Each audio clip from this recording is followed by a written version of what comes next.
his first Stanley Cup playoff goal. Create stable. Are new McCafe crafted sodas just drinks or something more? Like Sprite Berry Bliss, Creamy Strawberry Coke, and Orange Dream. This is flipped the other way. It's a fair ball. And it gets by. It's going to allow the speedy Hunters to score. And here comes John.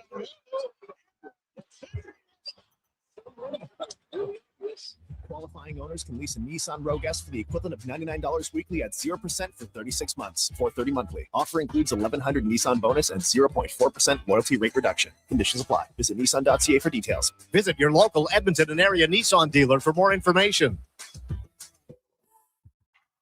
The puck is passed up through the neutral zone, and here's a breakaway. He's coming in hot. He shoots it. Oh, no! A broken stick. When it comes to performance, quality parts matter. Napa Auto Parts has all the reliable parts, tools, and more to keep your vehicle running like a playoff contender. With over 85 locations in Alberta, visit your local Napa store today or shop online at napacanada.com. That's Napa know-how. Ready to upgrade your ride this spring? Come on down to the Golf Cart People. They're a family-owned and operated business that's been serving the community since '97. Whether you're looking for a brand new or quality pre-owned cart, a rental for a special event, they do that too. The Golf Cart People have a huge selection of parts and accessories, and their expert service team is here to keep you rolling. The Golf Cart People, your one-stop shop for everything golf cart. Visit golfcartpeople.com.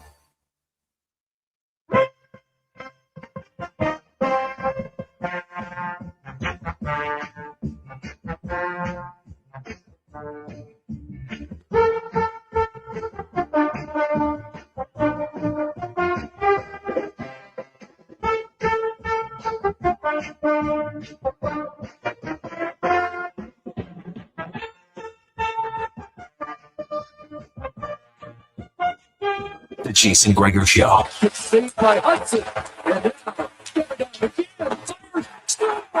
There it is. His first Stanley Cup playoff goal.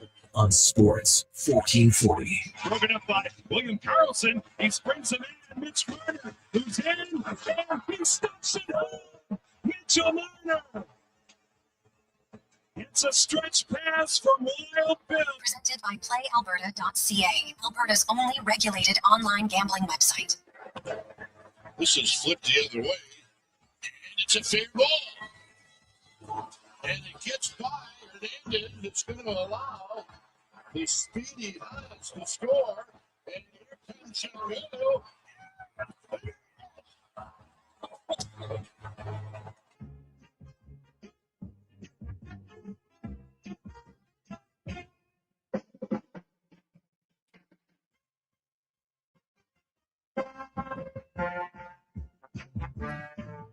Well, a little extra brass bonanza for you here on the Jason Gregor Show, Sports 1440, sports1440.ca, YouTube, Facebook, X, Instagram. Hope you are having a lovely, positive Friday. The weekend is here. The long weekend is here. So even better, lots going on. As, of course, NHL, one game this weekend. That'll be tomorrow. Game 6 between the Montreal Canadiens and the Buffalo Sabres. Can the Sabres get us a Game 7? Come on! We haven't had a lot of Game 7s yet this series. In this playoffs, I should say. Obviously not this series, but in the playoffs. It would be nice to get some, don't you think? So, there you go. We do know that Colorado and Vegas will start on Wednesday, the 20th of May. Next Wednesday will be game 1 of the Western Conference Final. Avs are 8-1. Golden Knights are 8-4. And they are leading the league in dumb decisions so far during the playoffs. You know, holding your coach back, ex-coach from interviewing, kind of lame.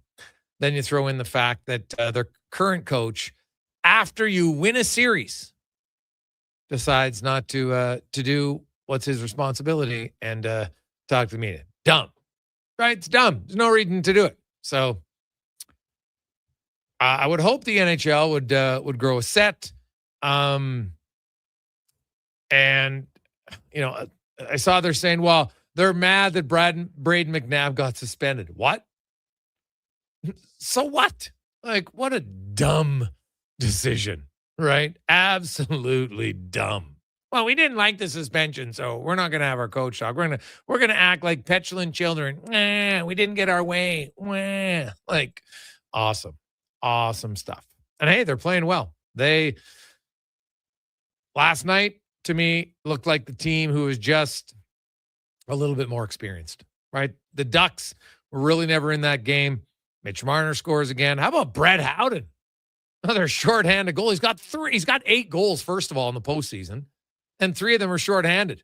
So good for him. The Ducks did make it 3-1 in the second, but Dorofeev scores twice. He's got 9 goals, man. That guy he's going to be making some cake on his next contract, no doubt about it. But not a great look for Vegas. I know they're going to say, well, they don't care, but whatever. I just don't see why you need to do it. Like, what didn't you like about the suspension? Now, here's the thing, though. If McNabb would have hit him from behind, probably wouldn't have got suspended because that's how the NHL rolls. Yeah, no. You hit the guy too hard straight on, you'll get suspended. You hit him from behind, not a big deal. We don't seem to care about that as much. So, anywho, PGA Championship continues on today, and not Potgieter is leading at 5 under. Smalley is at 4 under. Matsuyama and a few others are at 3 under par. Canadian Corey Connor is down at where is he now? He had a tough day. Him and Nick Taylor now are both at +1, and they're both in a tie for 27th. They both dropped a fair amount of spots today, as Nick Taylor dropped 22 spots, Corey Connor dropped 29. So not an ideal day, but 6 strokes out's not terrible, but you're going to need to put together a hell of a Saturday to get in contention for Sunday. So we'll see. Scotty Scheffler, Cameron Young, Justin Thomas are all at 2 under. So lurking very close. Jason Day also at 2 under par. NBA playoffs tonight. We could see the Cavaliers. You think LeBron could go back to Cleveland again? I wonder.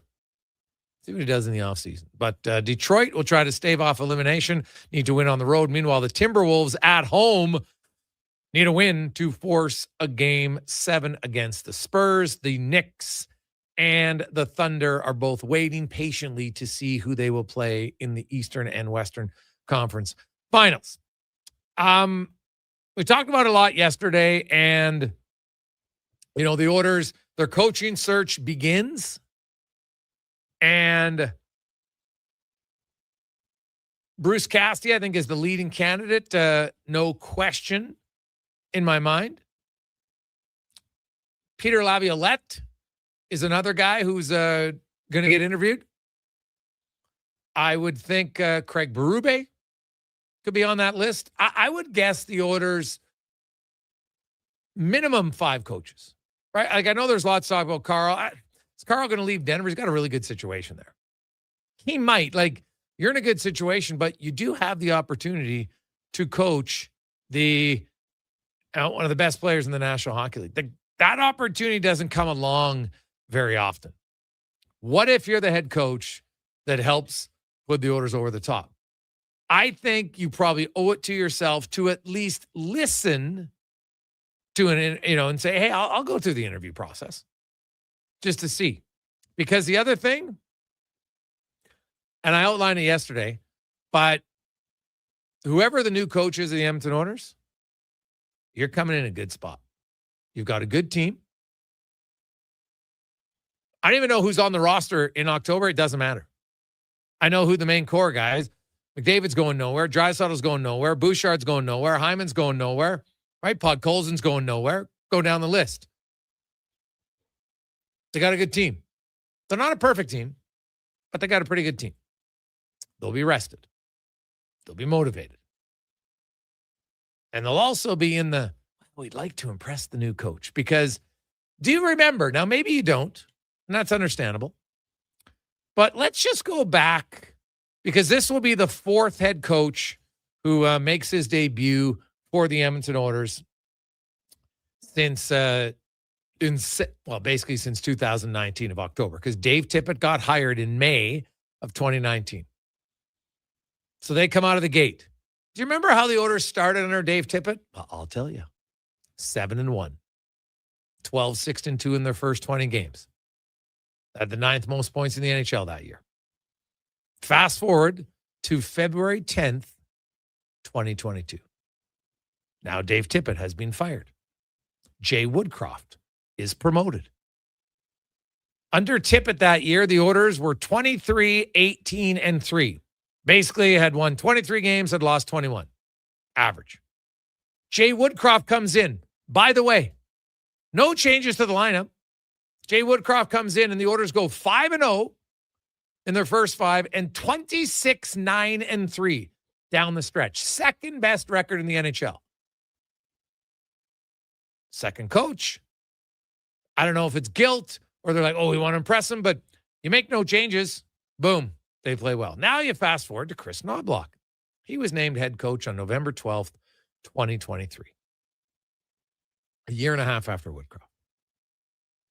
And the Oilers, remember what their record was? 3-9-1. They're actually 2-9-1. And the decision to relieve Woodcroft of his duties had been made before that San Jose game. They won that game. 3-9-1. He gets fired. The Oilers go 10-3 in Knobloch's first 13 games and an NHL best 46-18-5. Knobloch on the bench. So, did they make massive changes to the personnel? They made some defensive system. But if you believe, the only way you could say it's a coach's fault is if you believe that when the coach took over, he was really smart and great. But as his tenure came on, he became less smart and made terrible decisions every time. Or maybe the team starts well and then slowly fades off. Because that's what's happened. So I'll say this again.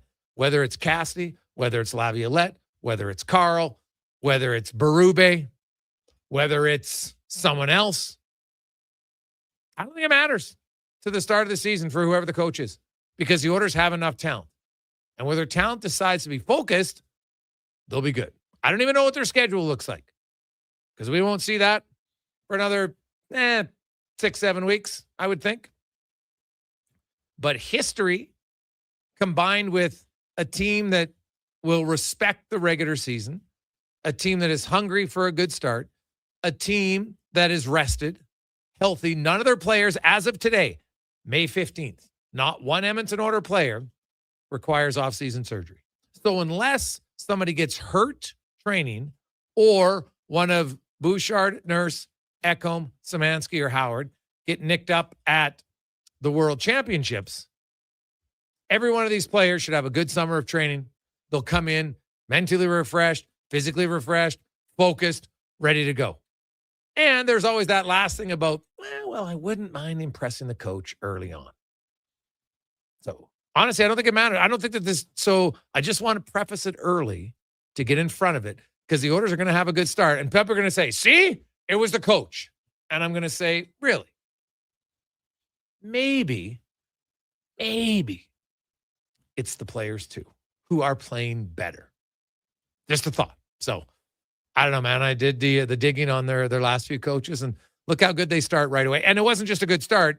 It was continuous throughout the whole year. So, and this is the main core. If you look at the team, look at the roster on paper, the team that Dave Tippett started the season with in 2019 and 20. I can tell you right now that team was not as good on paper in talent that the team the Oilers will have next season. Guaranteed. I'm just going to tell you that right now. It wasn't. And now maybe you would argue the team that Knobloch took over, even then I'm like, yeah, I'm not sure I'm there yet to think that they're clearly not as good. So it's not going to be a talent factor that, well, geez, I don't think this team's very talented. I don't think they can do it. Because just for fun, let's go over Dave Tippett's opening night roster that year. Okay? For the Edmonton Oilers. Up front, well, you had the usuals. McDavid, Draisaitl, Nugent Hopkins. Those are the only three forwards from Dave Tippett's debut. But now listen to the rest of the lineup. So Nuge, Draisaitl, McDavid. Then they had Mikael Granlund, Gaetan Haas, Zach Kassian, Alex Chason, James Neal, Jujhar Khaira, Archibald, Cave, Nygaard. So Nygaard. Okay, rest in peace. Look at these guys. How many of them weren't really NHLers much long after that? On defense, you had Nurse, you had Klefbom, and Larson. Pretty solid. Chris Russell, Ethan Bear, Matt Benning, and, of course, Mike Smith started in goal. Don't tell me that this roster is not better than that roster. So, regardless of who's coaching, I fully expect the Edmonton Oilers to come out of the gate playing very well for lots of different reasons. And I'll be curious to see if, like, I won't be surprised at all if the Edmonton Oilers win the division next year. Yeah, they got more rest. But you had leaders admitting that maybe you got to take the regular season a tad more seriously than they have. You can't just believe that you'll flip a switch. I know I fell for it. I thought the Oilers, you know what? Oh, they're kind of starting to play well down the stretch. They'll get now. Injuries played a major factor. Right? I couldn't predict McDavid and Dickinson were going to have fractures. So I get it. But Draisaitl, we knew the Draisaitl was coming in a little bit banged up. Henrique played what? 4 shifts before he got hurt. So 833-401-1440, 833-401-1440. Greg's, that's a great roster. It reminds me when Dennis King would tell everyone that Ethan Bear is a franchise defenseman and everyone except him across the hockey world was incorrect. Ethan Bear was someone that there was a lot of people who felt that he was a dominant defenseman and made lots of people around him better. Probably, and it's not Ethan's fault. I never blame the player when people would make overzealous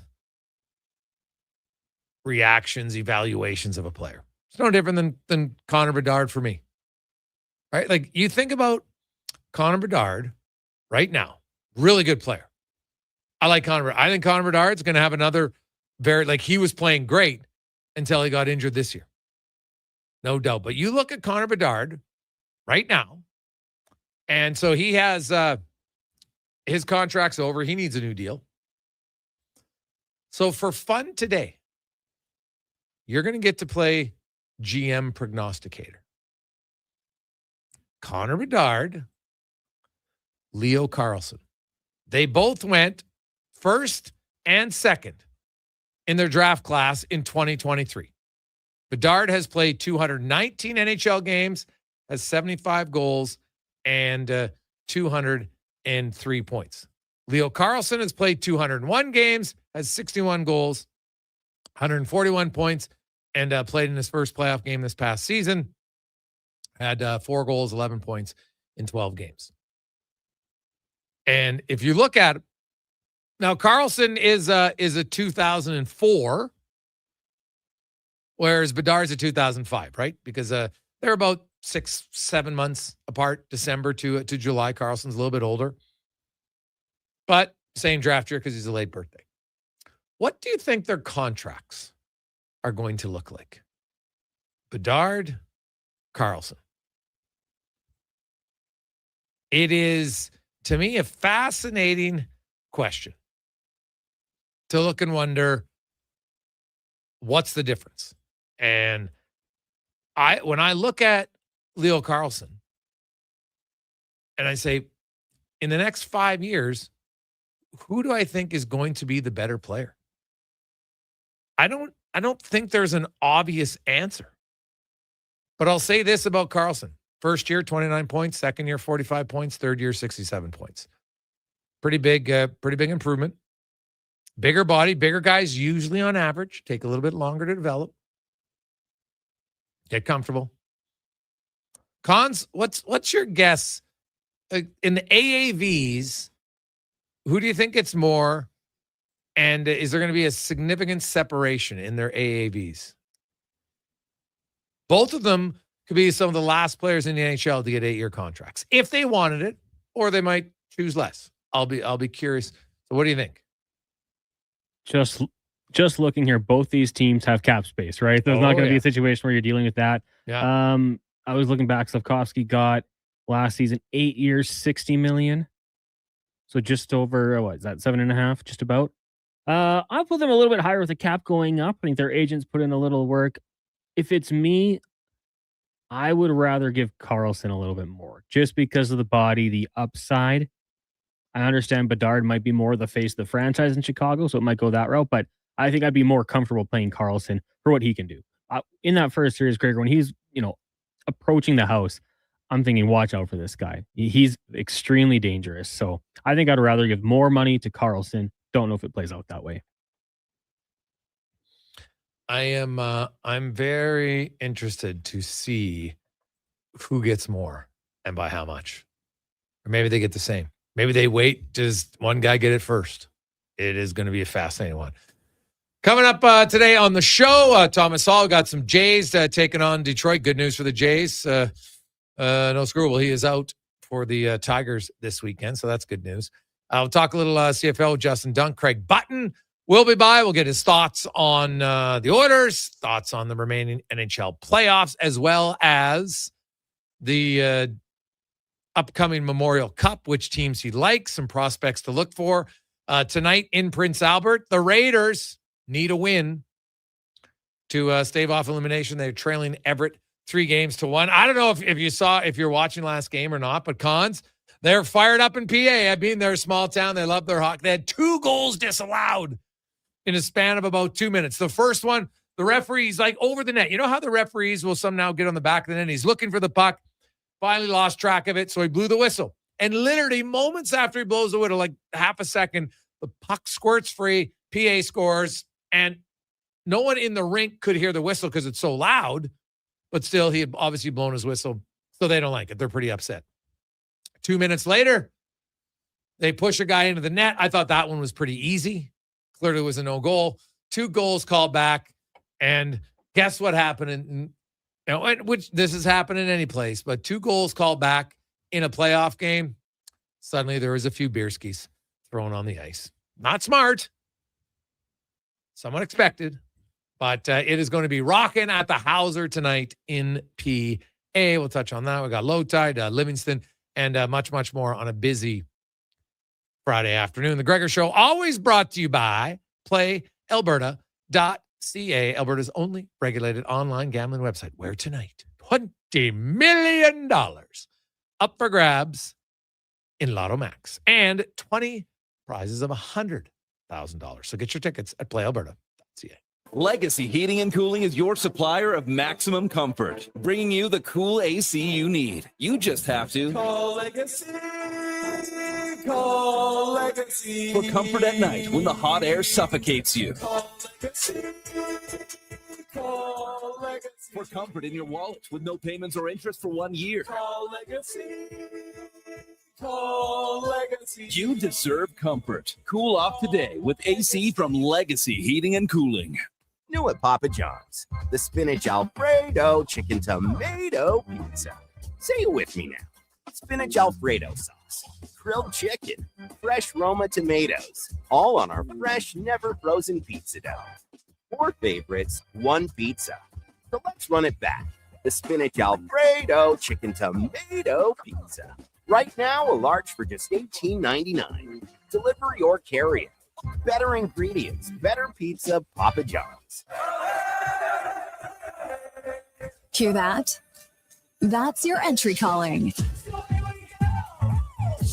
Go Auto is sending you to the biggest football event in the world, live in Vancouver, with tickets, flights, and a hotel stay for 2. To enter the contest, just text GAME to 780-777-7777. That's GAME to 780 all 7s. Go Auto. Get in the game. Who's that working on the underground utilities over there? All-Star Construction, that's who. What about the street lighting? Yep, All-Star Construction. And the directional drilling, hydrovacking, neighborhood renewal, and telecommunication work? Yep. Since 2009, All-Star Construction has been doing all that and more, shaping and building Edmonton communities for land developers all around Edmonton. That's what All-Star Construction is all about.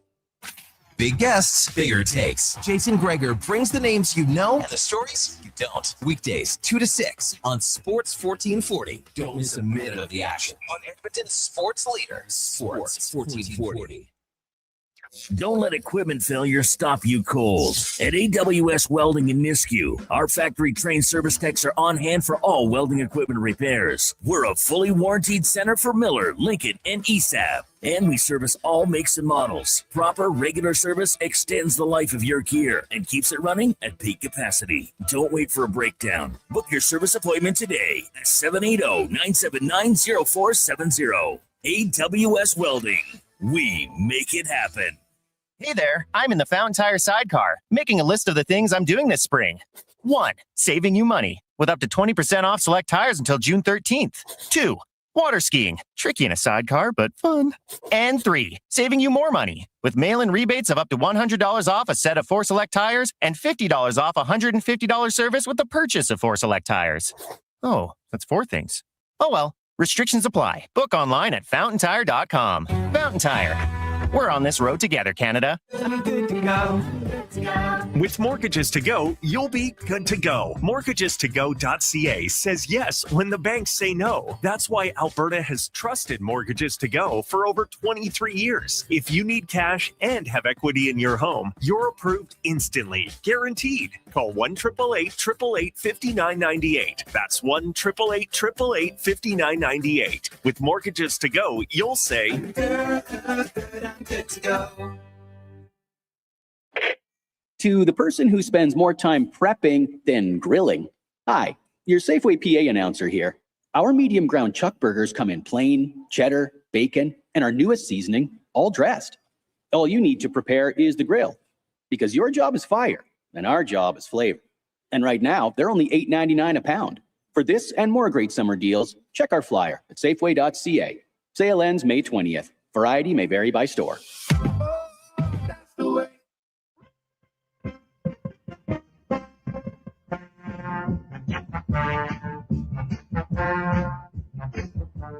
Portions of this hour brought to you by Mortgages to Go. Need cash and have equity in your home? Mortgages to Go has you covered. When the bank says no, they say yes, and they've been doing it in Alberta for over 23 years. Call 1-888-888-5998 or visit mortgagestogo.ca. The Jason Gregor Show, the best of Edmonton sports talk and beyond. This is Sports 1440. Presented by PlayAlberta.ca, Alberta's only regulated online gambling website.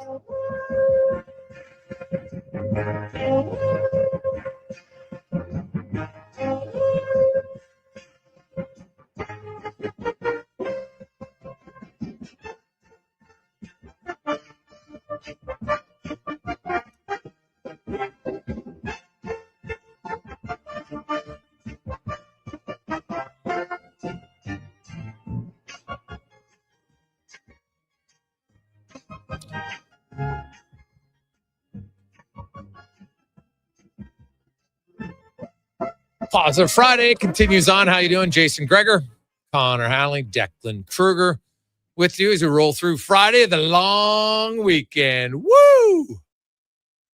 Who isn't in a good mood for the long weekend? Come on. Hopefully you have some plans. Some of you diehards, I know there's some of you. You go camping on the May long weekend. Good for you. Not a choice I'm making. I've done it a few times. Rarely did it work out. Ended up being way too damn cold. And I'm a soft camper. I am much more of a fair weather camper.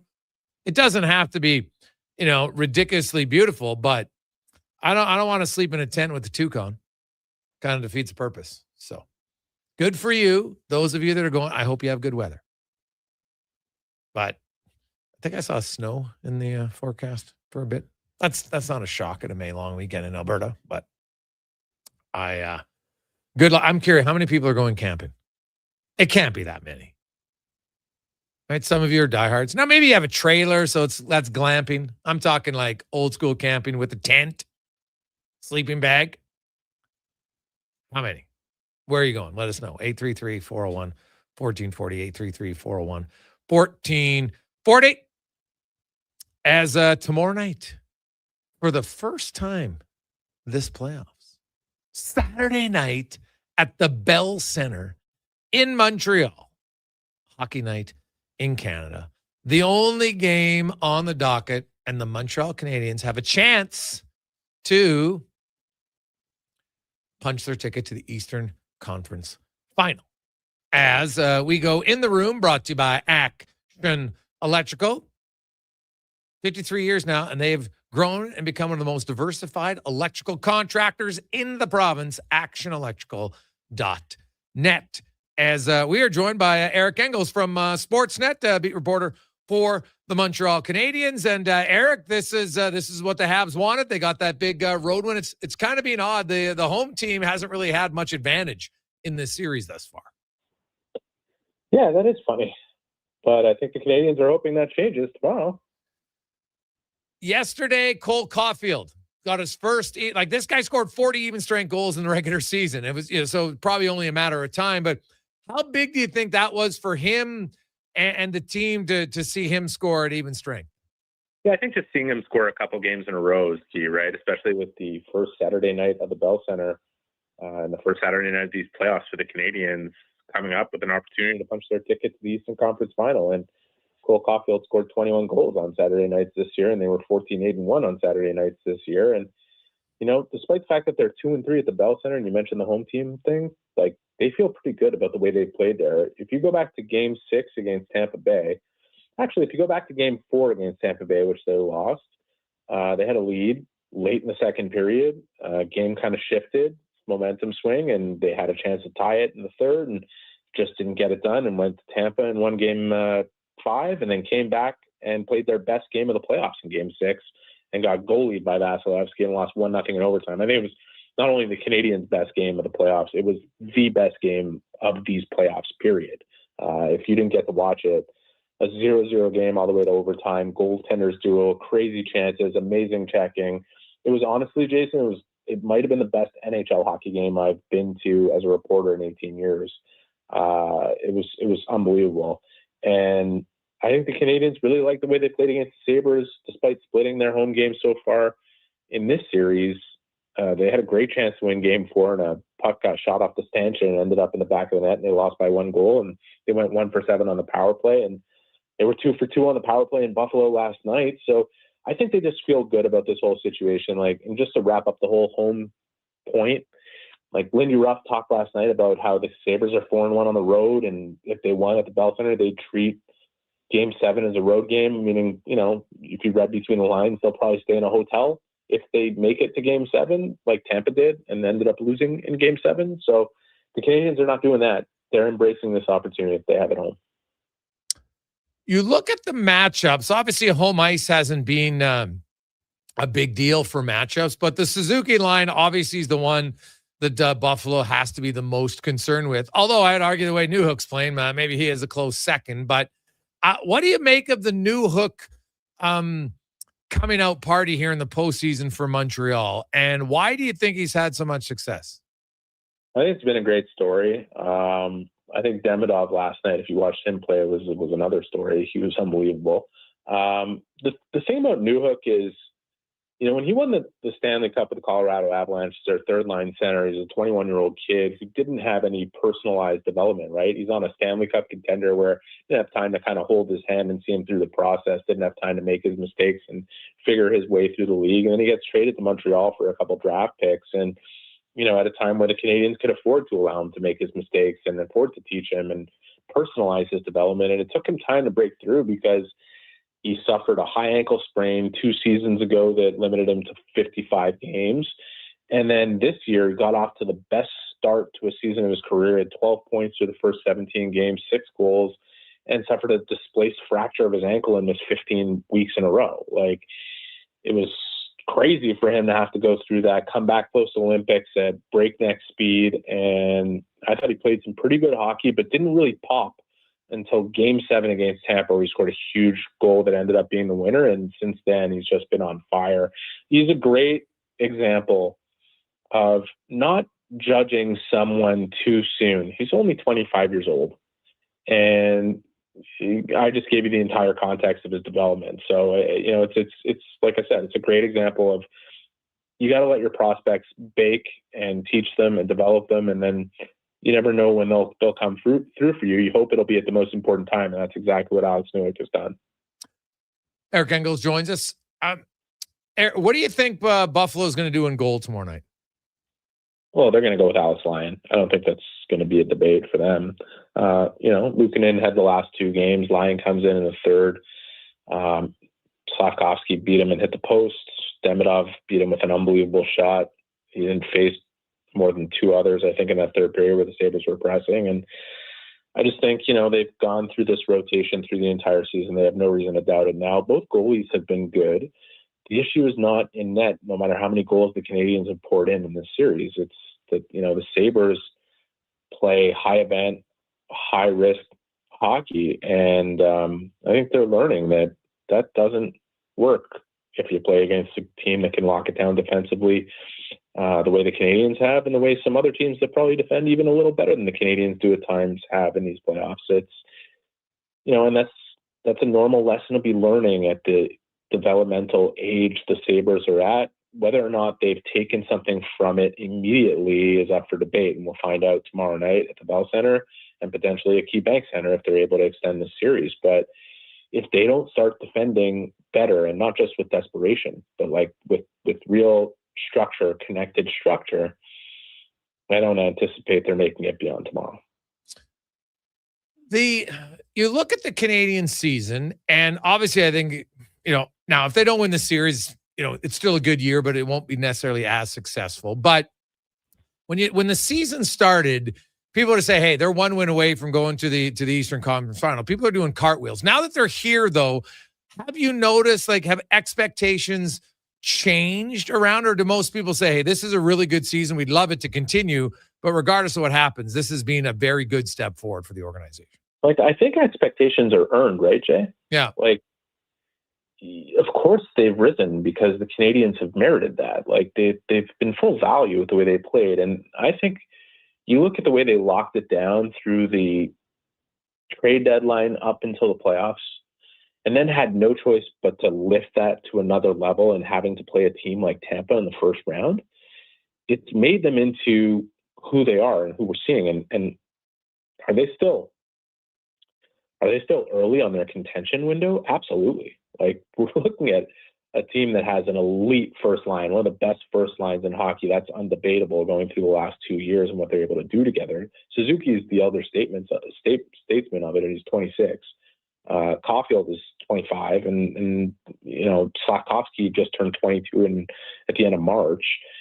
Demidov is playing with Jake Evans and Alex Newhook, and no matter what I just said about Newhook and how good his development has been, he's a middle six forward probably on a Stanley Cup winning team. They have guys like Hage and Jurovsky in the system that project to be top 6 forwards, and they could be dangling those players for more established top 6 forwards. I don't think Hage is going to go anywhere, but this is a situation where you look at the Montreal Canadiens and what they've done already, and the depth scoring they've gotten through these playoffs, and the defensive system they have, and the depth they have on the blue line, and the goaltenders that are behind that, Dobish obviously being unbelievable so far in these playoffs. And I don't think it's a reason. I can't think of a major reason to be betting against them to go beyond wherever they're headed next. So I just think it's an incredible turnaround within 4 years of starting a rebuild. It's an incredible turnaround 2 years out from the Canadians, Jeff Gordon and Marty St. Louis and Kent Hughes going, we just want to be in the mix. We just want to be in the mix. And here they are, on this cusp of the Final Four. And they'd probably be considered the long shot of those 4 teams that would be remaining if they get past the Sabres. But I don't think anybody should be looking at them and saying, well, they can't win. You look at their cap, and obviously the cap's going up. Lots of teams will have more cap space, but Lane Hudson's new contract kicks in next season at 8.8, but they lose Patrick Laine's 8.7 mil. So it's basically a wash right there. And lots of their other key guys are all under contract. Kirby Doc needs a contract. Zach Bolduc, 2 RFAs, he needs a contract. And really that's about it. So where do you come out on Doc? And he's currently making $3.36 million. What's his next deal look like? Well, he's not going to break the bank with it. Yeah. You look at what's happened with him, and talked about the injuries with Newhook. Kid blew out his ACL, MCL in one shot, and then came back and lasted a couple months and blew out the ACL again in the same knee. This year, really, every time he gathered some real positive momentum and played like the Kirby Doc kind of that we're seeing in these playoffs, he breaks his ankle, he breaks a bone in his ankle, blocking a shot, doing the things you want him to do to be successful in this league, covering the details, and misses 8 to 10 weeks, and then comes back and suffers an upper body injury late in the season, and right as he's picked up momentum again, and then these playoffs, starts off on the rockiest foot, costing them game 2 in overtime, and Marty St. Louis is under the gun to kind of take him out of the lineup, and he comes back with him the next game, and he ends up winning the game for them. And in game 3 is just a great story. He's produced. He's been a momentum-turning kind of player in these playoffs, and yet, because of everything that's happened with him since he's been in Montreal, not exactly standing on a strong case to get a significant raise that would price him out of the market as a restricted free agent. It's arbitration eligible. I don't think he'd want to take it there. I don't think the Canadians would want to take it there. I think, he's proving to be an important depth piece for them that, again, will probably end up on a pretty reasonable short-term contract where he can bet on himself, and they'll take the savings out of that situation. One last one for you. Patrick Laine, is he going to play hockey next year? It's impossible to say without having spoken to him in so long. I think if I were to wager on it, considering how professional he's been given his situation, right? He was on long-term, he was on injured reserve. It was clear that he got healthy to the point where he probably could play, but remained on injured reserve. There was no space to activate him, and he was counting against the cap. He wasn't on long-term IR, and their roster was so crowded that they didn't need what he really could bring to it, which was goals. And those goals that he scored last year, I think 21 of them and 15 on the power play got them into the playoffs, but they were one of the top scoring teams in the league this year and didn't need that. And they had a bunch of players that were ahead of him in terms of the 5-on-5 play. But when you look at the way he's practiced and been a pro and not said anything about the situation, been a good teammate, I think he's tried to send the message out to the rest of the NHL that, hey, I've grown up a lot, and I want an opportunity to show that I can still be a valuable player in this league. And maybe he'd have to do it at a very minimal price, because he hasn't been given the opportunity to show that really in games. But I have to commend his professionalism, and I have to think that professionalism is a sign that he hasn't given up on his career. Awesome. Erica, enjoyed Saturday night in Montreal. It should be electric. Really appreciate your time. Yeah, it's going to be tough for me to enjoy it, but I'll try. There you go. That's Eric Engels joining us from Montreal. Habs Sabres tomorrow night. It's the only game of the weekend in the National Hockey League because all the other series are over. And this is our only hope for a 7-gamer. The Sabres need to win again on the road. They're 4-1 on the road so far in the postseason, and we'll need another road win tomorrow. 833-401-1440, 833-401-1440. We got talking about slumps. Oof.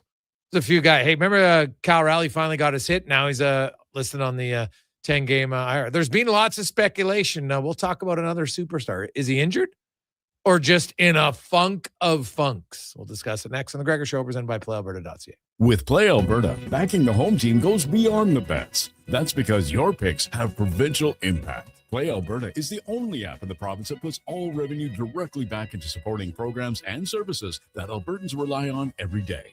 By investing in the General Revenue Fund, every play, bet, and buy made on Play Alberta helps make a difference across the province. It feels good to know your fund goes further at home. Visit playalberta.ca/Gregor to learn more. Must be 18 plus to play. If you gamble, use your game sense. Legacy Heating and Cooling jingle auditions take one for Gene Principe. Hey, thanks for being on time. I'm always punctual. Now, how about some cool beats while I drop the heat? Ready when you are. Tall legacy, tall legacy. Nice. Boom! I'm a musical genius. Legacy's going to love this for AC season. What's not to love with no interest and no Principe payments for 1 year? Are you always like this? Yep. Unlike Legacy, I never know when to cool it. Legacy Heating and Cooling. Diamond Rides is one of Alberta's premier specialty charter companies. With our luxury motor coaches, we provide our customers with the safest and most reliable ground transportation services. Our seatbelt equipped top-of-the-line motor coaches have become the preferred carrier for many local sports teams, tours, corporate outings, and other various travel needs across Western Canada. For more information and to request a quote, contact sales at 877-748-0991 or visit silentrides.ca. New at Papa John's, the spinach Alfredo chicken tomato pizza. Say it with me now. Spinach Alfredo sauce, grilled chicken, fresh Roma tomatoes, all on our fresh, never frozen pizza dough. 4 favorites, 1 pizza. So let's run it back. The spinach Alfredo chicken tomato pizza. Right now, a large for just $18.99. Delivery or carry out. Better ingredients, better pizza, Papa John's. May brings more of what you're looking for at Wolf GMC Buick. The selection, never better. The savings up to $12 grand when you combine cash discounts on your new 2026 Sierra 1500 pickup. Up to $1,750 in cash rebates on remaining 2025 Terrain SUVs. Plus 0% financing up to 72 months on most models. And ask about the truck trade-in bonus of up to $1,500 on select new in-stock Sierra 1500s. Wolf GMC Buick. We're making it easy. Scott McGilvery here, HGTV host and renovation expert. The one upgrade I know homeowners will love, better, fresher Culligan water straight from the tap. Culligan's Aquacentral reverse osmosis filtration system takes your water to the next level. With up to 7 stages of filtration and 14 filter options, they're certified to reduce over 90 contaminants. Your tap water is about to get a major upgrade. Safer water that tastes great. Get started with a free in-home water test at Culligan.com. Culligan, water you love. Expand your brand with Fusion Promo Marketing. Fusion is your trusted partner for all things branded merch and apparel. Thousands of products perfect for businesses, sports teams, and corporate events. Fusion with a Z. Promomarketing.ca. Novo Blinds is your home ice advantage for window coverings. Edmonton's own custom manufacturer with over 300 5-star reviews from homeowners, builders, and commercial contractors. Book a free in-home consultation at novoblinds.ca. Millions and millions of Canadians do not have a doctor. We have a crisis. Canada's Medical Clinic is opening clinics across Canada to allow everyone to have a doctor to call their own. Early detection saves lives. We've got some great news. You can call now and book an appointment with your new doctor. CanadasMedicalClinic.com. And more good news. Canada's Medical Clinic Windermere is also now a walk-in clinic. We'll see you there.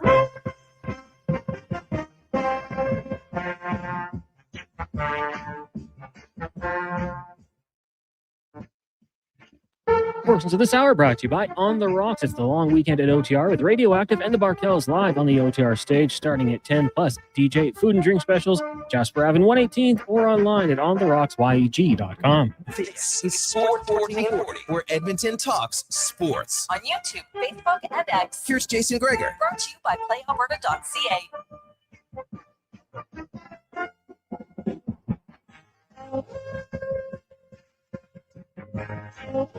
Well, the NHL, they didn't screw around. This just coming down, the Vegas Golden Knights. Honestly, I did not expect this. I thought there'd be a fine. John Tortorella's being fined $100,000 for not doing his requirement of speaking to the media after the game. They didn't open up their room. And Vegas is forfeiting a second-round draft pick. To me, this is a little bit of a combination of a few things here. They're just like, okay, Vegas, enough with the dumb actions here. So, like, a second-round pick, that's a pretty big pick, man. Like, that's no joke. So, good for the NHL. If you want teams to adhere to your rules and they don't, make the punishment severe. And guess what? No one else will do it. I love it. I have no issue with it. None. It was such a childish, immature decision. Simple. So sign me up for some who like it. More of it, please. I've always said, if you crack down hard on things, look at headshots. Rafi Torres. Once you lay down the hammer, headshots reduce significantly. There's not many teams who do what Vegas did. But this will be one where enough's enough. We're a professional league. It's in the postseason, for God's sakes. Just won a series. And you're going to be like, nah, we didn't like that our player got suspended. Wah. Like, that's basically what they said. Gordon Friedman. Like, give me a break. So I do wonder a little bit if this is like, oh, yeah, and you're trying to now have Cassidy talk to other teams. Like, let's just stop with the childishness. Stop. So there you go. I like it. I think it's great. 833-401-1440, 833-401-1440. Jason Gregor Show, always brought to you by PlayAlberta.ca. Time now to get to the Jays Report, brought to you by Legacy Heating and Cooling, where their rates never change. No overtime charges. That's how you build a legacy at legacyheating.ca. Thomas Hall from Jays Nation joins us. And Thomas, we got to start with the obvious one here. Vladdy Guerrero is in a funk. 21 games without a home run. He's only got 2 extra base hits in that time. Now, he did have 3 walks last game, so that was good. But like, when I watch him, like, lots of his hits are just like, you know, little dribblers in the infield. It's not like he's having bad luck where he's just raking the ball and hammering it like right to a guy on line drives. Like, he's had a lot of what I call really easy outs for the defense. He has, yeah. He's had a lot of worm burners for sure. And even the hard contact has gone down this month for Vladdy. He, you know, on top of the mechanical adjustments that he's been working to make behind the scenes, he's gotten admittedly away from being the guy who, you know, openly accepts passing the baton to the guys behind him in the lineup.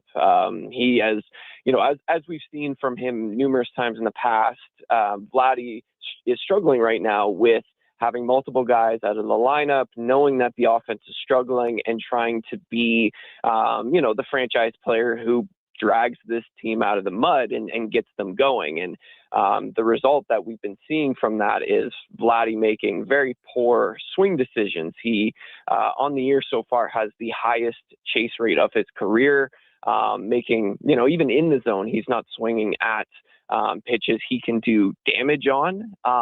And so, yeah, it was great to see on Wednesday the 3 walks from him, because that was, you know, one of the first games where we sort of saw, you know, that type of approach come back for Vladdy, where he wasn't afraid to pass the baton down to Kazuma Okamoto behind him in the lineup. He, you know, was willing to take what the opposition was giving him. And, you know, if that means getting your walks like we saw him do a lot in April, then so be it. Like, you can still make an impact for this offense in that type of way while you're struggling to make mechanical adjustments and get back to driving the ball to the power alleys and oftentimes those line drives resulting in home runs for Vladdy.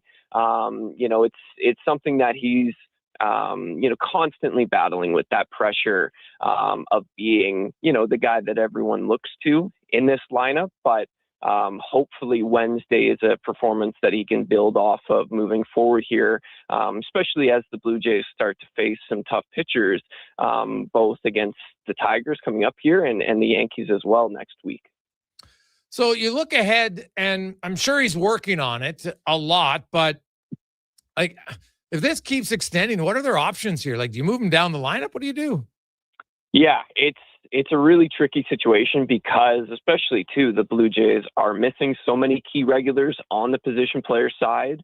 You know, I think John Schneider is a guy that trusts his quote unquote guys longer than, you know, many would in that same position. So I don't think we're at the point now where, you know, he's contemplating moving Vladdy down in the order, but we did see recently him try and give Vladdy a full day off which as a guy who posts as often as Vladdy does, that it's always notable whenever he's not in the lineup. And maybe, that's something they could consider if these struggles continue and the poor swing decisions come back. Maybe it's giving him that sort of mental reset and, trying to give him more time to figure things out behind the scenes rather than trying to do it on the fly in games against really good pitching. But, at the same time too, like, Vladdy is the type of guy that maybe it only takes one swing or one home run and it clicks for him. And because there's that potential and because, when he's going right, he means so much to this offense, you really don't want to mess with, how often he's playing and where he's hitting in the lineup too much.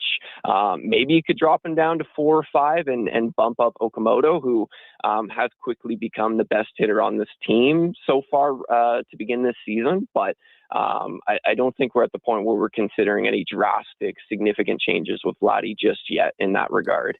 And he's not the only guy struggling. Like, their offense right now, it's a pop gun offense. Like, thankfully, Okamoto has been providing some hits. Jimenez has hit, and not a lot of other guys. Now Varsho had that walk-off grand slam, and you just wonder how much that could do for him and really just the team. It looked like maybe they were going to lose their second straight and third straight against Tampa, but second straight in extra innings, and they come back with that big one. Like, there's a lot of guys struggling at the plate. Any reason why it's not just one guy but multiple? Yeah, I think, definitely you can include George Springer in that. And obviously he's a guy who's currently playing through a fractured big toe. So that certainly is playing a factor for sure. I think overall on top of the absences that the Blue Jays are facing, I think, there was expected to be a bit of negative regression with this team coming off last year because so many guys had career years. It was going to be really difficult to replicate that. But, Dalton Varsho is a guy that the Blue Jays were looking to for a lot of slug this year, and it just hasn't clicked just yet. Minus the pivotal swing he had to end Wednesday's game. He's a guy too that as a pending free agent, he's also leaving a lot of money on the table the longer these struggles go for him. But, he's somebody that needs to as well get back to driving the ball to all fields, but especially to the opposite field like he did in extra innings on Wednesday. John Schneider told us post-game that when you see swings like that from Varsho, that's kind of an indicator of his swing trending upwards. So, hopefully that's a sign of good things to come for him. But, I look to somebody like Jesus Sanchez as well, who the Blue Jays acquired via trade before the season and brought him in to try and supplement some of the power that they were missing from Anthony Santander, who, was a major question mark as to whether or not he's even going to play this year for the Blue Jays. And for Sanchez, he got off to a pretty decent start for the Blue Jays, not necessarily in the power department, but was hitting for a good amount of contact, getting on base. And we've seen that productivity decline considerably over the last number of weeks for Sanchez, and he still isn't delivering that type of thump that this team needs in the middle of the order. He's somebody that needs, I think, to get back to doing damage to the pull side. That's really one of his biggest strengths and one of the skill sets that the Blue Jays were betting on with that trade. It's great that they've gotten the production out of Andrés Jimenez and him being able to contribute the power that he has, having his first career multi-home run performance earlier this week. That's more of a bonus if you can get that type of production out of Jimenez. Like you have him on your team because he provides elite defense, right? Anything you get out of him beyond having him be a league average hitter is a huge boost. But it's one of those things where the Blue Jays need their best players to be their best players. And they're looking to George, they're looking to Vlad, they're looking to Varsho to carry the freight a little bit more and take that pressure off of Okamoto's shoulders. But, It would certainly help if they get some healthy bodies back in the lineup too, which seems like it could be around the corner. Nathan Lucas is going to begin a rehab assignment on Monday. Sounds like we could see him back with the Blue Jays maybe by the end of next week. Addison Barger, hopefully not long after that, and Alejandro Kirk, hopefully soon after him too. But I think it all starts with Vladdy and Springer, and if those guys can start to get it going, maybe the Blue Jays will finally be able to take some pressure off of their pitching staff, which has far and away been their biggest strength to begin this season. Yeah, it's not really close. Like Dylan Cease, I'll be honest, I knew a little bit about Cease, but just watching him every day, it's like, oh my goodness, he's been great. Now, Savage is going tonight. Is he on a pitch count still? Like, where do you think they're at? Is he still in the 80 to 90 range? Yeah, I would say so. I don't think we're going to see the Blue Jays push him to upwards of 100 pitches, especially this early in the season. He's not even fully built up as a starter yet, and that's certainly by intention from the Blue Jays. They're really trying to be cautious with his early season workload coming off of last year, coming off of the shoulder issue that he had when he reported to camp back during the spring. I really think we're going to see them try and be very deliberate with his workload in the first half here and try and replicate the recipe they had last year that worked so well for them, where they preserved him over the course of the year to ensure he had gas left in the tank come September and October. And obviously the Blue Jays have to get to that point for that to even matter. But I think for Savage right now, they're thinking bigger picture. And so, if he can give them 5 innings at fewer than 100 pitches, they would take that and run. But we'll see. I mean, he still hasn't had one of those performances yet where he's had his best stuff, particularly with the fastball command. So certainly if he can be more efficient, that would certainly help him provide length while also, checking that box of managing his pitch count and workload too. Thomas Hall joins us. What about the Hoffman, closer, middle reliever, closer? Where do you think they're at with that situation? Yeah, I think it's going to be pretty fluid moving forward here. It was interesting to see Hoffman get the 10th inning on Wednesday in a tie game, and for the Blue Jays to bring back his closer entrance too. That was certainly interesting to watch. But unfortunately, the outing didn't go well for Hoffman, but he still ended up with the win thanks to Varsho.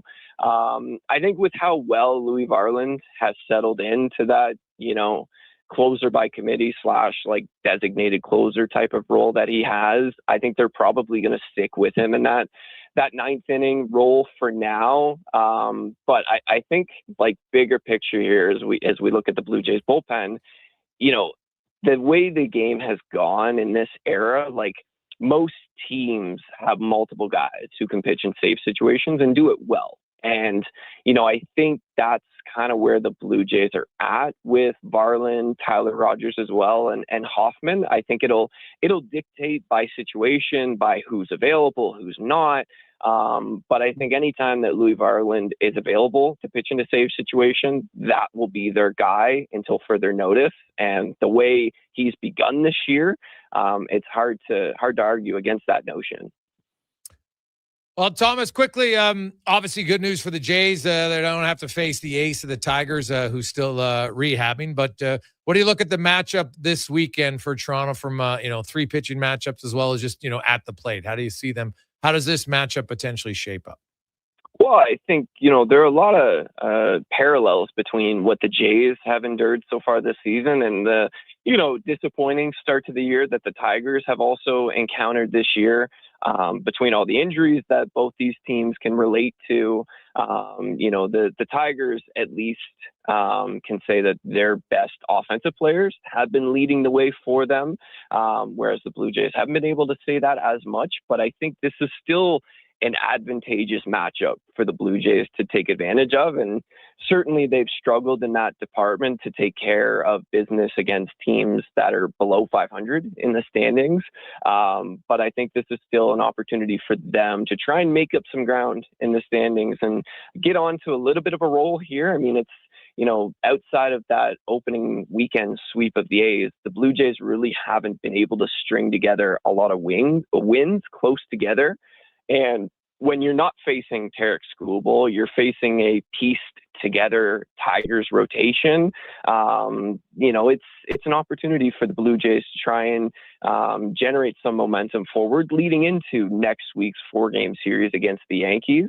I think, like, obviously they're treating this day to day sort of thing, but I think when you zoom out and you look at the bigger picture, like, this is a series that the Blue Jays certainly need to win to help themselves in the standings, because if they, lose 2 of 3 and then, are limping into that series against the Yankees, it'll certainly make things a lot tougher on themselves to try and, even up that series against the Yankees, or even try and take 3 or 4, which, on the road is not always the easiest things to accomplish.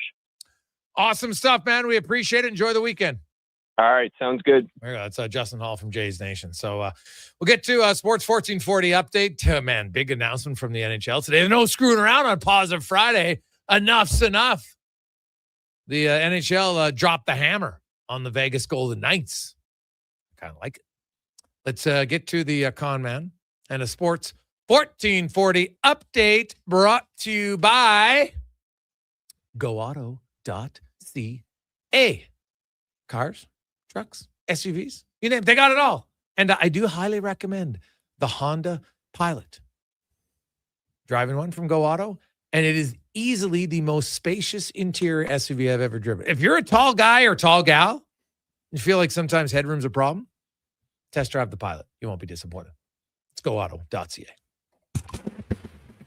The Sports 1440 update. No games on tonight in the Stanley Cup playoffs. So the NHL making some news as they have forfeited the Vegas Golden Knights a second-round draft pick and fined head coach John Tortorella $100,000 for failure to comply with media relations following Game 6 of their second-round series against the Anaheim Ducks.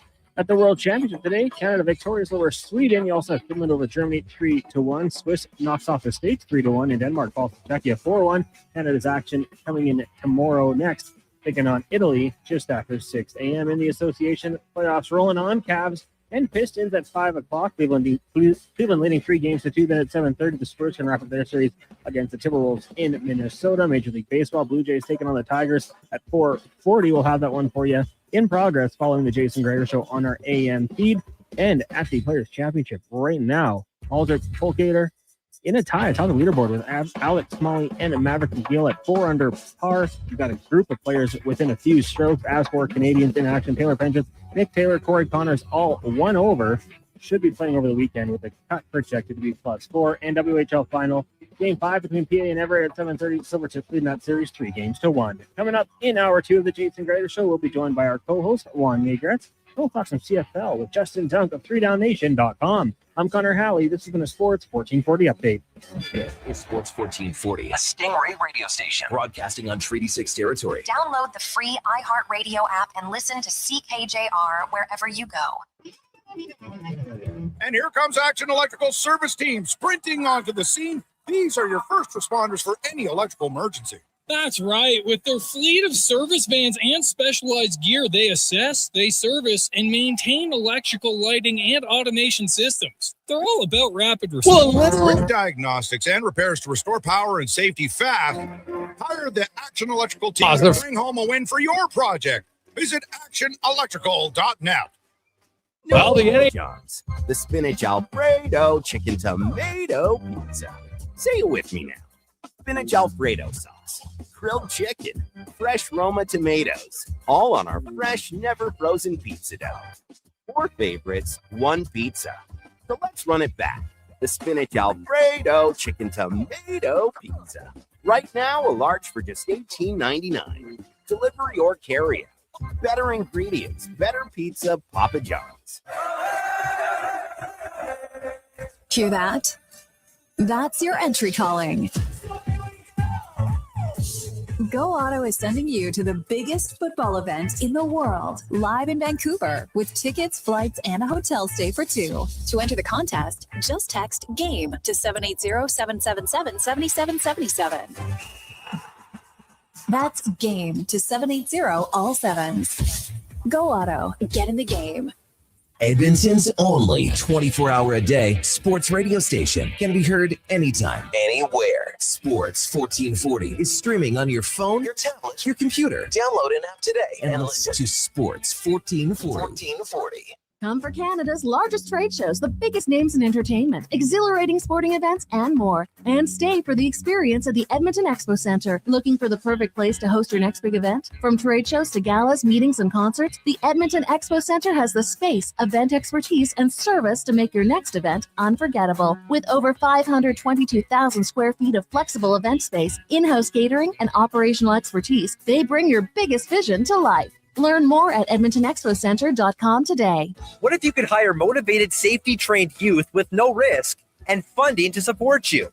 At Careers the Next Generation, we make hiring easy with funded internships across Alberta in trades, IT, forestry, and more. Interns are WCB covered, complete high school accredited safety trained, and arrive ready to contribute from day one. With 42% of RAP students completing their apprenticeship by age 22, you get skilled workers faster. Spots are filling up. Visit careersnextgen.ca today. It's the final weekend of the Bricks Famous Tent Sale. Take up to 70% off clearance items in the tent and in store. And unadvertised in-store specials in every department. Plus, buy more, save more, up to $1,000 off select major appliances. And score a bonus Bluetooth party speaker with a qualifying purchase. You could get a sofa, coffee table, mattress, bed frame, and a dining set. All of this for less than $1,500. Only at the Bricks Tent Sale. See in-store for details and exclusions. The Brick, saving you more.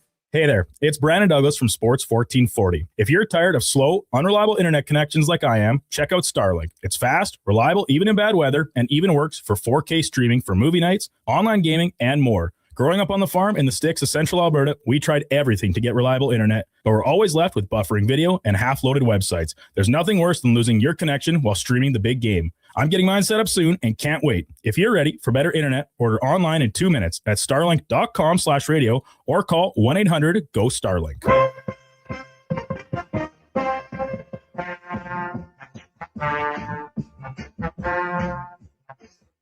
Portions of this hour brought to you by Cantork. We offer sale, rental, repair, and calibration of hydraulic, pneumatic, and battery-powered torque wrenches, stud tensioners, and flange maintenance equipment. Order today at cantork.com.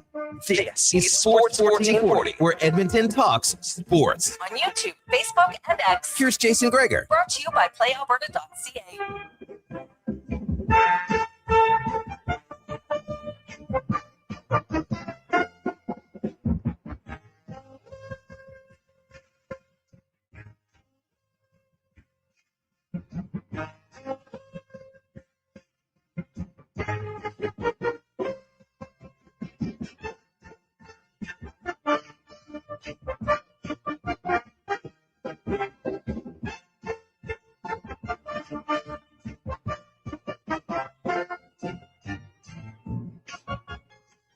So Friday rolls through. How are you? Jason Gregor, Connor Halley, Sports 1440, Sports 1440.ca, and a little bit of a bogey for Paul Geiker. So now a three-way tie at the top of the leaderboard at -4 with is it Geiter or Geeter? Connor Halley? Now I'm seeing Gator. Gator? Pot Gator. Yeah. And Smalley and Maverick McNeely. They are all at 4 under. And then there's a few players at 3 under and a boatload sitting at 2 under par. So if you're a big golf fan, it's almost anybody's turn. There's lots of guys. If you're within 4 strokes, there's about 24 golfers within, 3 strokes actually. So it'll be tight from -1 to -4. And some of the bigger names, Koepka, Schauffele, Cantley, Jason Day, they're all at 1 under. John Rahm is at 2 under. Scheffler's at 2 under. Justin Thomas, Cameron Young at 2 under. So should be a good weekend of golf if you are a golf fan. 833-401-1440, 833-401-1440. We welcome to the show from the Nation Network, Wanye Gretz. Wanye, how you doing? Good. Never mind all that golf news. What happened to the Golden Knights? Oh, The NHL decided that enough's enough with the tomfoolery or the shenanigans of the Vegas Golden Knights. Following, they basically had a flagrant violation of the playoffs media regulations, because how it works. So if your team wins after the game, you send 2 players to the podium, your coach goes to the podium, and you have at least 2 players open and the dressing room's open and they come in. If you're the losing team, your dressing room's open and your coach goes to the podium. That's the protocol, right? It doesn't change for anybody else. That's the protocol. Now, John Tortorella has been ignoring, not speaking to any media on non-game days during the playoffs. Stupid. We know what they're doing in Cassidy. So to me, I think this is a combination of things. I don't think it's just one on the media regulation. And so what happened, if you're just joining us, Tortorella got fined $100K, and the Golden Knights are going to forfeit a second-round pick in the upcoming draft. So when I say forfeit it, let's say there's supposed to be 32 picks in the second round. Now there's 31. So no one gets their pick. They don't trade it to anyone. It just basically evaporates.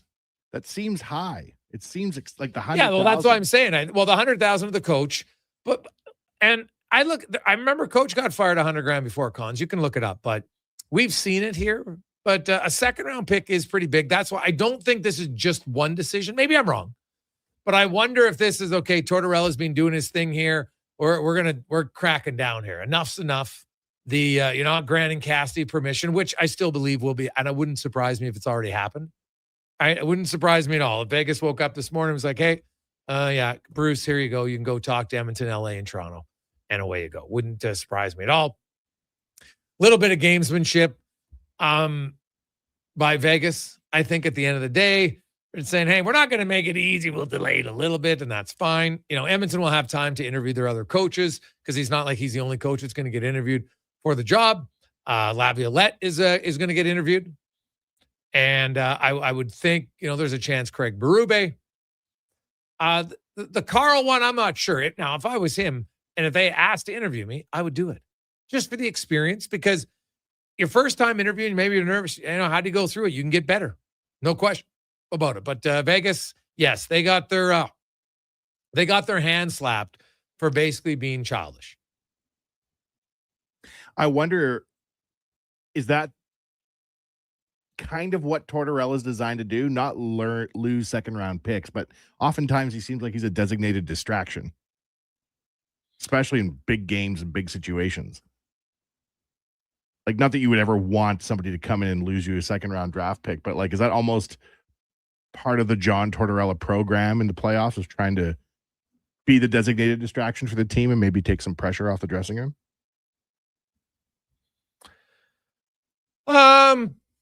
I don't know. I think they brought him in to win, right? And it's interesting because here in Edmonton, a lot of people are like, yeah, get rid of Knobloch. He's the problem. And you want to bring in Cassidy because he's great. Well, okay. But he got fired from his team. And since then, they've won 2 rounds of the playoffs, and they went 7-1 in the regular season. Is it always just a coach? No. Did Vegas suddenly have a terrible group of players? Oh, we got to get the coach. The coach leaves. The next day, all of a sudden, it's like, hey, okay, we'll play better, right? So I can think of no coach, though, that has a worse relationship with a media scrum than Tortorella. At times, John's, how do I say this? John can be very Jekyll and Hyde. Some days it's great. Next days he comes across like a total dick. And there's not much in between. I've had great interviews with John, usually one-on-one. Scrums kind of where it depends who's in there. But, John's a fiery guy.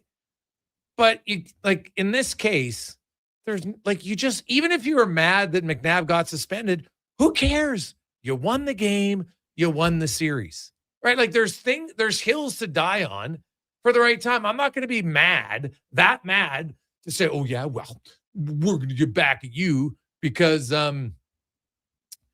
you suspended our guy a game that we didn't agree with. What?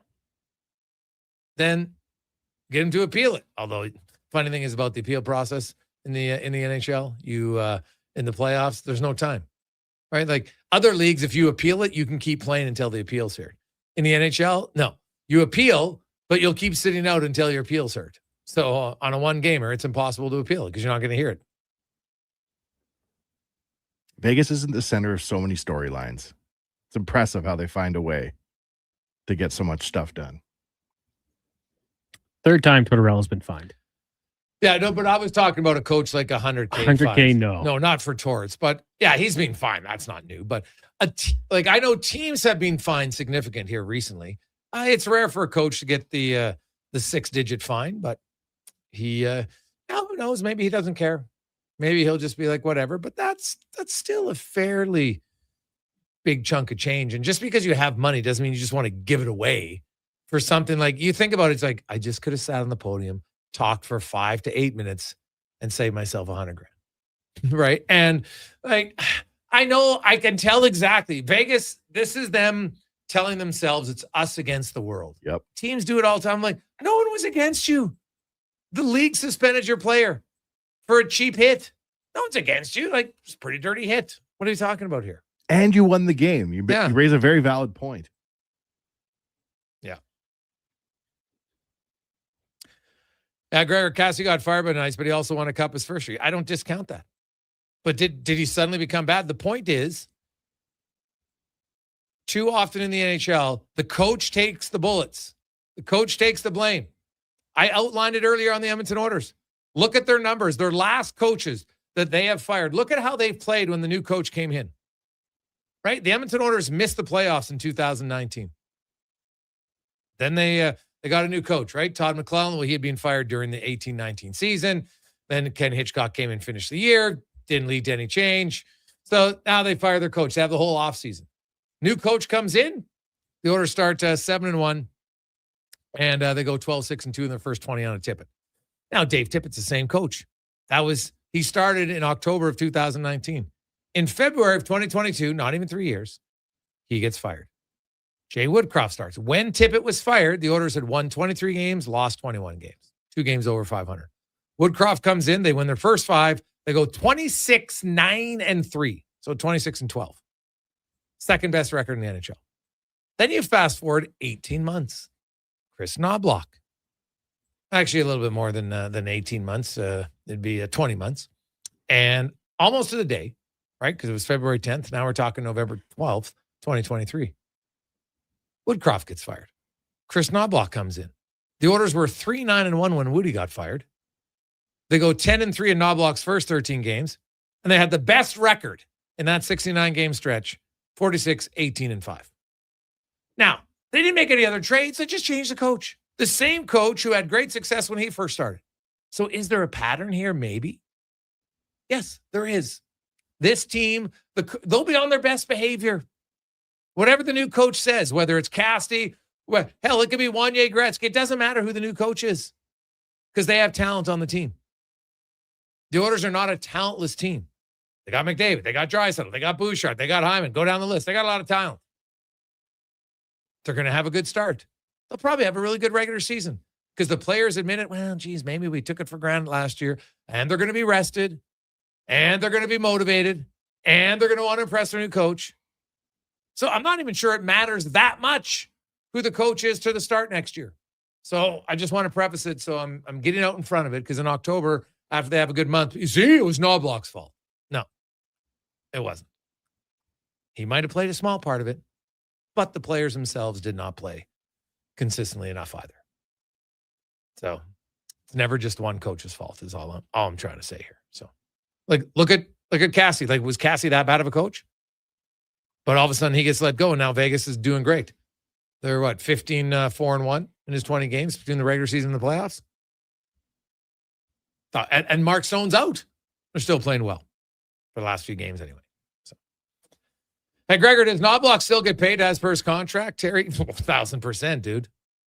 Yes. Coaches' contracts in the National Hockey League. You sign, the contract hasn't even begun. That's what's wild. It begins on July 1st, 2026. And it goes until June 30th, 26th, June 30th of 29. 3 full years. Now, if he gets a new coaching job in the meantime, whatever let's say the Oilers are paying him $3 million. I think it was slightly under, but let's just say $3 million for a nice round number.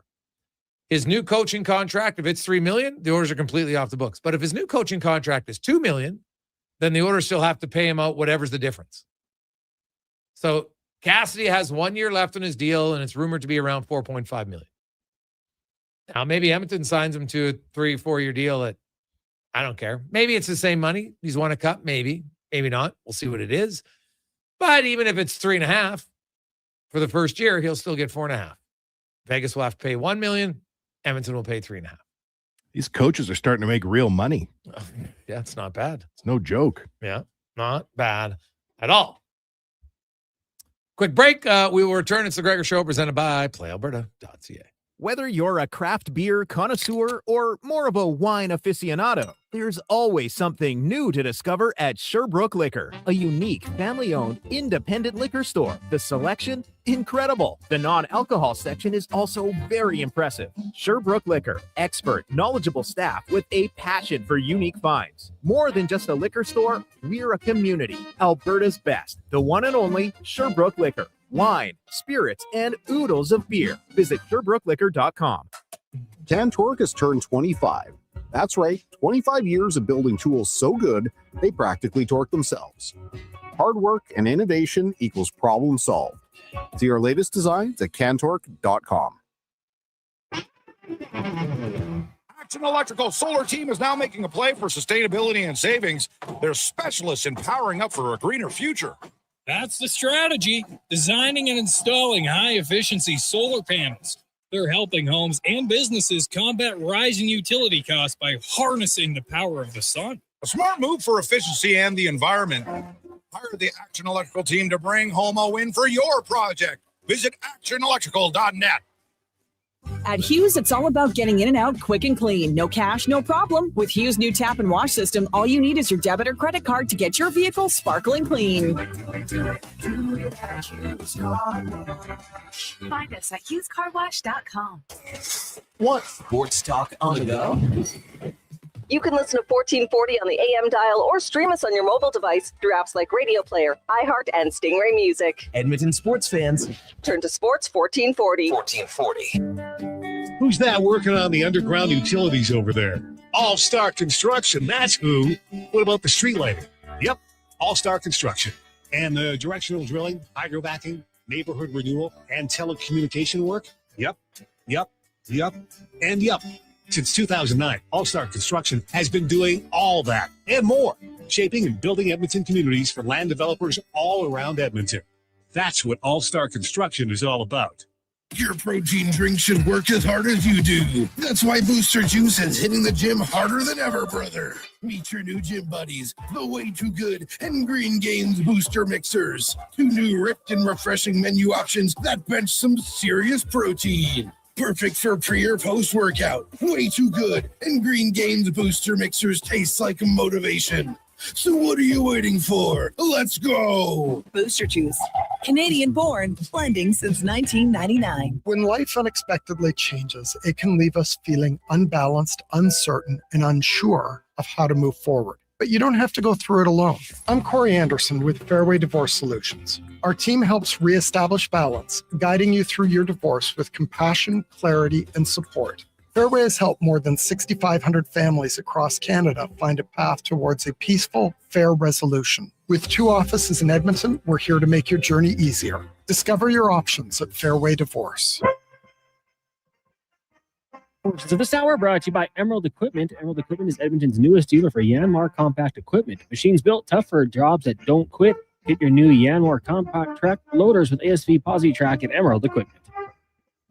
The Jason Gregor Show, the best of Edmonton sports talk and beyond. This is Sports 1440. Presented by PlayAlberta.ca, Alberta's only regulated online gambling website.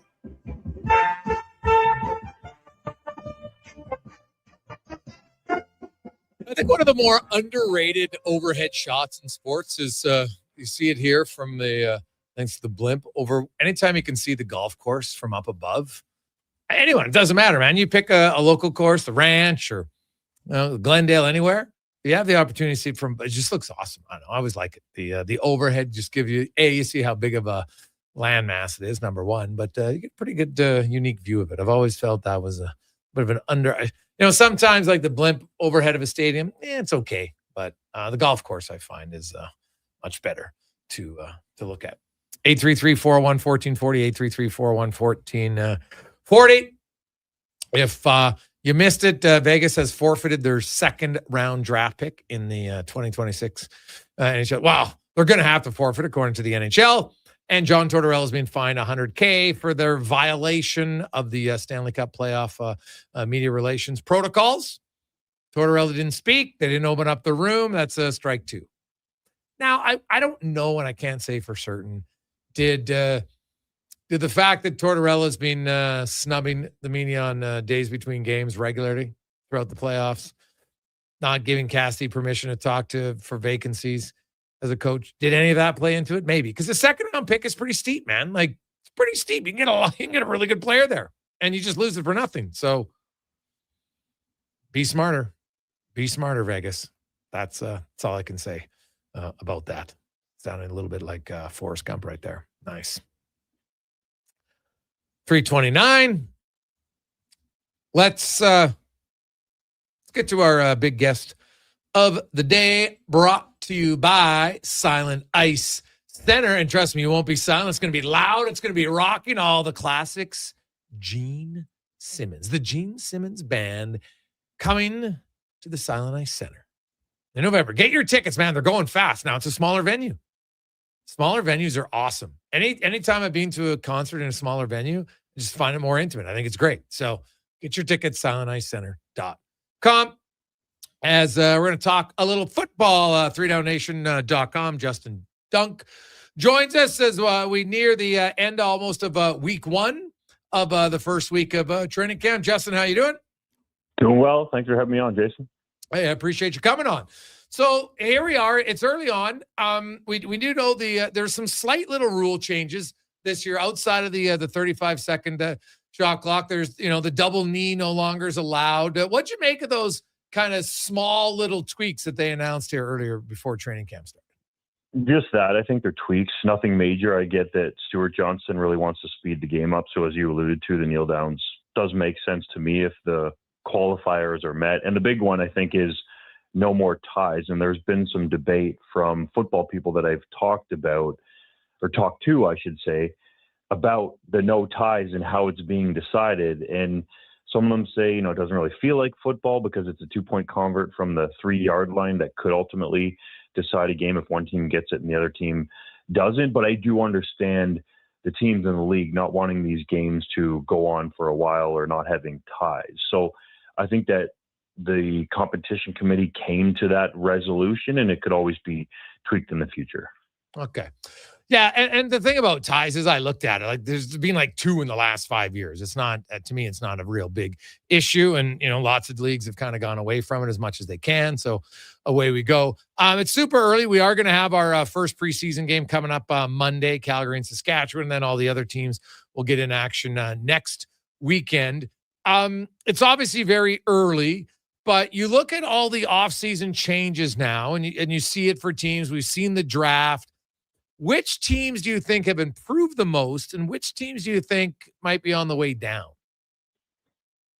You run me off the spot there, but I think you could look at the team that's in your backyard in Edmonton in terms of improving, and there are a growing consensus of people around the league that point to the Toronto Argonauts and think that they're going to have a rough time, not only because of their schedule, but just because of the way that the roster looks over there. Now, I will play devil's advocate and say, a lot of people were down on the Montreal Alouettes in 2023 and had them 9th in the power rankings and thought they couldn't do anything. But it seems like that's the consensus around the league right now, that the Argonauts are at the bottom if you did a power rankings. And I think the Edmonton Elks have done some great things, but ultimately need to go out and prove it on the field with all of these new talented players that they brought in through free agency, especially. Where do you see the green and gold right now as a team? Like, you look, their coaching staff has more experience. Lots of their players, they got a lot of returning players on defense. They've revamped their offensive line. On paper, it looks like they should be a much better team, but I'm not going to ask you how much better they are, but I'm going to ask you, Powell or Fajardo, how many starts, assuming everybody's healthy, how many starts do you think Powell makes this year? Ooh. I mean, Cody has been, Fajardo that is, fairly durable over his career. He had that hamstring issue in Montreal, which led to Davis Alexander taking his job. But I think he'll make, 15, 16, I would guess. Okay. Where do you come out on Powell? How, do you think like he could push, like if Fajardo is a little hesitant to want to throw balls into tight spaces, which I think has been a little bit of the knock on him, do you think Powell's ready to be a starter?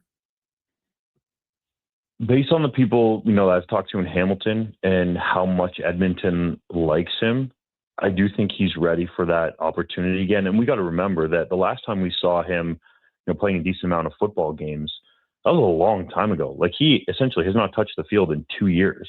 And Jason, this guy is all ball. I did a one-on-one interview with him in the offseason. You could find it at 3downnation.com.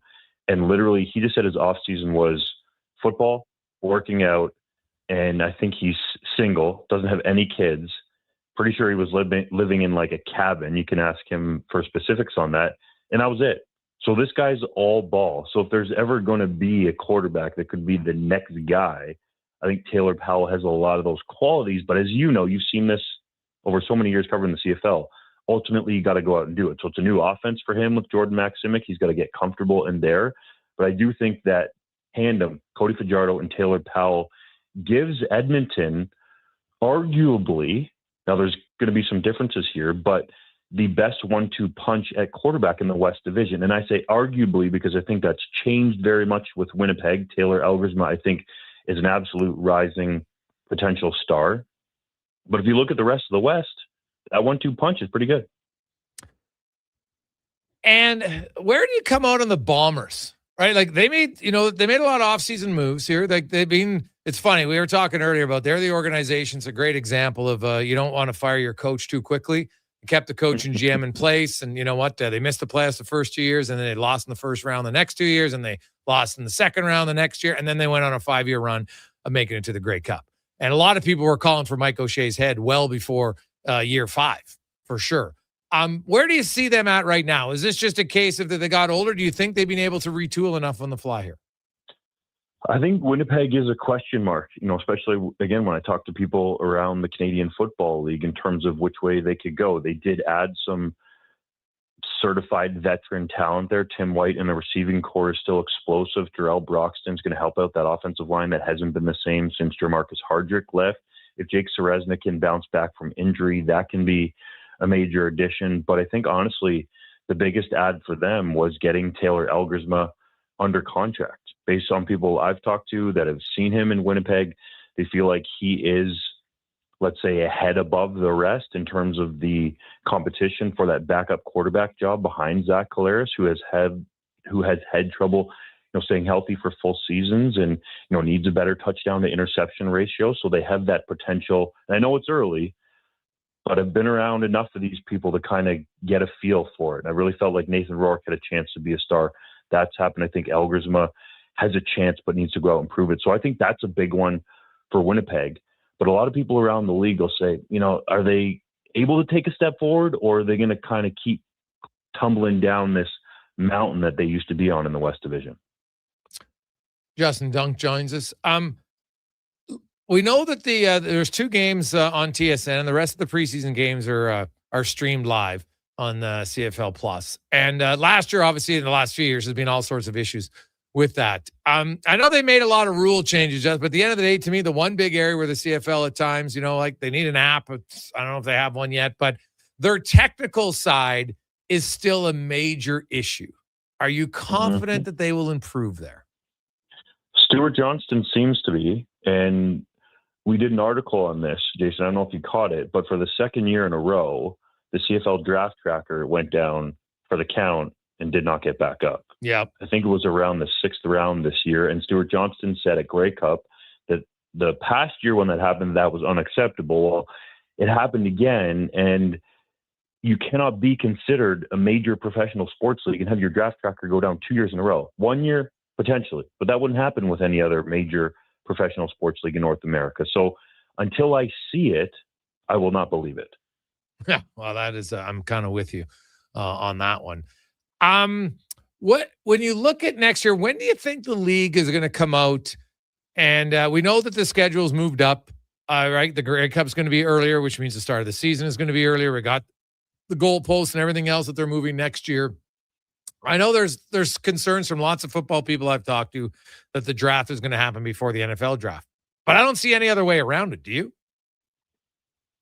I don't really think that you can, but not only the draft, Jason, there are other ripple effects here. Let's say, okay, kids that are still in school on both sides of the border, finishing up their exams, perhaps to get their degree, are they going to not take their exams to come to a professional training camp where they're not guaranteed a job? That'd be a stupid decision, right? So you're going to have issues here where, yes, if the CFL draft is before the NFL draft, let's say a high-profile Canadian gets selected, let's just say first overall, for example, but he's got exams to finish, well, he's not going to be on camp on time. And we had an article up, again, you can find it at 3downnation.com. JC Abbott, our guy out in BC, talked to Dwayne Vienu, the president with the Lions, and he admitted that he didn't pre-think of students still being in universities across the country in regards to housing for training camp, right? You know this well. There's a lot of teams around the Canadian Football League that have their training camps at universities and put all of those players, it's 100 when they start rookie camp, in the dorm rooms. And it's cheap housing. It's much cheaper than hotel rooms. So I think this is another case where Stuart Johnston and the league office are really pushing these changes forward. And I'm not saying we shouldn't evolve, but I think you should cross your T's and dot your I's before you make major changes. Talk to the people who it's going to affect most. As you said, the football people, the general managers, the head coaches, get their input and move forward in a cohesive way. Yeah, I would agree with you. I think that's a little bit of a concern. One last one, Ottawa or Toronto? Who has the best chance to improve significantly and why? That's a very tough question because there's different questions there. Ottawa, I think, has improved overall as a football team. There's no doubt about that. The question mark for them comes at quarterback. Can Drew Brown have a season like he had in 2024 where he led the Red Blacks to the playoffs and looked like he was on the upswing? Or is he going to have a season like last year where he shuts it down early and some people question his toughness, perhaps not playing through injury like some of his teammates, let's say, think that he should? In Toronto, the major question mark is Chad Kelly, and can he get healthy again and back to the level? I shouldn't say get healthy. Can he get back to the MOP form that we saw him before that brutal leg break that he had? So I think as a football team, Ottawa has a better chance to be better. But if Chad Kelly is that guy that we saw in the past, the Argos can improve as well. Justin, great stuff, buddy. We appreciate it. Enjoy the long weekend. Yes, sir. You too. Thanks, Jason. There you go. That's Justin Dunk from 3downnation.com. Lots of good football stuff on the internet. Probably the second best CFL site after Elks Nation. Let's see. So there you go. 3:41. We'll return. Gregor Show presented by PlayAlberta.ca. Rivalries run deep in Alberta football. Edmonton all the way. Calgary rules. But when it comes to the best snack for 3-down fun, there's no Battle of Alberta. It's a clear winner. Wilhauk Beef Jerky. The one thing every Alberta fan agrees on. So whether you're watching the game from your recliner or in the stands, make Wilhauk Beef Jerky. Because you don't win games with salad. Only available in Leduc. With Play Alberta, backing the home team goes beyond the bets. That's because your picks have provincial impact. Play Alberta is the only app in the province that puts all revenue directly back into supporting programs and services that Albertans rely on every day. By investing in the General Revenue Fund, every play, bet, and buy made on Play Alberta helps make a difference across the province. It feels good to know your fund goes further at home. Visit playalberta.ca/Gregor to learn more. Must be 18+ to play. If you gamble, use your game sense. At Leading Edge Physiotherapy, healing doesn't have to feel heavy, because in our SwimX aquatic therapy pools, you literally float your way to recovery. Whether you're dealing with arthritis, back pain, joint injuries, post-surgical rehab, chronic pain, balance issues, mobility challenges, or just feeling a little creaky, warm water and gentle resistance have your back, your knees, and your hips. Trusted by pro sports teams and rehab hospitals, our SwimX pools help you move sooner, hurt less, and recover faster. So take the load off. Let the water do the work. Life shouldn't hurt. LeadingEdgePhysio.com. Hi, Mike here from Northgate Chevrolet Buick GMC. No one's ever accused car shopping to be fun. I mean, think about it. Awkward standoffs to get a price. Let me go talk to my manager. Dealers asking for your credit card, then melting your phone if you say no. See, not fun. At Northgate, I promise you a different experience. We make it fun. And you will like us, I promise. 0% financing, a great selection of new and pre-owned units. So for some fun, stop in today. 13215 97th Street or visit us online at northgategm.com. You're in Northgate country. From the first pitch to the final out, catch Toronto Blue Jays baseball games live right here. Don't miss a moment of Blue Jays baseball this season. Sports 1440 is proud to be the home of Blue Jays baseball. Legacy Heating and Cooling is your supplier of maximum comfort, bringing you the cool AC you need. You just have to call Legacy. Call Legacy. For comfort at night when the hot air suffocates you. Call Legacy. Call Legacy. For comfort in your wallet with no payments or interest for 1 year. Call Legacy. Call Legacy. You deserve comfort. Cool off today with AC from Legacy Heating and Cooling. The job isn't done until the last load is hauled, and having a semi-trailer out of commission is not an option. Whether replacing or adding to your convoy, Edmonton Trailer has a huge inventory of new and used semi-trailers, trusted by the gravel, logging, oil field, fluids, and freight industries. Find a trailer right for you online or at one of their 3 locations. For sales, service, parts, rental, and finance, when you're in it for the long haul, Edmonton Trailer. You've got a go-to coffee spot, a trusted barber, even a lucky game day jersey.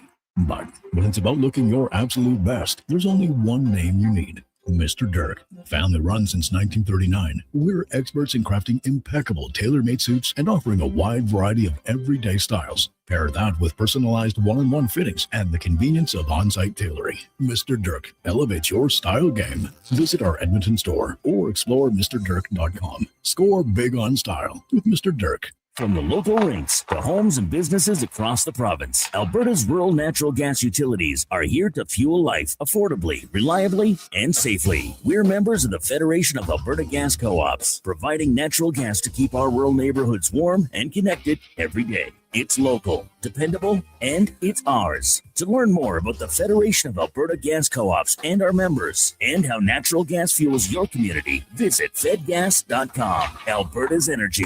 Game on. Shake off winter and roll into spring. It's time to turn the season with Jiffy Lube. Until May 31st, visit any participating Jiffy Lube for a Pennzoil full synthetic oil change, and you could win some incredible prizes, like the Grand Prize Spring Kit featuring 2 Yeti mugs, wiper blades with install, gift cards, and more. You could even roll away with one of Jiffy Lube's Keeping You Moving mini prizes. Turn the season with Jiffy Lube and win. Visit jiffylubeservice.ca today.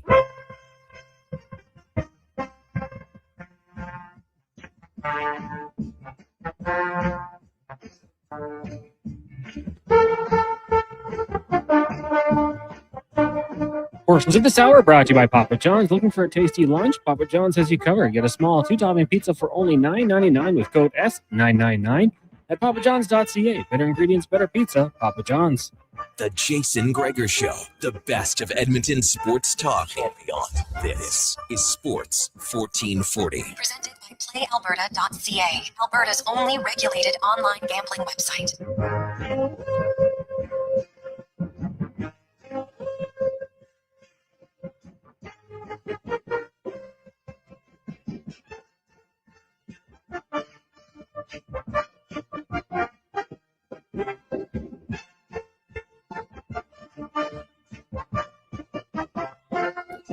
.347. Welcome back, Jason Gregor, Connor Halley, Sports 1440, sports1440.ca.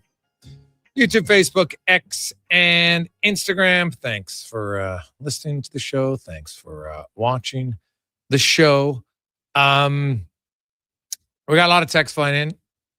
833-401-1440, 833-401-1440. Guys, Torts left because the airport curfew, so they'll get the pick back from Brian fan. Well, that's not actually true, Brian. There's a reporter out of Vegas who said there are two airports that could have flown out. One does have a curfew, the other one doesn't. And although the other one does, but if you ask for an exception in advance, they will allow you to fly out late. And he produced the paperwork that said they had asked for it. So they knew that there was a chance, because if the game goes into overtime, that's why you asked for it.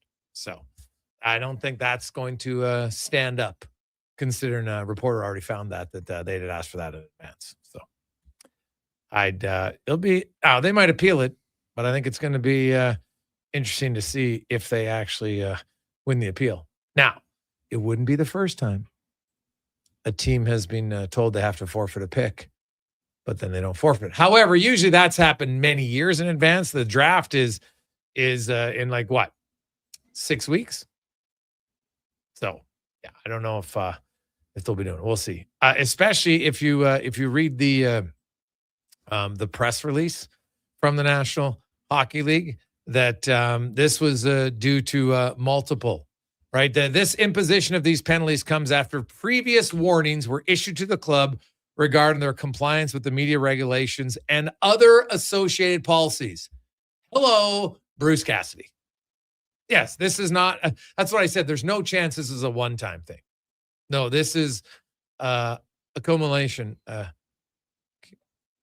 I say that right?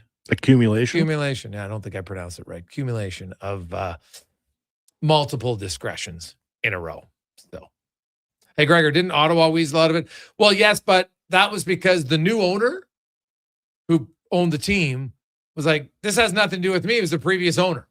And a lot of people actually argued that was valid because the previous owner had done a lot of shady things. He's like, hey, I purchased the team. Now, some would say when you buy a company, you inherit its debts. That they say so, yes. But the NHL did side with Ottawa on that one. And it was a new owner who'd come in and done a lot of good things for them. Vegas, what are they going to appeal on? Well, we didn't like it that you suspended our player. Like, what? So I don't really know how they'd be able to stand on it.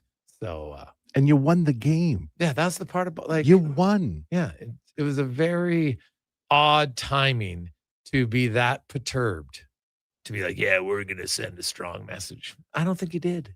I don't think you sent a very strong message. So let's get to the 2-minute warning now with Cam Tate, brought to you by Legacy Heating and Cooling, where the rates never change. No overtime charges. That's how you build a legacy at legacyheating.ca. Now, Cam Tate, of course, longtime journalist in town, 45 years for the Tate Meister. And he's never let him slow him down. Born with cerebral palsy, being in a wheelchair. And he's always wanted to be on radio. And the 2-minute warning, due to technology, Cam's words come to life in the 2-minute warning. And on Fridays, he gives me the honor, some days, of reading his 2-minute warning. So it's my voice and Tater's words. Here we go. Nevada has always been a land of indulgence, where rules are more of a suggestion than a mandate. But the Las Vegas Golden Knights, they've turned that into an art form, stomping through the NHL with the grace of a bull in a china shop and the arrogance of a king without a crown. Their latest antics, proof that this franchise believes it's untouchable. Today, the NHL dropped the hammer on John Tortorella, $100,000 fine, and a loss of a second-round pick for the organization. Why? Because after eliminating the Ducks in Game 6, Tortorella decided he was above the league's most basic rule, media access. Sorry, not today, folks, he said, slamming the door in reporters' faces. The NHL response was swift and severe. But let's not kid ourselves. This wasn't just about Tortorella. This was a warning shot aimed squarely at the Golden Knights, a team that has made defiance its brand. And then there's Braden McNabb, suspended for Game 6 after a vicious interference hit that sent Anaheim's Ryan Poehling headfirst into the glass. Poehling is now nursing an upper body injury, aka concussion, while Vegas cries foul over McNabb's suspension. Oh, poor babies. The Golden Knights' message is clear. They think they're above the rules, above the league, above accountability. It's entitlement at its most grotesque. But wait, there's more. Earlier this week, Vegas made headlines for refusing to allow the Oilers and the Kings to speak with Bruce Cassidy about Coaching vacancies, a petty, vindictive move that reeks of insecurity and arrogance. The Golden Knights just don't break the rules. They revel in it, daring anyone to stop. This is a franchise that has become a stain on the NHL's reputation. Their arrogance is corrosive, their antics disgraceful. The league must act decisively because if Vegas is allowed to continue this charade, they won't just tarnish their own name, they'll drag the entire NHL down with them. And let's not forget, what happens in Vegas may stay in Vegas, but their arrogance, that's spilling over into every corner of the hockey world, leaving a trail of shame in its wake. It's the 2-minute warning with Cam Tate. And that's why I think this is such a strong punishment for Vegas to say, okay, we've given you some warnings. You keep doing it, there's going to be some consequence. Like, I'll be honest, like, I thought there was going to be a significant fine. Like, I thought, you know what, they'll probably get fined $250,000. I didn't think they'd ever get, losing their second-round draft pick. That's a pretty significant penalty. Now, as many texters have said, Gregor, I'll believe it when I see it. The NHL has rescinded fines like this and punishment before. Very true. Very true. Hey, Gregor, do you think the Oilers could get that second round back from the joke when they lost it due to the coaching fiasco? Oh, you're talking about the when they gave up. Was it a second for McClellan and a third for Chiarelli or vice versa? I can't remember. But either way, it was wild. Right? It was wild. That I don't think that. No, the one was for McClellan. Yes. And Chiarelli, yeah, I think they had to give up 2. I'd have to go back. I think it was a second and third. Was it a trade or they just lost? No. The Oilers, that's when Chiarelli had been fired. McClellan had been fired. The Oilers hired them. And back then, the NHL had come up with this, which makes no sense, that, and I know some people say, well, you should get something for your asset. No, you've deemed your asset worthless because you fired him. You didn't think he was good enough to coach your team. You didn't think he was the right GM for your team. I know they're under contract because you signed him to the contract. So sign him to a shorter contract so you don't have to honor it. But that's, in the history of NHL rules, I can't think of a dumber rule. Hey, guess what? So we're going to fire a guy. And if somebody else wants to hire him, we get a draft pick and they pay him. Genius. Teams are like, wow, should we fire this guy? I know someone else probably going to hire him. Let's get a second round pick. We like another coach. Okay. Because that's essentially how it worked out. That was, in the history books, one of the oddest rules ever for the National Hockey League. Not even close. Hey, guys, can the Oilers offer Cassidy the head coaching job at considerably less money so Vegas has to pay the difference from Nate and Mandy? Well, on a 1-year deal, sure. But Bruce Cassidy isn't going to agree because you can't say, hey, his first year of his contract is $2 million, but then year 2, 3, and 4, it's $4.5 million. It's not how it works. So his contract is going to be, hey, it's a 3-year deal, and it's like there's an AAV on it, even though there's no cap on it. That's usually how it is. No escalator?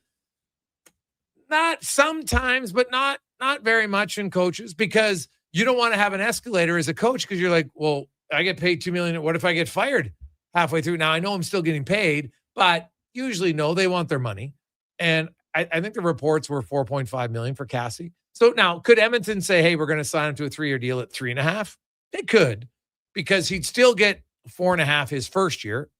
Vegas would just have to add $1 million to the 3.5 that Edmonton's paying, right? So that's how it works. Now, could there be a real shady deal where Edmonton just signs to a 1-year deal at $1 million? In theory, I guess they could. Coaches usually don't sign 1-year deals because there's not a lot of security, even with, hey, Knobloch has a 3-year extension that hasn't even kicked in and he's already been fired. So, yeah, I don't see a way to do it. I'm sure they'll probably come close to what he was making in Vegas, I would think. Now, because he hadn't won a cup when he got the job in Vegas. He'd been to a final once. He'd made the playoffs every year in Boston, but he never won a cup. And he got that high. Now he's won a cup. So I'm sure he'll say, hey, wait a second. Before I was a cup winner, I got this contract. I think I deserve similar now. We'll see. It all depends on what you're willing to spend. But keep in mind, the Edmonton Oilers are paying Knobloch for the next 3 years, unless he gets a new coaching job. Will he? In the future, yeah. Like, there's not many head coaches to go to back-to-back Stanley Cup finals, right? And if you look at I think sometimes people, if you only look at the bad year of Knobloch, that's not fair analysis. It's like a player. Well, hey, I'm only going to sign him because he scored 22 goals once. Yeah, but the previous 2 years he scored 35. Well, it doesn't matter. It does matter. Now, in arbitration, funny enough, not as much, because the most recent year does matter more in arbitration. But the second year, talking to lots of AGMs that have gone through it, the second year definitely still helps. So, like Chris Knobloch. Hey, so what happened your first year as a coach? Well, I made it game 7 in the Stanley Cup final. Then he made it to game 6. Like, trust me, I think he'll get it. I think he would get a head coaching job quicker than Jay Woodcroft has. That's just my gut. And the other thing is, the NHL has had kind of a slower, because we know like 2 years ago, there's like 14 coaching changes. And if you look at the average, that means next season, I don't know if Knobloch, would he get interviewed for Toronto? I don't see why they wouldn't. They might, Ken Holland had him in Edmonton. He could interview in LA. Whether or not he wants to jump right back in. Now, I would say he does for 2 reasons. He's young, and he'd have all summer to move his family. Right? Like, there's an advantage of doing it now, or do you take a job mid-season where you're, now you're going to move away from your family? And that's what happened when he took the job the first year in Edmonton. Right? His family, because of his kids in school at the time, they stayed in Hartford, and they would meet up a few times over the next 6 months until their schooling was over. And now they reside here, right? His son came in, he went to Strathcona, was actually going to talk to Chris because I talked football with him a few times, and his son was going to go play with the Huskies. Unfortunately, got injured, and now he's out for the year. Tore up his knee. But I do think that Chris Knobloch will be a head coach, I'll say within 2 years. Where would you see him? Oh, well, it all depends. There's so many. It depends who the vacancy in 2 years. Yeah, there's so much can happen between now and then. That's true. Yeah, can't say it at all. So we'll see. Quick break. When we come back, Craig Button will join us. We got some stats of the day and more. But first, let's get to the con man and a sports 1440 update brought to you by Hire Good. For professional property services that you can feel good about, get Hire Good. Site cleanup, debris removal, seasonal maintenance, and more. Stable jobs create stable lives. HireGood.ca. The Sports 1440 update. The NHL announced today that as a result of flagrant violations in the Stanley Cup media regulations following Game 6 of the second round series against the Ducks, the Vegas Golden Knights will forfeit a second-round pick in the 2026 NHL draft. In addition, head coach John Tortorella has been fined $100,000. Earlier today at the World Championships, Canada knocked off Sweden 5-3. It's also Finns over Germany 3-1. The States falling to Switzerland 3-1, and Czechia over Denmark 4-1. Canada back in action tomorrow morning, taking on Italy. In the association, 2 games tonight. Cavs Pistons from Cleveland, tip off 5 o'clock. Cavaliers leading that series 3-2. Then at 7:30, the Spurs chance to wrap up their series with the Timberwolves in Minnesota. Major League Baseball, Jays and Tigers from Detroit. First pitch 4:40. We'll join that game in progress here on Sports 1440 on the AM feed.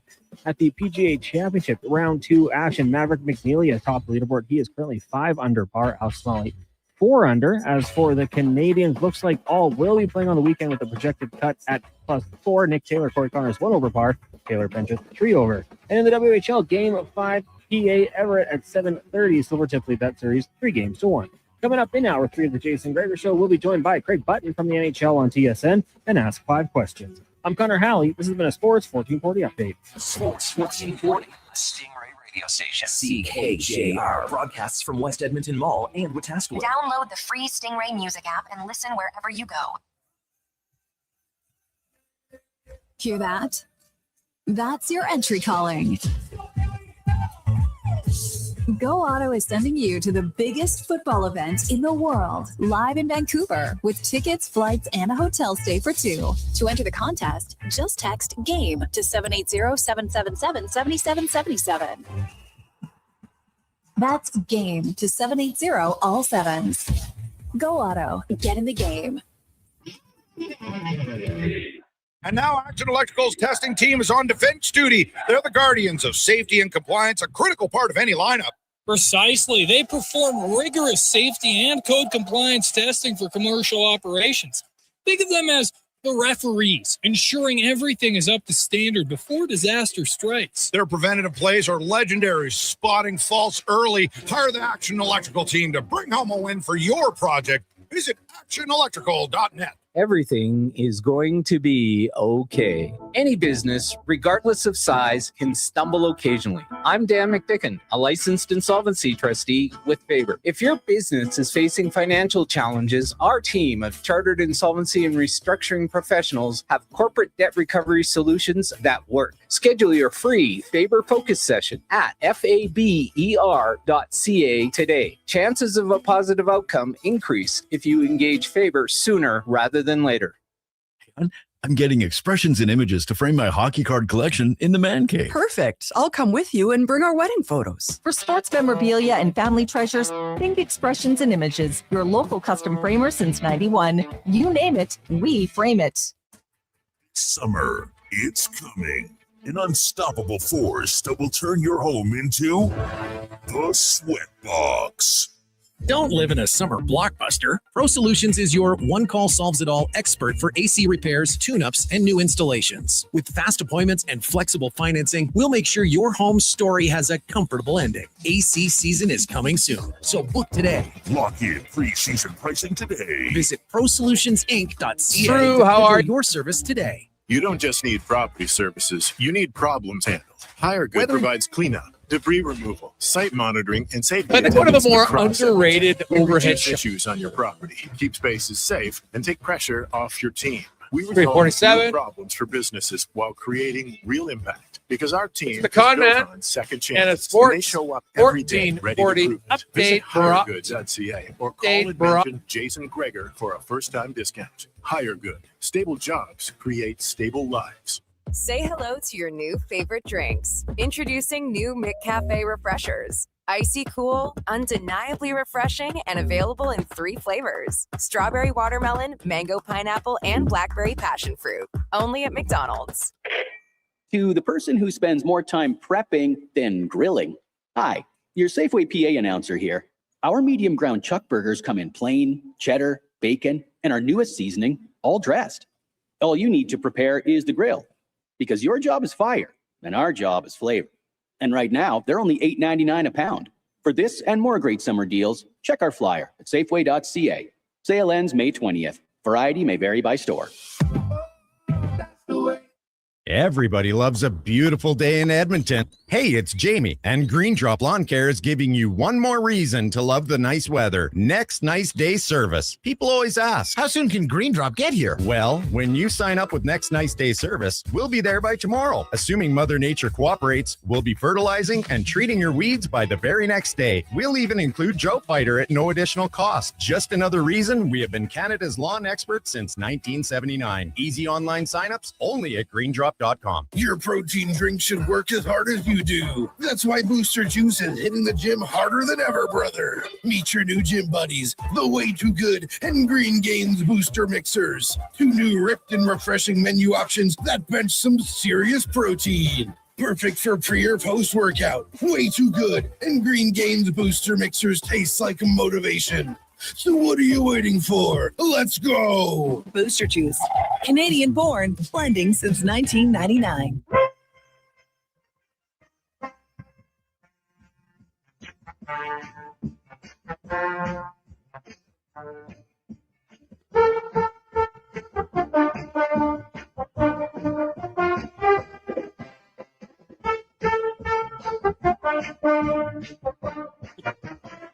Portions of this hour brought to you by Leading Edge Physio. From weekend warriors to professional athletes, kids playing soccer to grandparents in the garden, rotator cuff tears and tendonitis, post-surgical knees and hips, we fix your body. Life shouldn't hurt. LeadingEdgePhysio.com. The Jason Gregor Show, the best of Edmonton sports talk and beyond. This is Sports 1440. Presented by PlayAlberta.ca, Alberta's only regulated online gambling website.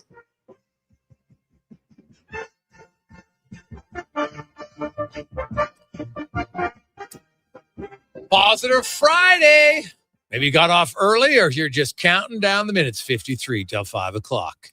All right, it's the Gregor Show presented by PlayAlberta.ca, where tonight, your chance, Lotto Max, $20 million. and 20 $100,000 prizes. Hey, maybe you win. You can give it to Torch. Still break even. You never know. Good luck. Get your tickets at playalberta.ca. And while you're there, check out the Jason Gregor Show odds boost specials. On a little bit of a run this week. So we got a little Jays action for you tonight. Some Pistons and Spurs and a little Yankees. And then we, of course, have it set up for the only Saturday night game of the weekend in the NHL. So you like some b-ball or baseball or hockey. Got a few options for you. PlayAlberta.ca. How do you think a GoFundMe for Tortorella's fine would do? Was he the kind of coach that has a lot of goodwill with fans to say, that poor guy? Maybe some Vegas fans, but if I was a fan, I'm like, dude, I'm not GoFunding a guy who's a millionaire, right? Like, I've always find that a little odd, right? Like, I think GoFundMe should be for the people who really can't afford it. And not specifically Coach Tortorella, who is notorious for acting up. Remember when Mac T pulled Harvey the Hound's tongue out and they raised money through the radio station for him? Yeah, but then they couldn't take it. Really? Oh, yeah. No, you're not allowed. So they wouldn't take it. Well, it's given to charity then. It's still a good story. It's still a good story, yeah. That was a classic from Mac T. The old tongue pull. Harvey had it coming. Yeah. He's a little mouthy. I will say, though, I will tip my hat to the Vegas Golden Knights social media team. I don't know if you ever follow them on social media, but they're pretty funny. So they put out this tweet. The Golden Knights are aware of today's announcement from the NHL regarding the post-game media availability following Game 6 in Anaheim. The organization will have no further comment. I just found it funny because I know they're doing that. They didn't talk yesterday. No further comment. Like, at least you have a little sense of humor with it. I think it's pretty funny. Cheeky, but funny. It did make me laugh for sure. Hey, trust me. Tortorella can handle the fine. But the draft pick is like, that's no joke. They lost the second round draft pick.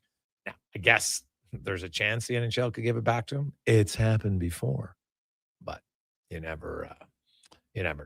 So let's get to some stats of the day brought to you by All Star Construction.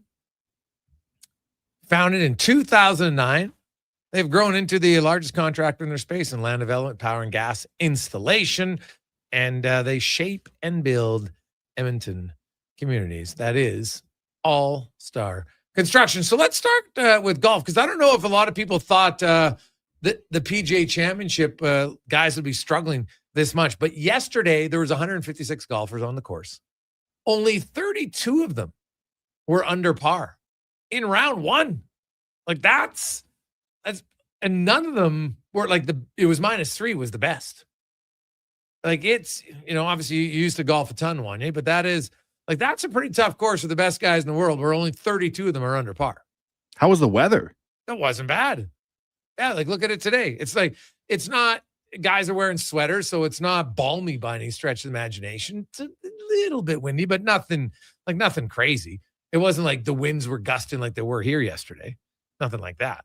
So I just found it kind of interesting to, you don't see that, very often, to see that much kind of, domination overall. Also, last night, Brett Howden scored his third shorthanded goal of the playoffs, which puts him into a tie all time in NHL history for most shorthanded goals in one playoff year.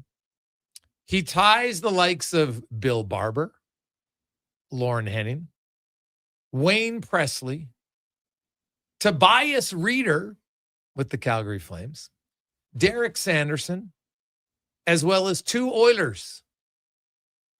Any idea which 2 Oilers had 3 shorthanded goals in one playoff year? Both have scored some pretty important goals in Oilers playoff history. Pisani? Incorrect.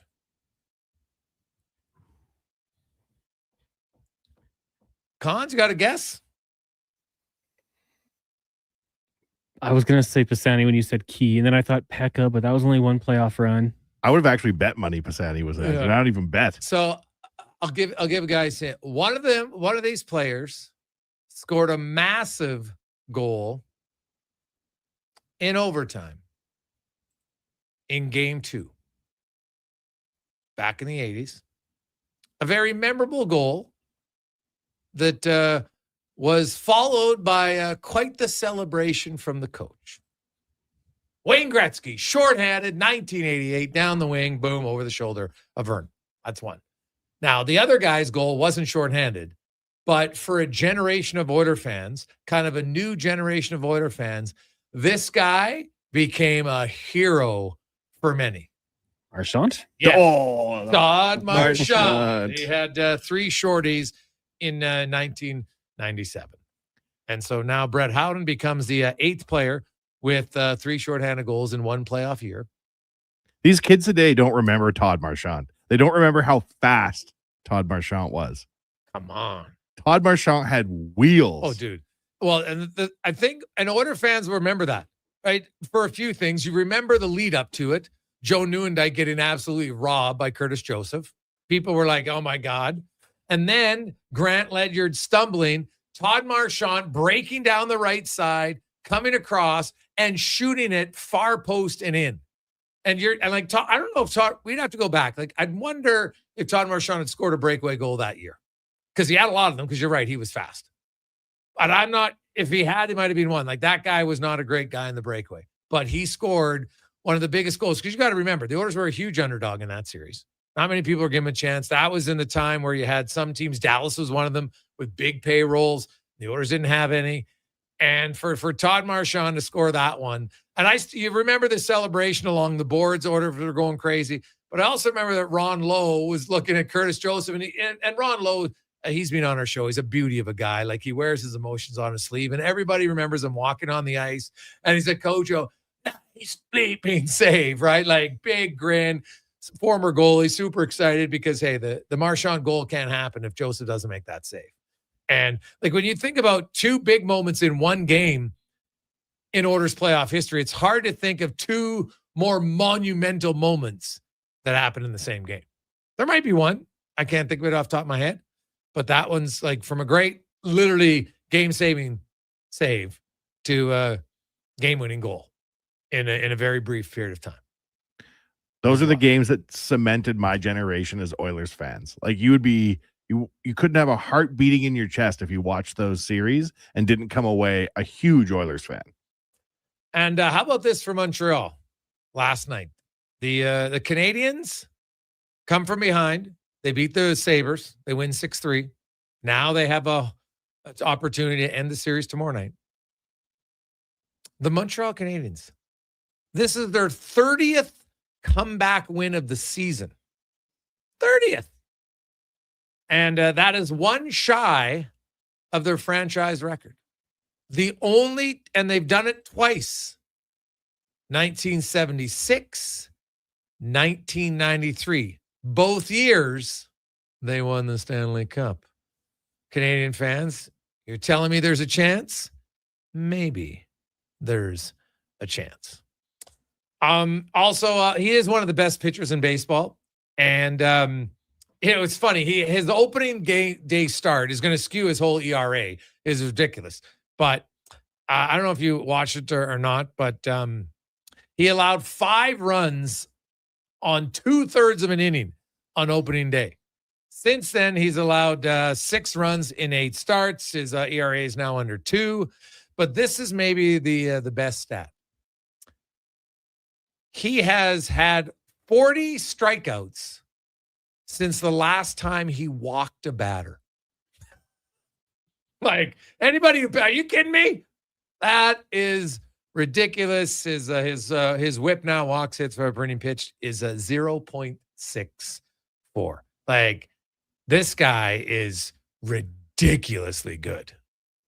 Honestly, if you were somebody who plans like trips to go see people, if you're a Jays fan, I want to go when Pittsburgh's going. I don't even know if they're going, and maybe you look at the rotation, because my God, or maybe just go to Pittsburgh because it is one of the most beautiful baseball stadiums I've ever been in. It's awesome. Really? Oh yeah. No, it is one of the best. I've been to 13, 14 major. I know Pittsburgh is my favorite.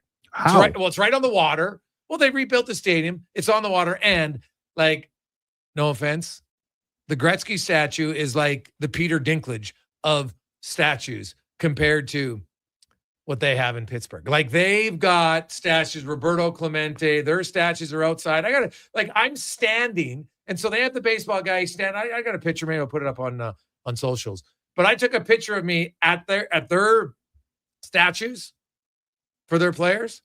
Like the Gretzky one, you know what? It's elevated. But if you get up on the riser and you stand side by side to it, it's almost the same height. No. You stand up there. You're not even halfway. Like they're like 20 feet plus. Like they're legit. They are phenomenal. But the whole stadium, you go to Pittsburgh for a baseball game. Now, I haven't been to every stadium. I haven't been to Yankee Stadium yet, the new one. I haven't been to Boston, obviously iconic. I've been to Wrigley Field. I love Wrigley Field. But just from scenery and everything else, Pittsburgh was beautiful. I really enjoyed it there. So, but Skeens right now is unreal.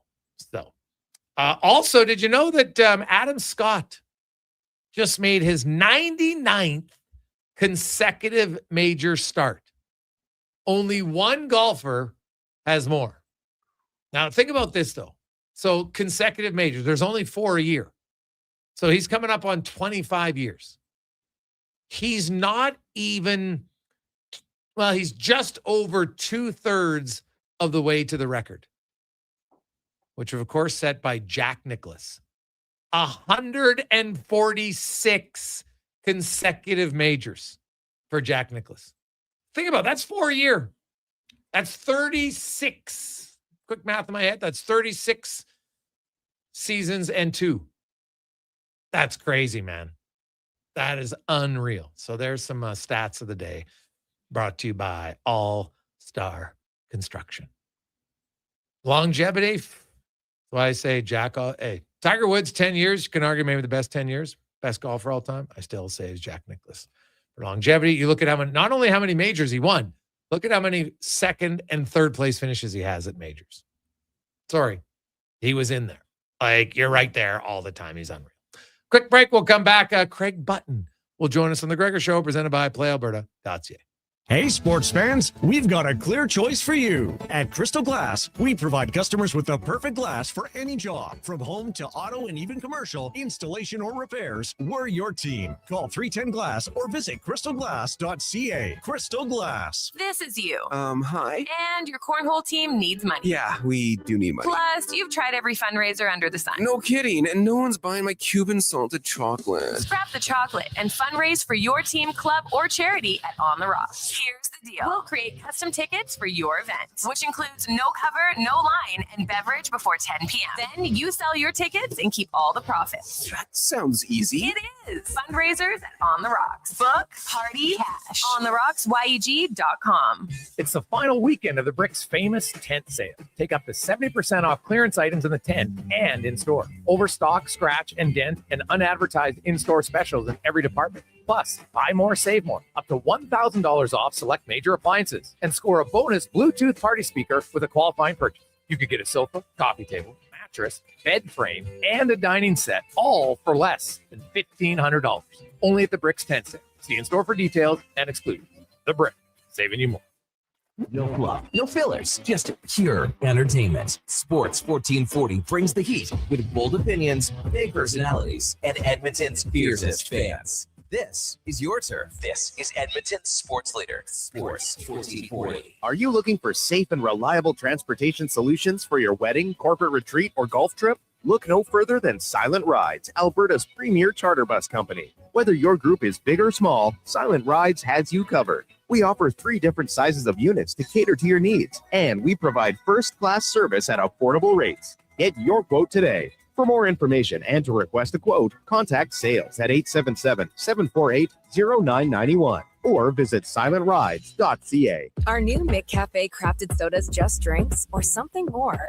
Like Sprite Berry Bliss, Creamy Strawberry Coke, and Orange Dream. All swirled with fizzy flavor and topped with silky cold foam. Only at McDonald's. At participating McDonald's restaurants in Canada. There's still time to book your tournament at the Ranch Golf and Country Club. As one of Alberta's top tourney courses, the Ranch makes hosting fun and easy for any group or business. No matter how unique or unusual, they'll accommodate your vision for an event no one will soon forget. Start planning your tournament today at their beautifully landscaped course on the outskirts of West Edmonton. On-site event coordinators are here to help, but hurry, availability is limited and booking fast. Visit theranchgolf.com. The funny thing about hitting the road to leave it all behind is you don't really want to leave it all behind. So Sherwood Honda has the SUV with plenty of room for all you want with you. Think Honda CR-V, the Honda Pilot, or maybe even a Ridgeline truck. With this kind of lineup, you can go where you want and bring all you want with you. You sure would make it easy to leave your cares behind by starting at Sherwood Honda.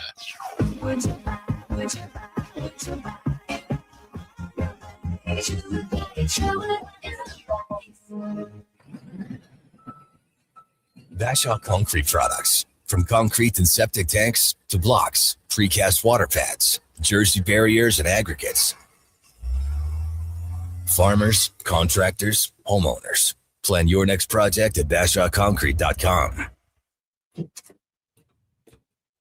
Family owned. Over 60 years pouring. Bashaw Concrete Products. Once again, start here. BashawConcrete.com.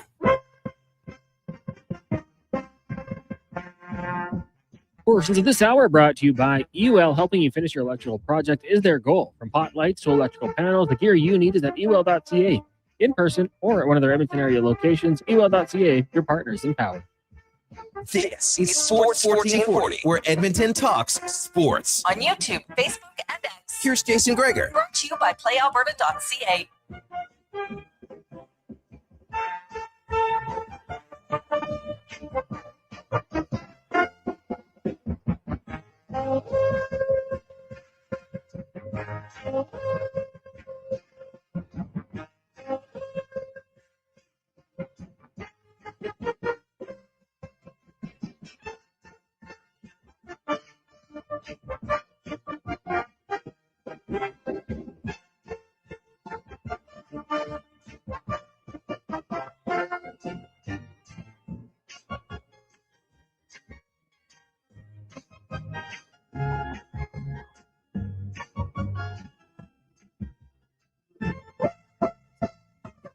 A little extra brass bonanza for you on a positive Friday.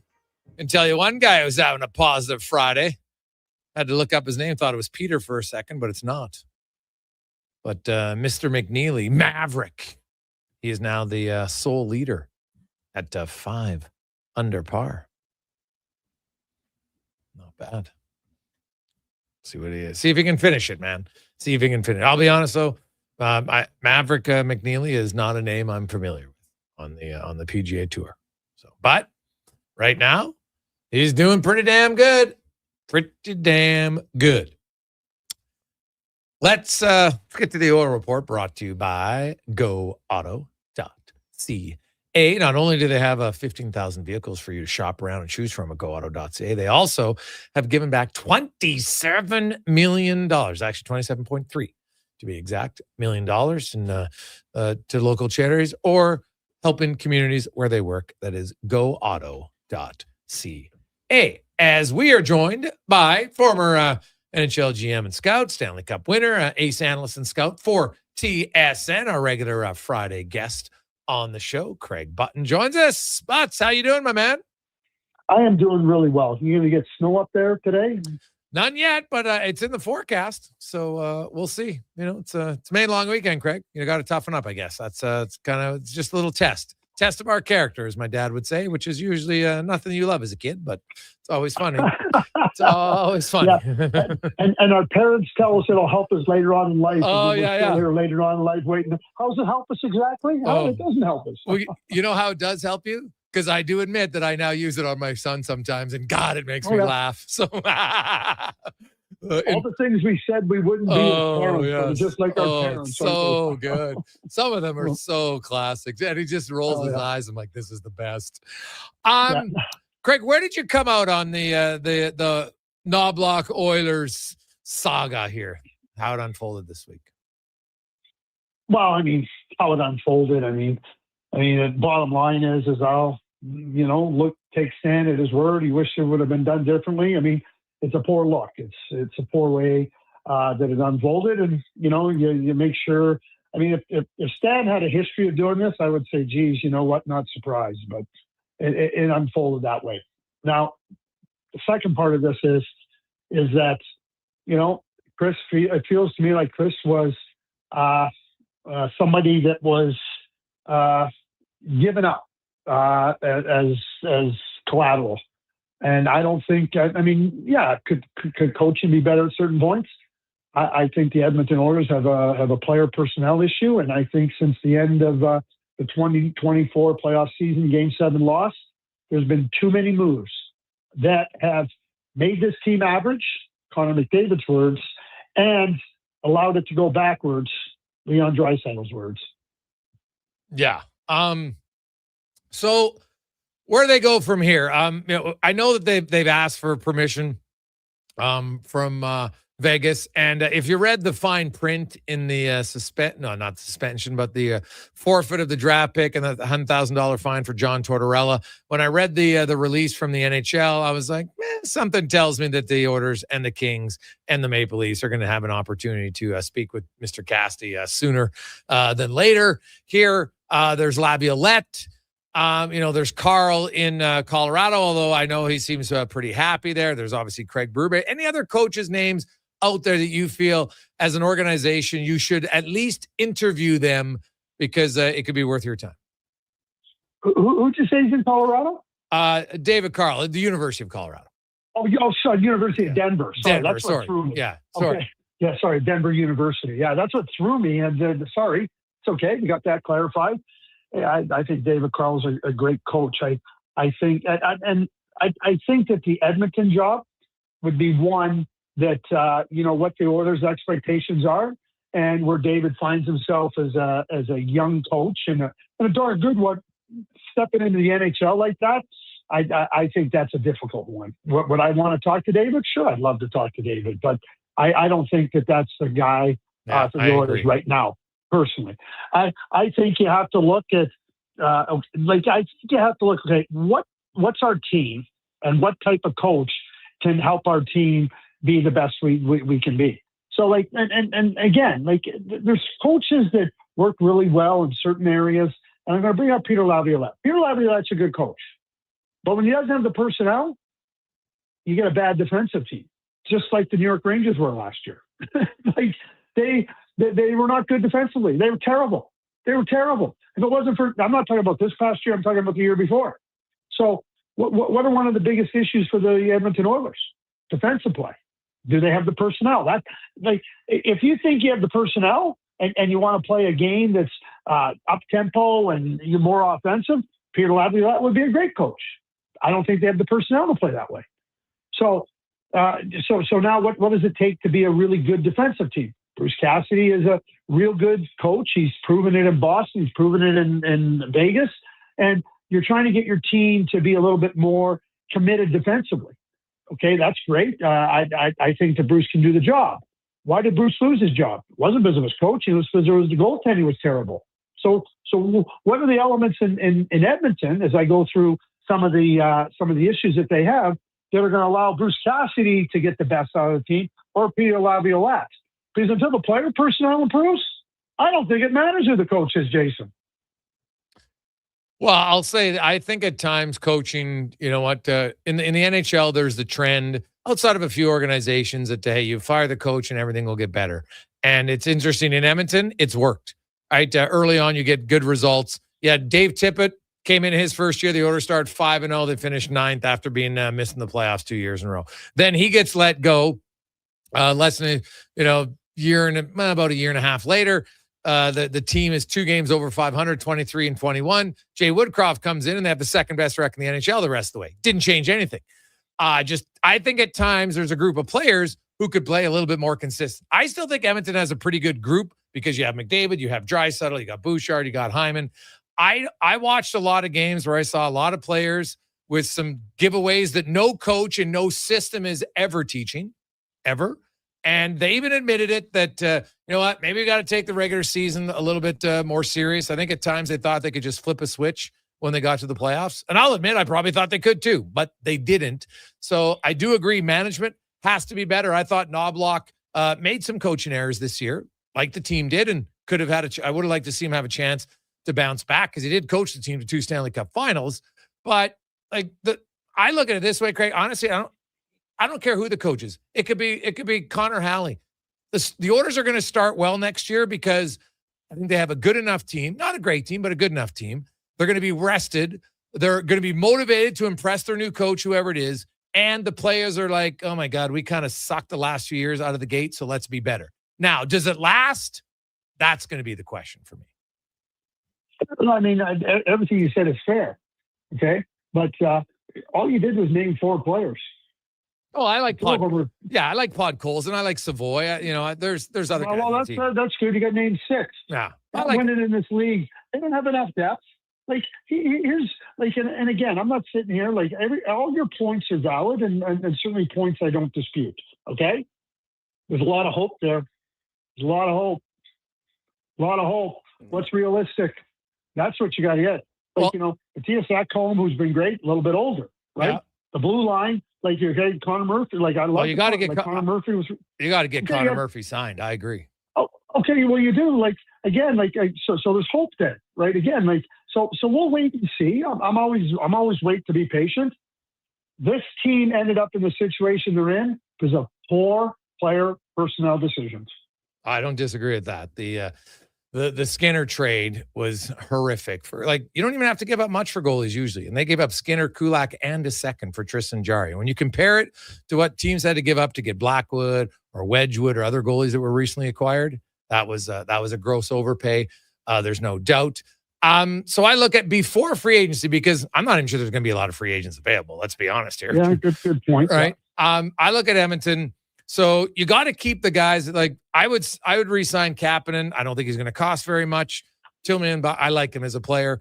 Connor Murphy, I would sign. Dickinson, I would sign, Craig. But if I'm Jason Dickinson and I look at the free agent, I might be the number 1 center available. I think I owe it to myself if I'm Jason Dickinson to go to market.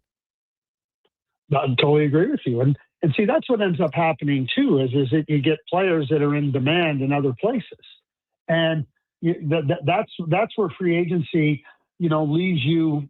I guess what I would call it is you're in a chase. So you want Jason Dickinson. Well, all of a sudden the price might go up. It might go up significantly with respect to what it costs you to get that player. And that's just, there is a price of business. There is a price to give yourself the best chance to put your best roster out there.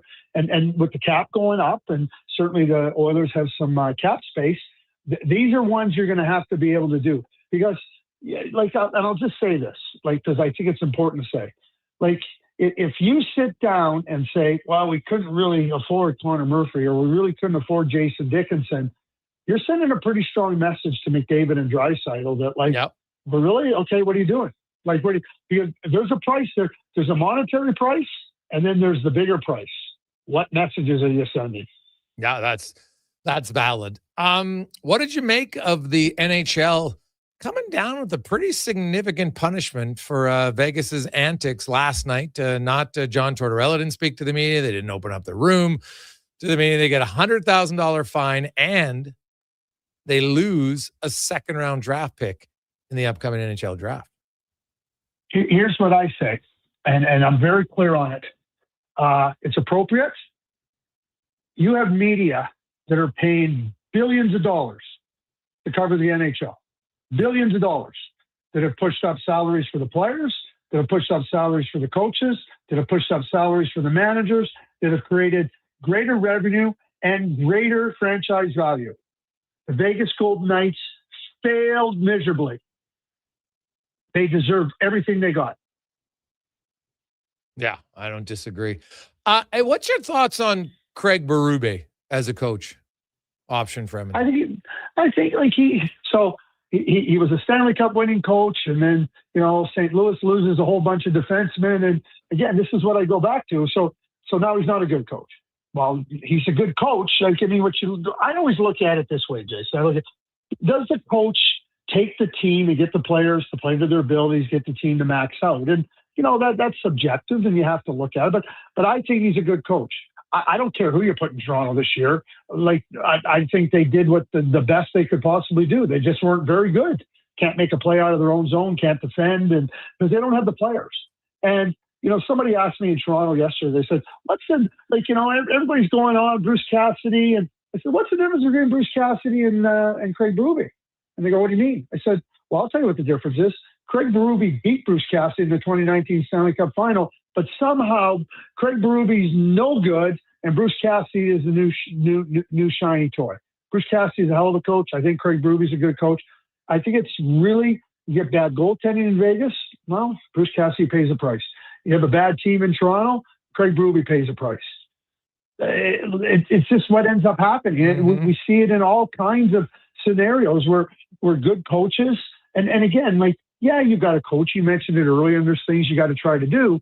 But that's why I say max out your team, give the players the ability to be the best they can be, and then you evaluate. I think that team was poorly constructed in Toronto, and St. Louis lost a lot of good defensemen that made it harder to play a certain way. Did Craig adjust? You can say yes, maybe he didn't enough.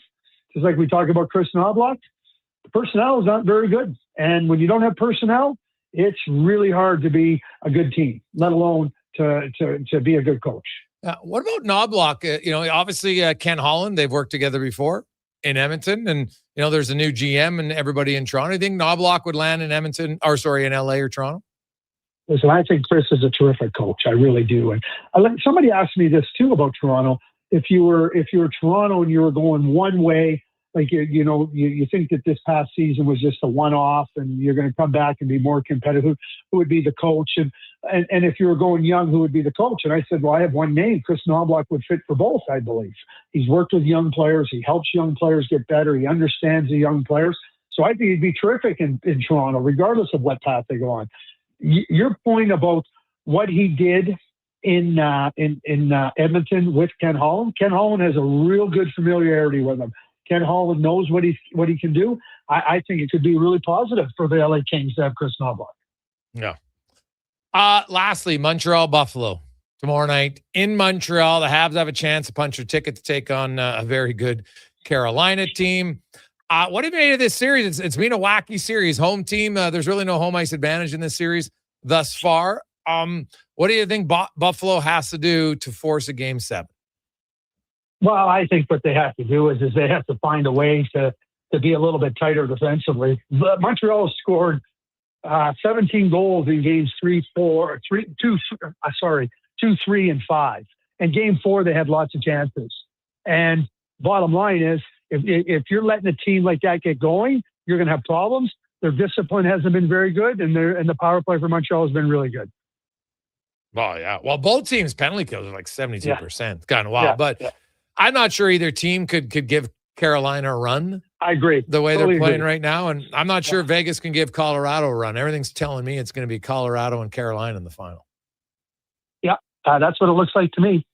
And Craig, lastly, we're seeing lots of young guys, across the CHL here in the playoffs. So we get to the finals, and I've been watching young DuPont here in Everett, and I really like Rudolph. He's a really good player. I wonder if at times maybe he's been trying a little bit to do too much in the series. I think PA's tried to goon it up a little bit. It's not really worked on them, but you look at DuPont, and there's rumblings already. He's probably going to go NCAA route next season. But where do you come out on Daxon Rudolph as a first rounder this year? I think he's a top 5-8 pick. I think he's that good. I'll be honest with you, Jason. I'll share it with you now. I think he's a nudge ahead of Bierhoff. Oh, in what way? What do you like about him better? Yeah, I don't think Keaton's elite. I don't think there's any element of Keaton's game that's elite. I think Keaton can play big minutes. I think he can do some things in terms of, contributing some to the move the puck out. I don't see him as a number 1. I see him as a 2 at best, maybe a 3. And I think Daxon Rudolph has more, he's more physical. He's more rugged. I think he's got the more offensive ability than Keaton Bierhoff. And that's my assessment. I'm not saying it's far off. I'm not saying it's a big thing, but in my view, I think Daxon is just a little bit better prospect than Keaton Verhoff. I think he's a little more robust. I think he's more physical and more eager to play that way. I mean, Keaton's a big guy and moves and plays the minutes and plays responsibly, but that's what I see. I think Daxon's a really good player. Yeah, well, he's really impressed me a lot, and there you go. Like there's a lot of good D-men at the top of the draft here coming up. 5 that are going to go in the top 8, I think. Yeah, 8, 9 guys, and that's Keaton Verhoff, that's Daxon Rudolph, Carson Karls, certainly Chase Reed, and then you have Albert Schmitz, the Latvian defenseman, and the other guy, don't rule him out, is Malte Gustafsson, the big 6'4.5" defenseman for Sweden. So you might end up with 6 guys in the top 10. Yeah, and what's interesting about it is it's all going to depend on what your scouts in that organization, how they view guys. Like I remember when people were like, "What's Detroit doing?" when they went after Mo Seider, they clearly knew what they were doing, right? So yeah, exactly. And Toronto, like is McKenna, McKenna, Stenberg. Who do you think is who's Toronto going to take, and maybe who should they take? Yeah, well, I don't know if I just go for. If I was in Toronto, I'd be taking Gavin McKenna. That's what I'd be taking. That's where I would be at. There's no. When I say there's no clear-cut guy, understand what I mean by that. There's no Connor McDavid. There's no Austin Matthews. There's no Macklin Celebrini. So that's what I mean by no clear-cut guy. It doesn't mean that people don't have an opinion on who the best guy is, but that's where it's at. Yeah. Awesome, Craig. As always, really appreciate your time, man. Have a great day. Okay. You too. Thanks, Jason. There you go. That is Craig Button from TSN. Let's take a quick break. We'll return. It's the Gregor Show presented by PlayAlberta.ca. With Play Alberta, backing the home team goes beyond the bets. That's because your picks have provincial impact. Play Alberta is the only app in the province that puts all revenue directly back into supporting programs and services that Albertans rely on every day. By investing in the General Revenue Fund, every play, bet, and buy made on Play Alberta helps make a difference across the province. It feels good to know your fund goes further at home. Visit playalberta.ca/Gregor to learn more. Must be 18 plus to play. If you gamble, use your game sense. Say hello to your new favorite drinks. Introducing new McCafe Refreshers. Icy cool, undeniably refreshing, and available in 3 flavors. Strawberry watermelon, mango pineapple, and blackberry passion fruit. Only at McDonald's. I've got some good news if you've been thinking about a heavy-duty truck. The 2026 Ram 2500 Black Express is now at St. Albert Dodge. You've got 20-inch black aluminum wheels, black Mopar side steps, body color, bumpers and grille, and a sport performance hood. Available in all the colors for $68,990. Plus, new this year, Ram's best-in-class 10-year powertrain warranty. Now's the time. Head up the trail and see how easy it is to do business at St. Albert Dodge. Mr. Rooter gets attacked by a Canada goose. Oh, look at that. Another on-time arrival. Nothing stops Mr. Rooter from plumbing on schedule. You gotta be kidding me. Hello, Mr. Goose. I'm Mr. Rooter. Okay, this is what you train for. Through rain, sleet, or goose, the pipes get fixed. For a plumber who does whatever it takes, Mr. Rooter. Attention Alberta construction pros. For over 50 years, Jaffa Equipment Rentals has been your go-to for top-notch equipment and stellar service. Whether you need rentals or expert maintenance, we've got you covered. Stop by our Edmonton or Calgary locations today. Don't miss a moment of Blue Jays baseball this season. Join play-by-play announcer Ben Shulman for the games live on Sports 1440. The Toronto Blue Jays are on Edmonton's home for all things sports. Sports 1440.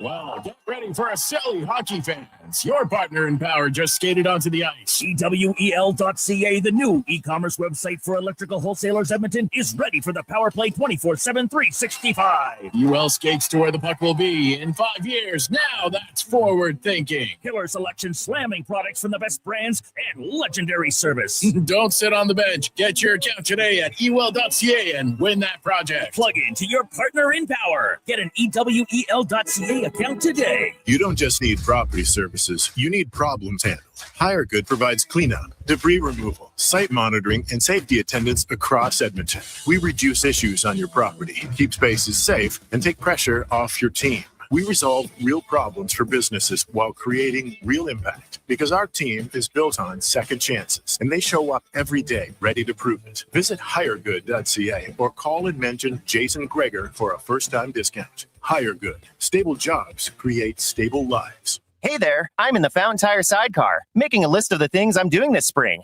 1. Saving you money with up to 20% off select tires until June 13th. 2. Water skiing, tricky in a sidecar, but fun. And 3, saving you more money with mail-in rebates of up to $100 off a set of 4 select tires and $50 off a $150 service with the purchase of 4 select tires. Oh, that's 4 things. Oh well, restrictions apply. Book online at fountaintire.com. Fountain Tire.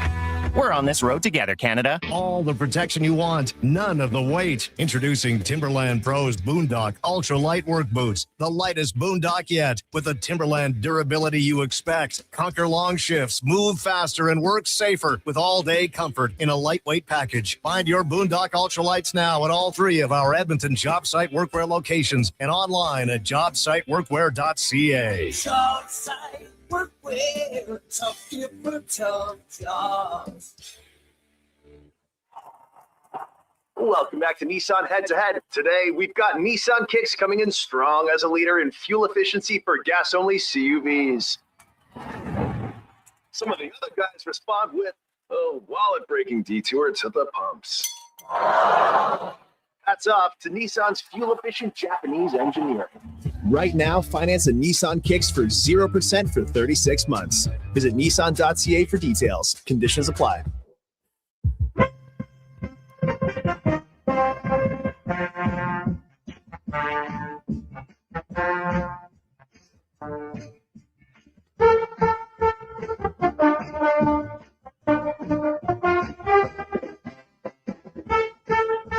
Portions of this hour brought to you by 01 Athletic Care. Injuries don't wait, and neither should you. 01 Athletic Care offers one-stop access to doctors, x-rays, and casting. It's expert musculoskeletal care covered by Alberta Health right in West Edmonton Mall. Move from injury to recovery. Book now at 01.ca. That's ZERONE.ca. The Jason Gregor Show, the best of Edmonton sports talk and beyond. This is Sports 1440. Presented by PlayAlberta.ca, Alberta's only regulated online gambling website.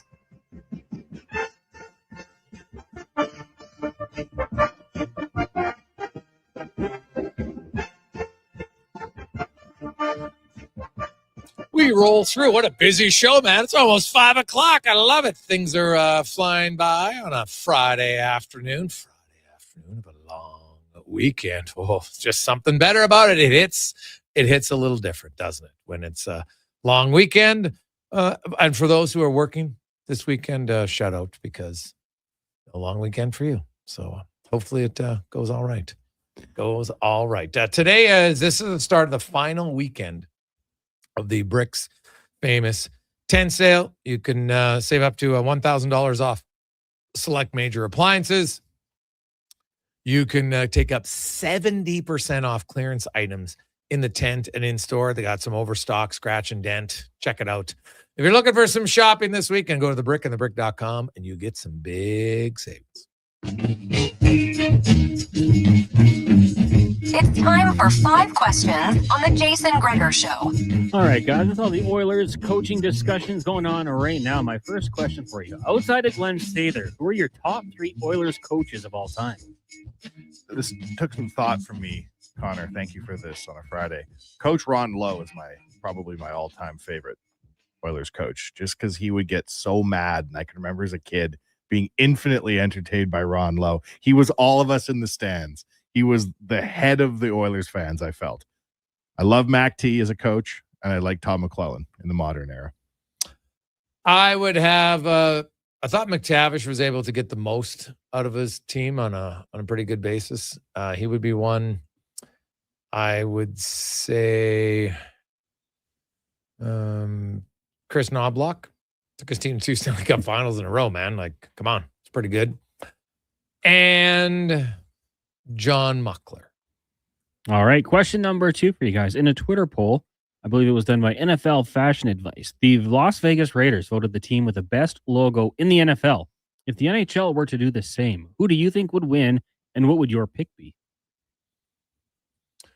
Well, The best logo in the NHL. Who do I think would win? Probably Chicago. I would think maybe, or Pittsburgh. The Penguins logo is actually really good. So, but the one I'd pick, I like the Swords. I'm gonna go with the Sabres. Thought you might throw a Whalers logo in there. Well, all time, it's not even a debate, right? Like it's not even a discussion. I would pick the Oilers. Shocker, Connor. But I think that the Montreal Canadiens have a very nice logo. History of it all. Everyone wondering what the H means. Very exciting. Question number 3 for you guys. Gregor earlier on in the show talking about some reasons why the Vegas Golden Knights might not be the most beloved franchise right now. And then the NHL hit them with a fine and all that sort of thing.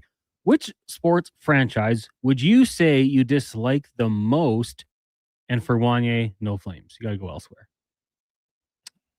I see what you're doing here, Connor. And the answer is the Flames. I just can't get past the city, the whole history of the team. It's just a disaster.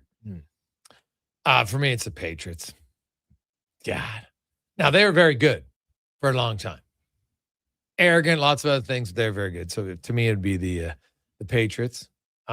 Houston Astros and their cheating scandal, they're pretty high up there for me too.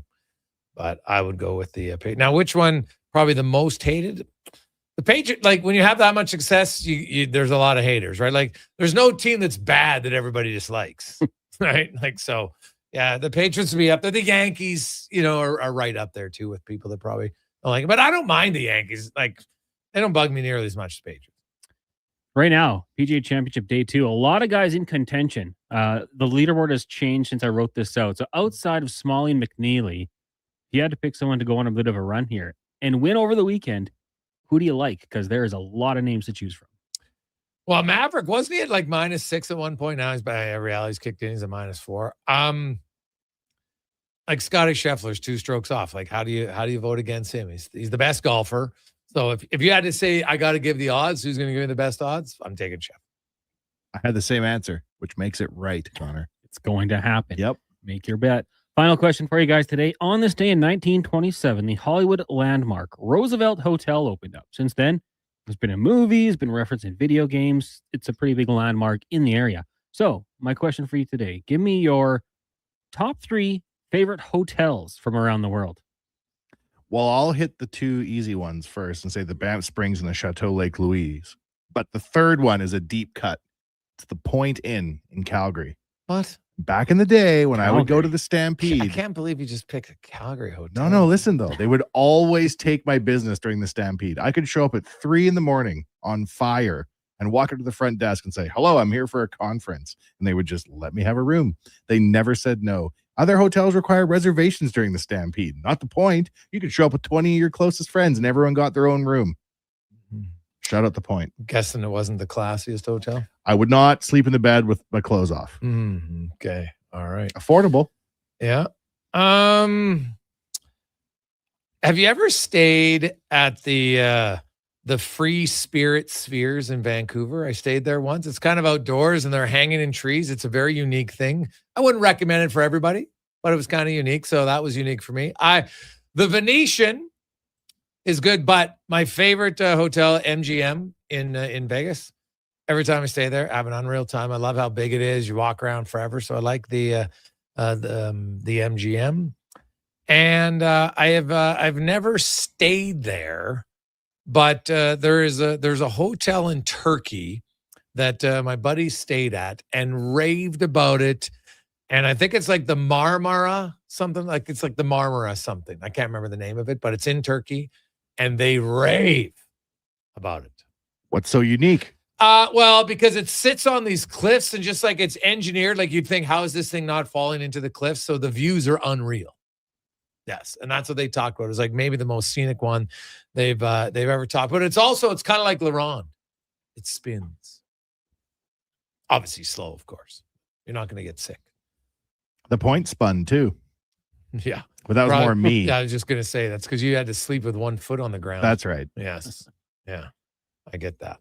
So there you have it. Cons, you got any faves? Yeah. I mean, like for sentimental reasons, the Westin got married there, so that'd have to be at least honorable mention. In Vegas, we did the Bellagio, which was quite nice. All right. The Disneyland Resort when I was younger. Good memories. And out in Halifax, did the Nova Scotian, just on the harbor there. Another great spot. Ooh, nice. Mm-hmm. There's a lot of people about Disney World hotels texting. I've never been to Disney World, so I can't do it. The Banff Springs is an amazing place, though. I feel like I'm in a movie when I go there. It's quite nice. Now, you don't like the rooms aren't great, but the hotel is unbelievable. And I remember the first time I went there, and if you want to read up on the history of the hotel, that's what I love about it. It's like you can spend some time, take a cocktail and just walk down the hallways and read like the history of the hotel. I think they've captured it very well. That's what I like about it. I'm like, all right, man, I'm learning a lot about this place. And the lounge they have there is pretty damn good. Overlooking the lake. That's as nice a view as you'll have anywhere in the world. Yeah, it is very good. Very good. Point has views. Yeah. The parking lot. I know this is probably going to get a lot of backlash, but I think the JPL might be the most overrated hotel I've ever stayed in. Just because it's so old? When I'd never been there and I go there and I'm just like my bed was awful. Like for the amount that I was paying, I'm like, what is going on here? And I've never been back. Sorry, but JPL, not my. They're doing a big reno now. Well, hopefully, yeah, great, because they need to. Maybe they can get some mattresses that aren't all lumpy and sliding off the bed, for goodness sakes. I was just, for what you paid, I was like, this is not good. Like, hey, I get hotels are very expensive now, and I understand it, but you're going to pay that much money. You should at least get a mattress that's comfortable. So I always felt it was overrated. Sorry, JPL. Let's get to the con man. Sports 1440 update brought to you by Northgate Chevrolet Buick GMC. Nothing overrated there. The new Autoplex, amazing. Also, 0% financing on heavy-duty trucks. Little windy weekend. Maybe you're looking for a new ride for the summer. Stop in northgategm.com. This is a Sports 1440 update. The NHL announcing today that as a result of flagrant violations of the Stanley Cup playoff media regulations following Game 6 of the second-round series against the Ducks, the Golden Knights will forfeit a second-round pick in the 2026 NHL draft. Also, Golden Knights head coach John Tortorella been fined $100,000. The Men's World Championship earlier today, Canada knocked off Sweden 5-3. Darnell Nurse picking up a couple points in the victory. They're back in action tomorrow morning, taking on Italy. In the association, 2 games, Cavs and Pistons getting going shortly. Cleveland leads that series 3-2. Then at 7:30, you got the Spurs and the Timberwolves from Minnesota. San Antonio can wrap that one up with a win. Major League Baseball, Jays, Tigers scoreless in the bottom of the first. We'll join that game in progress following the Jason Gregor Show. We've also got the Orioles, Nationals, Pirates, Phillies also scoreless.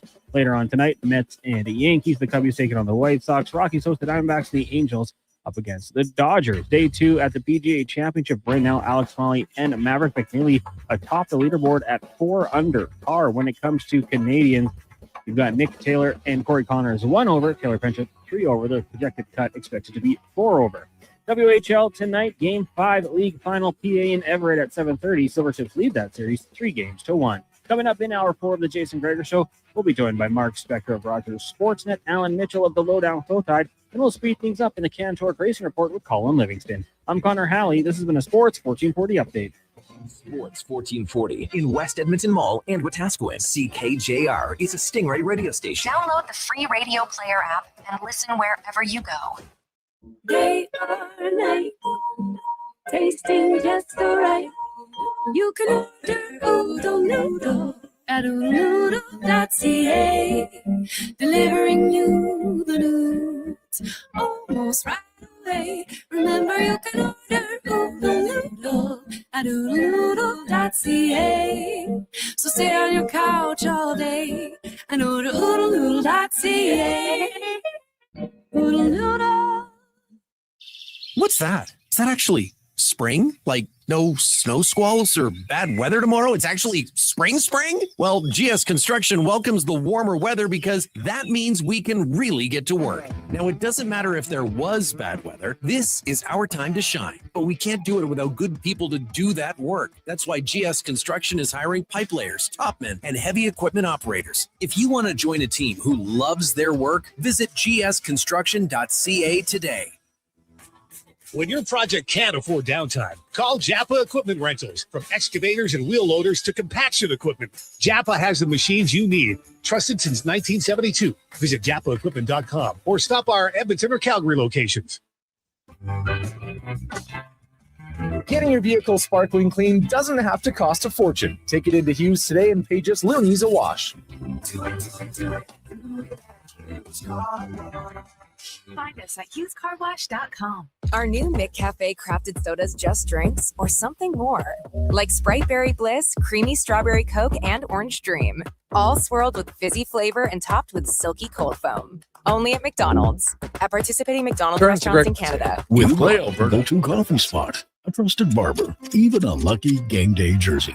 But when it's about looking your absolute Just something best, better there's about only it. one name you need, Mr. Dirk. Family run since 1939. We're experts in crafting impeccable tailor-made suits and offering a wide variety of everyday styles. Pair that with personalized one-on-one fittings and the convenience of on-site tailoring. Mr. Dirk elevates your style game. Visit our Edmonton store or explore MrDirk.com. Score big on style with Mr. Dirk. Your weekend hotspot is at On the Rocks. Party with Edmonton's best bands every Friday, Saturday, and Sunday. And we got them all. From the Varkels to Tallboy, Radioactive, Curves, the Brute Squad, Morningwood, Roxilla, Punch Buggy, and more. Plus, the guy who keeps the party going every weekend. DJ Kenny K on the ones and twos, live. Get ready to have a good time this weekend. Your bar, your party. You're On the Rocks. On the Rocks. Jazz Brab and 118th. It's the final weekend of the Bricks Famous Tent Sale. Take up to 70% off clearance items in the tent and in store. And unadvertised in-store specials in every department. Plus, buy more, save more, up to $1,000 off select major appliances. And score a bonus Bluetooth party speaker with a qualifying purchase. You could get a sofa, coffee table, mattress, bed frame, and a dining set. All of this for less than $1,500. Only at the Bricks Tent Sale. See in-store for details and exclusions. The Brick, saving you more. Are you overwhelmed by debt and getting nonstop calls from creditors? It can feel like there's no escape. Debt doesn't have to be a life sentence. A single call can turn things around. My name is Parveen Middleton. I'm a licensed insolvency trustee at BDO right here in Edmonton. I can help you become debt-free with a solution just for you. Let's put an end to those calls from creditors together. Call 1-833-BDO-TALK or visit bdodebt.ca to discover your debt-free future. The Ford It's a Big Deal event is on now. Get a big deal on a 2026 F-150 STX with Black Appearance Package. Visit your Alberta Ford store today.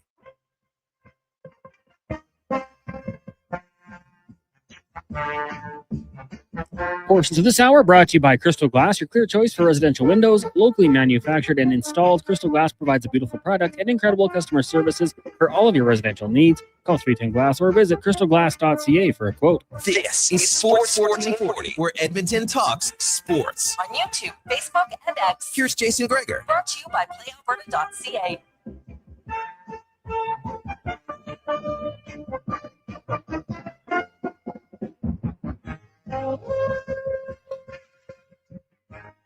We continue on the Gregor Show, presented by playalberta.ca, Alberta's only regulated online gambling website, where 100% of the revenue stays right here in the province. And it's Friday night, Lotto Max, $20 million, and 20 prizes of $100,000.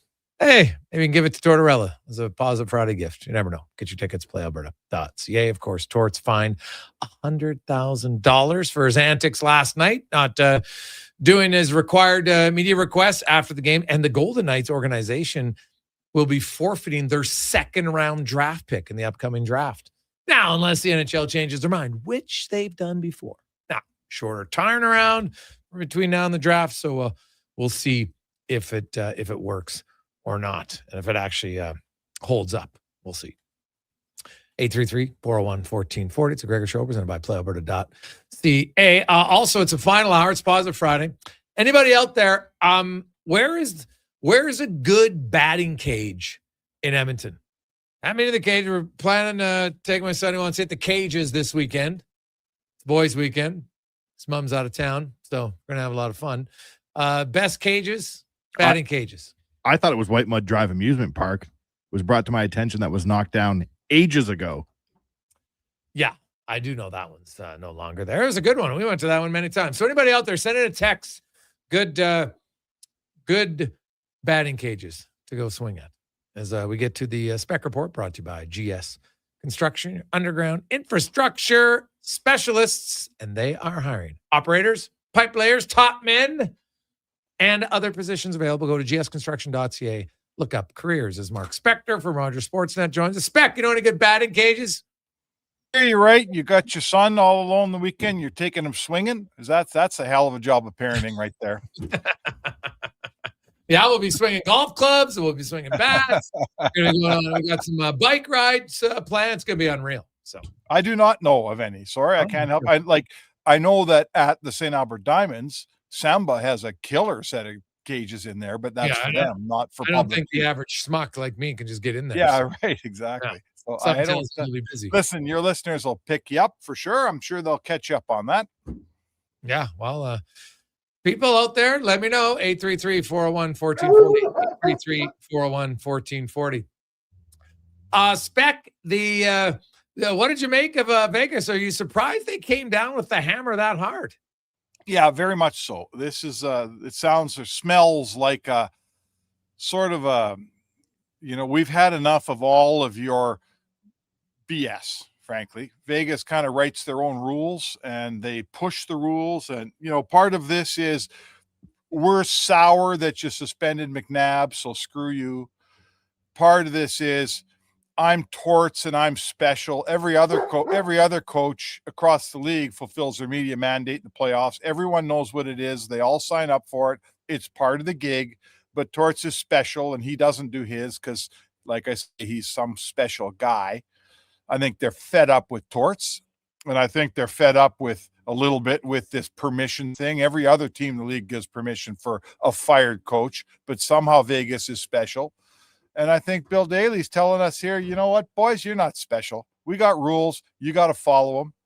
And a little shout out for the Professional Hockey Writers Association. I know we had a hand in reporting and listing off everything that went wrong last night in Vegas. And I would say we're very appreciative of the league for backing us up. Yeah, like it is. You know what? You got people, the rights holders, everybody, they pay lots of dollars, right? Send people there. That's their job. Let people do their job. You just won, for goodness sakes. Like, you won the series. You won the game. Like, convincing. It was if you ask Vegas today, they're going to tell you, here's the issue. We were flying out of Long Beach. There's a curfew and we were in a hurry. But I also know this, Jason, certainly the Edmonton Oilers, they don't fly out after games in the playoffs. And the reason is you never know if you're going to play an extra hour of hockey with overtime in the playoffs, right?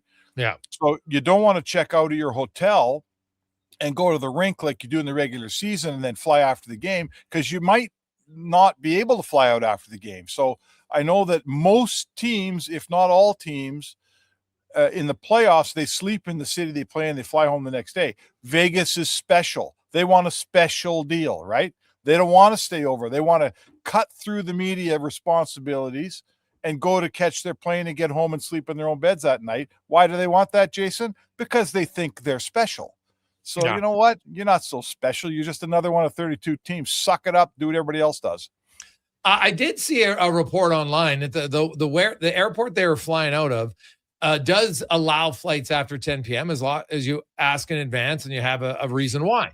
And this reporter whose name I was trying to find the tweet again, and he had it that they had that. So that I'm not even sure if that really that's fair. Fits the bill anyway. Plus, you can still open your room, Spec, because the guys on the podium are always done after the room anyway. So you didn't save any time by not opening the room to start with. So I think this is a combination of a lot of different things here. It even said it in the release, and I think one of them maybe is Cassidy.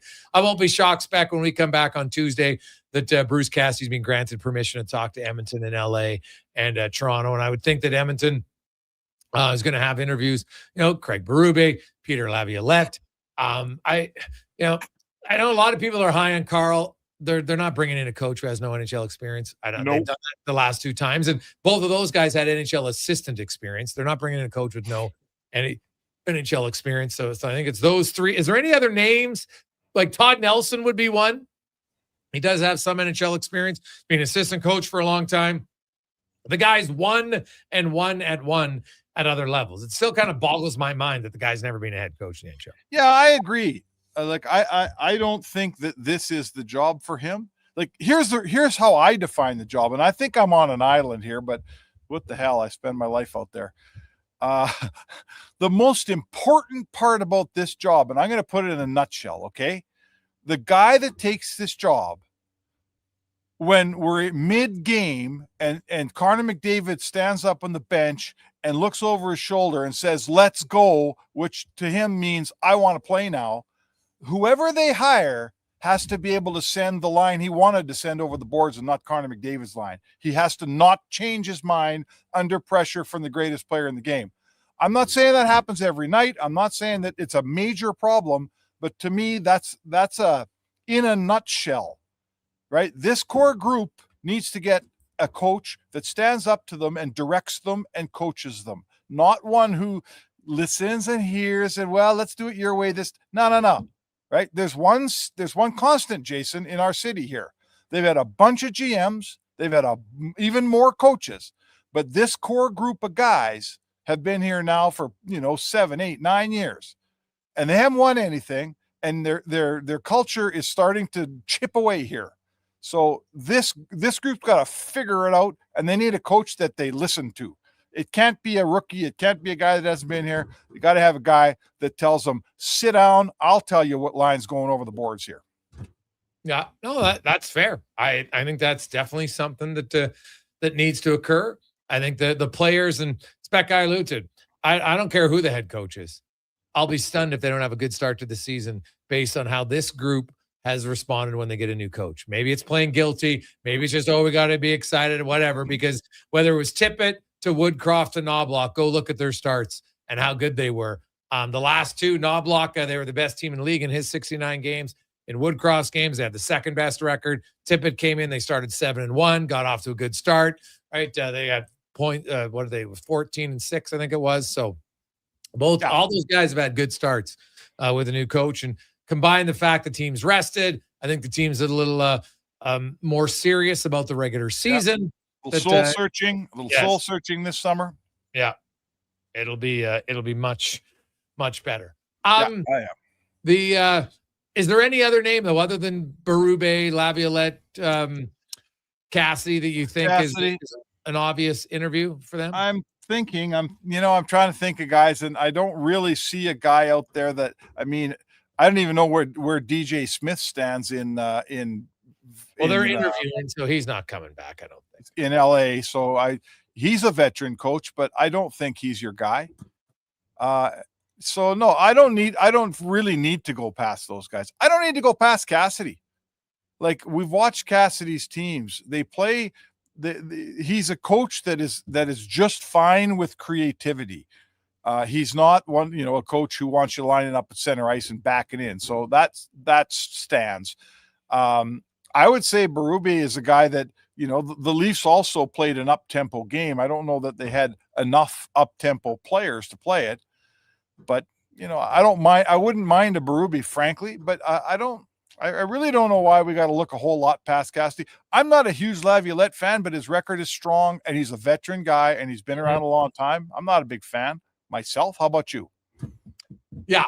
Well, Laviolette, hey, he won, of course, way back in 2006, and he's had some good success, but it's been a while. I would probably value Cassidy more over him at this point. Craig Berube is definitely a little bit more of a straight shooter, no question about it. It likes to, he'll play his top guys. Not a problem with playing him, but he'll challenge them. The other coach who, that is probably a long shot, a wild card a little bit, but one guy who I've heard from a lot of people they think is a good coach is Steve Sullivan. So that's my long shot wild card name. Steve Sullivan. Yes, the former player. One of the greatest NHL incidents ever, right? With the fan on the boards. That's a classic. Where was he last year? You know what? I don't even know where he was coaching, to be honest. I just got that text to me earlier today because I mentioned it. The guy just said, "Hey, here's a guy I wouldn't sleep on." He goes, he doesn't think he would get it, but he just thinks he's a guy to consider. And I was like, I mean, Edmonton's in a pretty. It doesn't. I don't think they need to overthink this. They've just had 2 first-time coaches that frankly had lots of success. Woody had success, and Knobloch had incredible success. So it wasn't like being a first-time coach was a bad thing. Yeah. But they've done that. They've, for whatever reason, have decided to fire both guys after short periods of time. So to me, there's absolutely no chance you go back to another first-time guy. Like, if you wanted a young coach, if you wanted a coach with only a few years experience, why'd you fire Knobloch? So there's no point in overthinking this. Cassidy's out there. He wants to be here. You want him.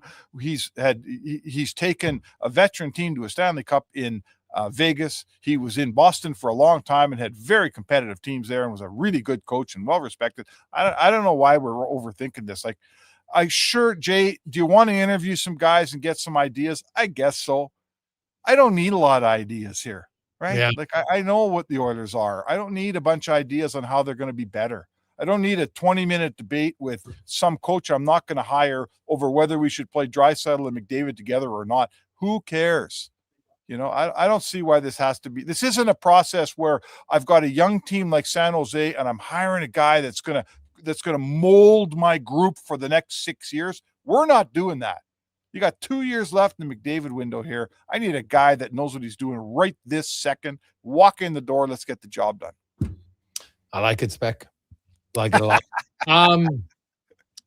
Is it when I look at Buffalo and Montreal, give me your reasons why you think we see 7 or why the Habs are going to send home the faithful in a frenzy. Oh, geez. What a fun series. I'm loving that series, man. I'm actually jonesing a little bit tonight. There's no hockey on tonight. What the heck's going on here? Well, no. You can watch the WHL Game 5, Everett and PA, the final. Oh, is it on tonight? On TSN. Okay, for sure. I will put that on. Yes. Montreal, Buffalo. I mean, I guess I'd say this to you. Buffalo, I have a lot of respect for what they've done this year. And now, after the whole thing, after, you know, they were staring the 15th straight playoff miss right in the face in what was it? Let's say January or December, right? They were looking at it and going, oh man, are we this bad again? We just fired our GM. And here they are, like they put their season together. They won that division, correct? And here we are. We're down to the last game. Like I just feel like Buffalo, you know, they got a ton of ammunition, man. That game in Montreal, like on one side, you got the Bell Center crowd with a chance to clinch this series and they go to the Eastern final. And on the other side, you got this game Buffalo team that's like, we're not going to quit. We're not going to die. I mean, it's the immovable force and the whatever, right?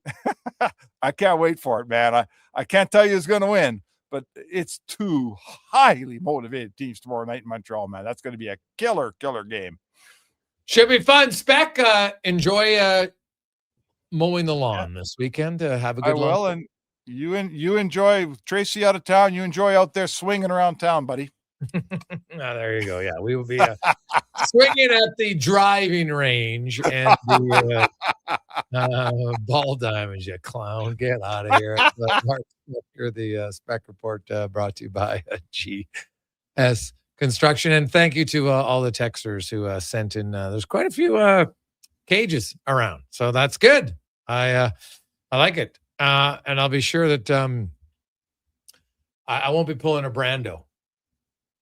There'll be no injuries on the weekend. A good little proper warm up.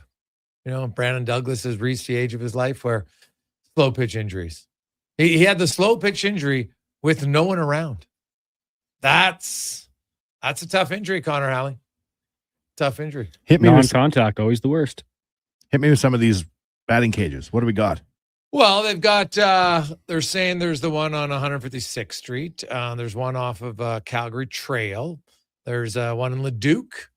And we got a few others that one's just actually called the batting cages on 53rd Ave and 86th Street. So I'll be deciding which one's best. Maybe I'll be giving them a call, see which place is highly recommended. So Son is playing a ton of blitz balls, so just wants to get in the cage and hit a real one. So away we go. Should be a lot of fun. When we return, LT next on the Gregor Show, presented by Play Alberta. The job isn't done until the last load is hauled, and having a semi-trailer out of commission is not an option.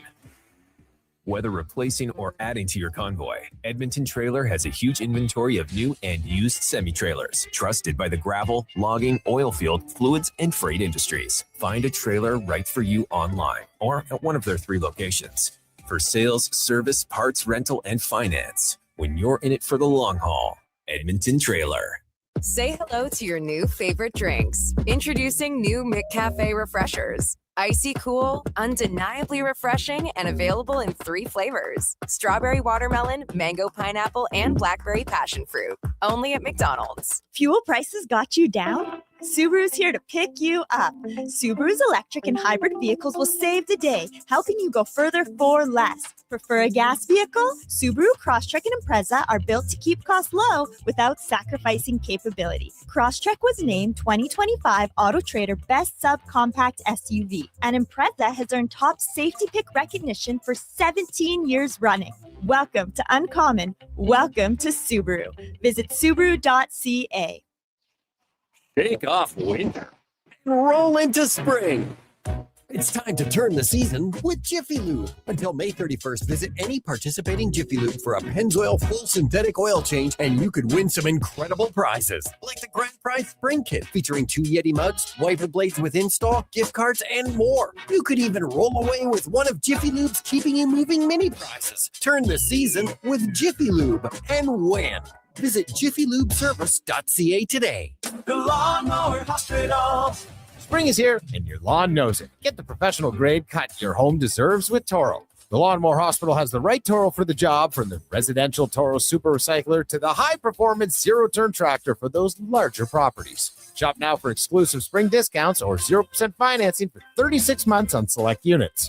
Beat the rush and get your Toro in for service today. Visit lawnmowerhosp.com. The Lawnmower Hospital. Craving a dining experience that rises above the rest? Head to Summit Restaurant in the Silent Ice Center, just minutes from South Edmonton Common. Savor exceptional house-made pizza, delectable entrees, and expertly crafted cocktails in a stylish, modern atmosphere. Perfect for a casual meal or a special night out. Summit offers a refined experience where every bite and sip reflects our dedication to quality. Elevate your dining experience. Make Summit Restaurant your destination tonight. The funny thing about hitting the road to leave it all behind is you don't really want to leave it all behind. So Sherwood Honda has the SUV with plenty of room for all you want with you. Think Honda CR-V, the Honda Pilot, or maybe even a Ridgeline truck. With this kind of lineup, you can go where you want and bring all you want with you. You sure would make it easy to leave your cares behind by starting at Sherwood Honda.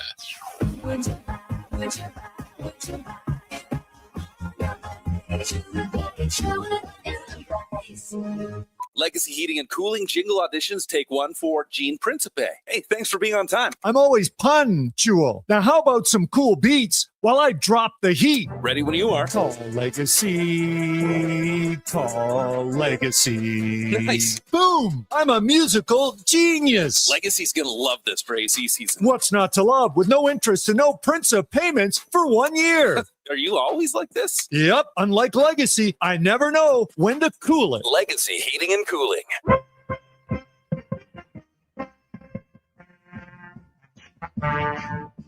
Portions of this hour brought to you by Sherbrooke Liquor, the best place for wine, cocktails, and beers from all over the world. Also, a variety of excellent non-alcoholic options. See more at SherbrookeLiquor.com. The Jason Gregor Show, the best of Edmonton sports talk and beyond. This is Sports 1440. Presented by PlayAlberta.ca, Alberta's only regulated online gambling website. Positive Friday continues on. Jason Gregor, Connor Halley, Sports 1440, sports1440.ca, YouTube, Facebook, X, and Instagram. Thanks for listening. Thanks for watching the show. As always, as it's time to go around the NHL, brought to you by McDonald's. And right now, this weekend, if it's Friday, you're looking on your way home, you're like, I just want to relax. Well, you can get the McDouble meal for only $5. Sausage McMuffin, Only $5. Check it out right now. And they got some new drinks. Ooh, very tasty right now at McDonald's. As a host of The Lowdown, noon to 2 weekdays, Sports 1440, Alan Mitchell joins us. Al, were you a May long weekend camper? I have done it in the past. And one year I was like 23 or so, and I was sitting in my tent, and it was Friday night at about midnight, and it was pouring. And I thought, I'm not doing this anymore. So I haven't done it. What I do now is I drive to a place, and I have pre-booked a hotel. I will do that on a May long weekend. Like the mountains. I like doing that. I like to hike and stuff in Jasper or Banff or whatever. But the actual going outside, I guess I would do it in an RV if I had one. But I do like to. I guess I'm older now, right? I like the creature comforts. That is fair. I understand it. Al, rank in order your choices of head coaches for the Oilers 1, 2, and 3, and why. Okay, well, for me, number one, and I mean it's no surprise because we've all been talking about it, but it's Cassidy. This is a guy who's, for me, we're looking at a guy who has a great deal of NHL experience. I think that he's a player or a coach who can come in and like pretty much right away with the roster that he has, make this team roar. Now, you and I had talked about the idea of, do they need to replace the coach? But once you are on that timeline, I think he would be the best available because of experience, because of the way he, can coach in the Western Conference. I like him a lot. My second choice would be David Carl. Now, the reason is for the same reason why I thought that, Knobloch and even before him, Jay Woodcroft would be really good coaches and turned out to be, I think, good coaches. Is they're innovative, they have great ideas, and they don't know what they don't know, but they are unknown to NHL opposition too. He's been highly successful. Sounds like based on what I read today, he's not coming to the NHL right away anyway. But that would be someone on my list. And this is going to make you so mad. You're going to stop the show and go on a rant. My number 3 choice would be Jay freaking Woodcroft. Oh no! Why him? I'm just curious. I think that I liked Woodcroft when he was here. He got out coached in a big series. He had the team going in a good direction. When he got fired, they just weren't winning games. And I know that sounds contrarian, but it's true. And I think that he's a guy who probably has educated himself. And sometimes the second time a coach gets a chance is when he takes off. And I think Woodcroft is that guy. I wouldn't be surprised if he gets a job here somewhere in the National Hockey League. So I would I'd put him there. My list also includes Todd Nelson and Craig McTavish. So I don't know how deep you guys want to go with what the hell are you thinking low tide, but there you go. Craig McTavish. Oh my God. You just love just going back to the past here, eh? Yeah, well, blast from the past. I'll bring Everly back too. That'll make Wanye happy. Now we're talking LT. We call that in the dating game slidesy backsies. No slidesy backsies with the coaches, LT. We got to move forward, never backwards. Okay, well, I think everybody's talking about. This is interesting. This team is going to, there is a scenario here where Stan Bowman fires Knobloch and doesn't get Cassidy, and then I'll be interested in seeing who they go get because there's a lot of retreads out there available every summer in the coaching department. But I do think that this team, they've started to marble in youth. They are pretty obviously strong in some areas, but I think they need some help in others. And I think you've got to hit the ground running with your coach, whoever it is. And this is Stan Bowman's coaching hire, so he's got to nail it. And Cassidy, I think, is the top prospect by some margin. Honestly, I feel like he's the guy. We'll see how it goes, but I think we've all seen Cassidy do a really good job in the National Hockey League. I don't think he, is going to be here for 10 years or anything. But if he wins them a Stanley Cup, then nobody cares. LT, we were talking earlier about our top 3 favorite Oilers coaches of all time, and I went on a Ron Lowe rant because he used to mean the world to me as a young Oilers fan, because I felt as mad as I was as an Oilers fan, he was 10 times madder at all points. What do you remember about Ron Lowe? I remember a great deal of passion, and also, people might forget this, but some of the greatest hockey games post Stanley Cup era were coached by Ron Lowe. He had that team playing great against Dallas and Colorado, wild stuff. The turn of the century, there was I think a contract negotiation, an offer was made, and he turned it down. But I always liked Ron Lowe. I liked him as a player too. He was Washington Capitals expansion goaltender. I think he had a goals against average of like 555 or some blasted thing. Healthy. But I thought he was. I liked him as a coach. I mean, I always did. The Oilers have had interesting teams since about maybe 94, 95, somewhere in there.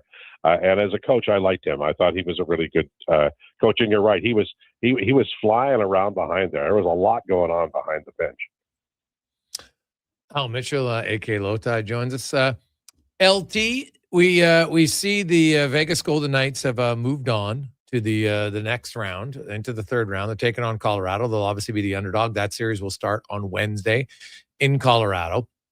Anaheim just looked like a little bit overwhelmed experience-wise, I thought, in the last few games.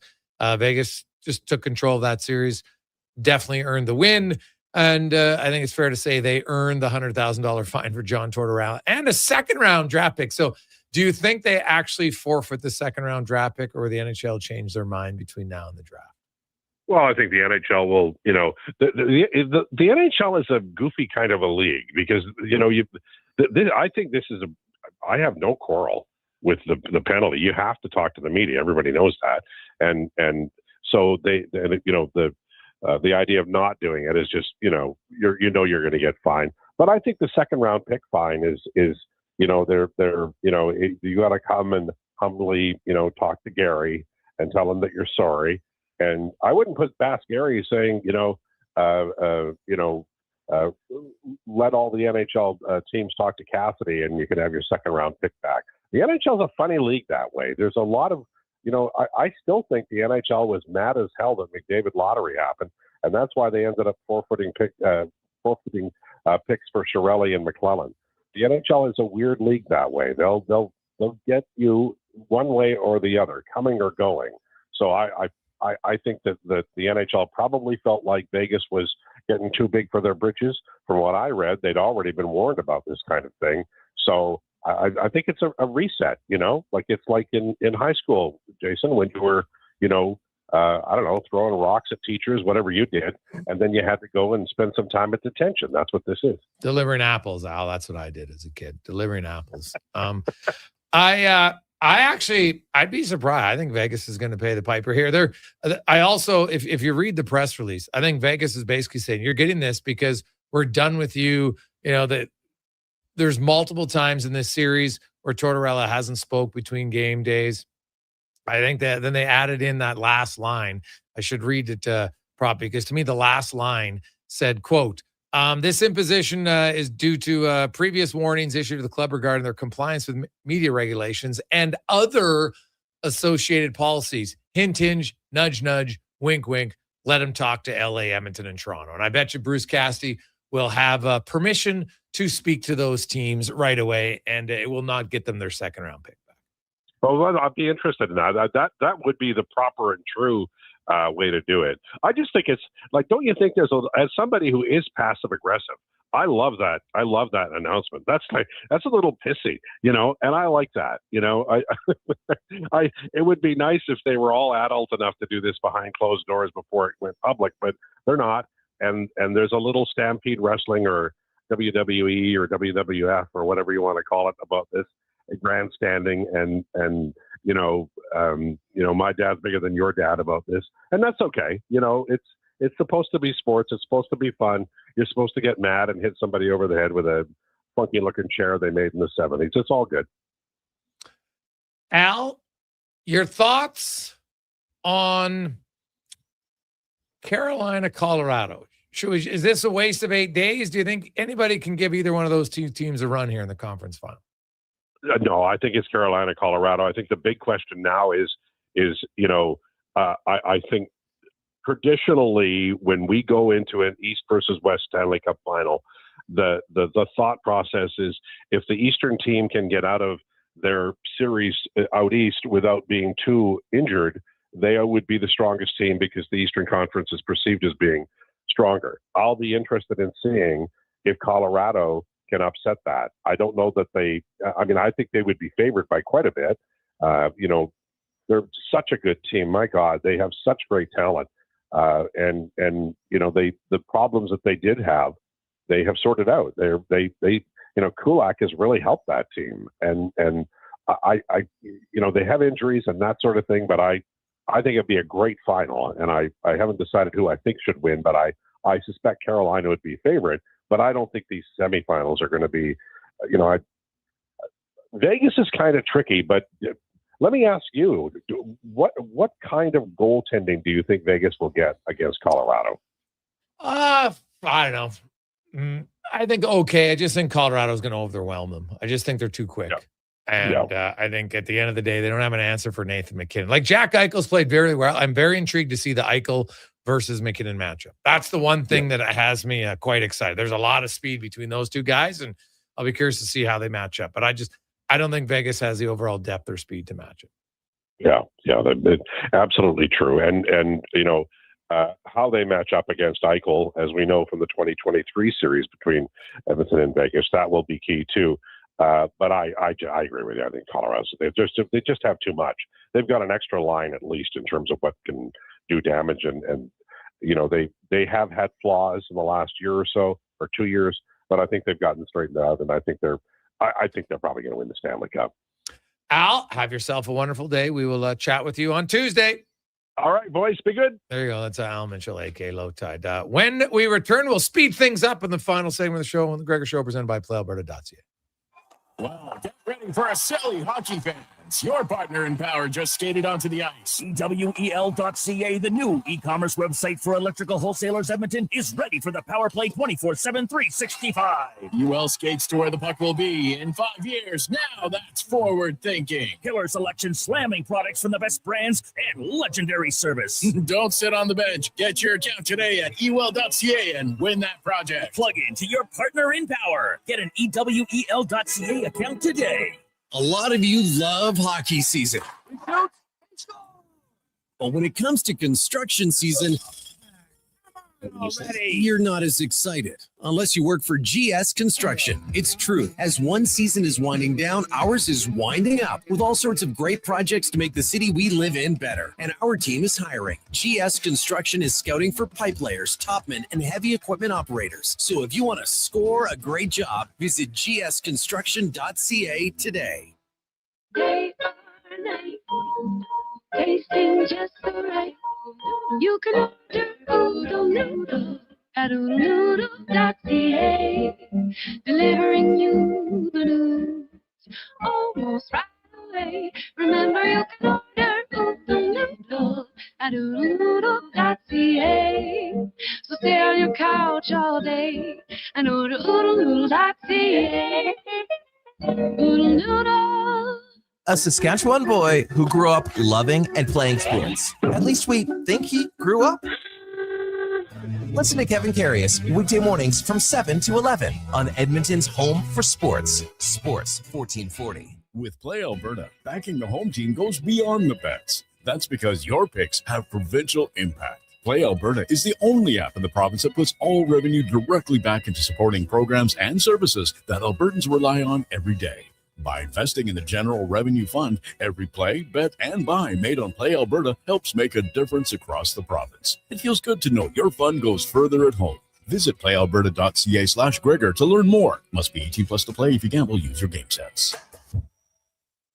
Are new McCafe crafted sodas just drinks or something more? Like Sprite Berry Bliss, Creamy Strawberry Coke, and Orange Dream. All swirled with fizzy flavor and topped with silky cold foam. Only at McDonald's. At participating McDonald's restaurants in Canada. To the person who spends more time prepping than grilling. Hi, your Safeway PA announcer here. Our medium ground chuck burgers come in plain, cheddar, bacon, and our newest seasoning, all dressed. All you need to prepare is the grill, because your job is fire and our job is flavor. And right now, they're only $8.99 a pound. For this and more great summer deals, check our flyer at safeway.ca. Sale ends May 20th. Variety may vary by store. Say hello to your new favorite drinks. Introducing new McCafe Refreshers. Icy cool, undeniably refreshing, and available in 3 flavors. Strawberry watermelon, mango pineapple, and blackberry passion fruit. Only at McDonald's.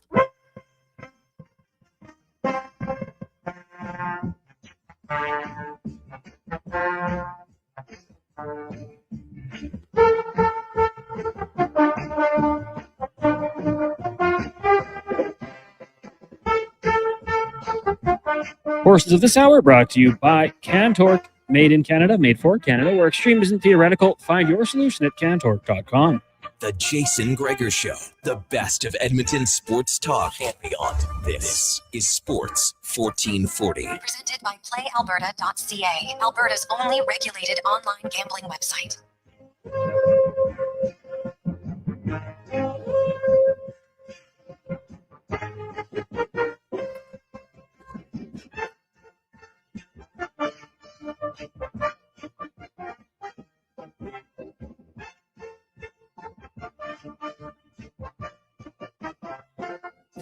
At 43, welcome back. Jason Gregor.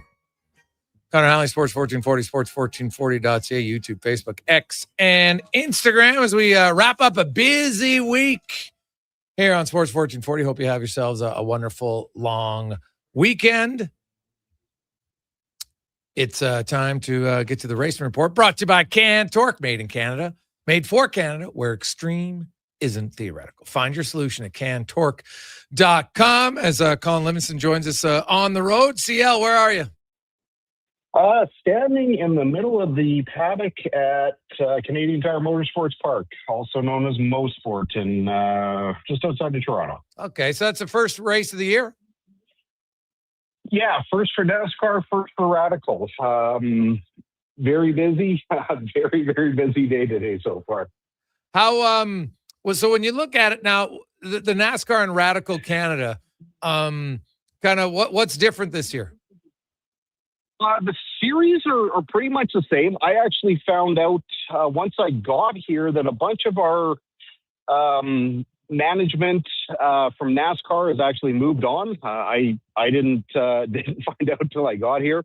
Radical is something we haven't had a lot of direct contact with, so I can't really compare what we did last year to what we're doing this year. But so far, the changes of the new personnel seem to be going pretty smooth with with NASCAR. Today we only had a testing day. It wasn't even like an official practice.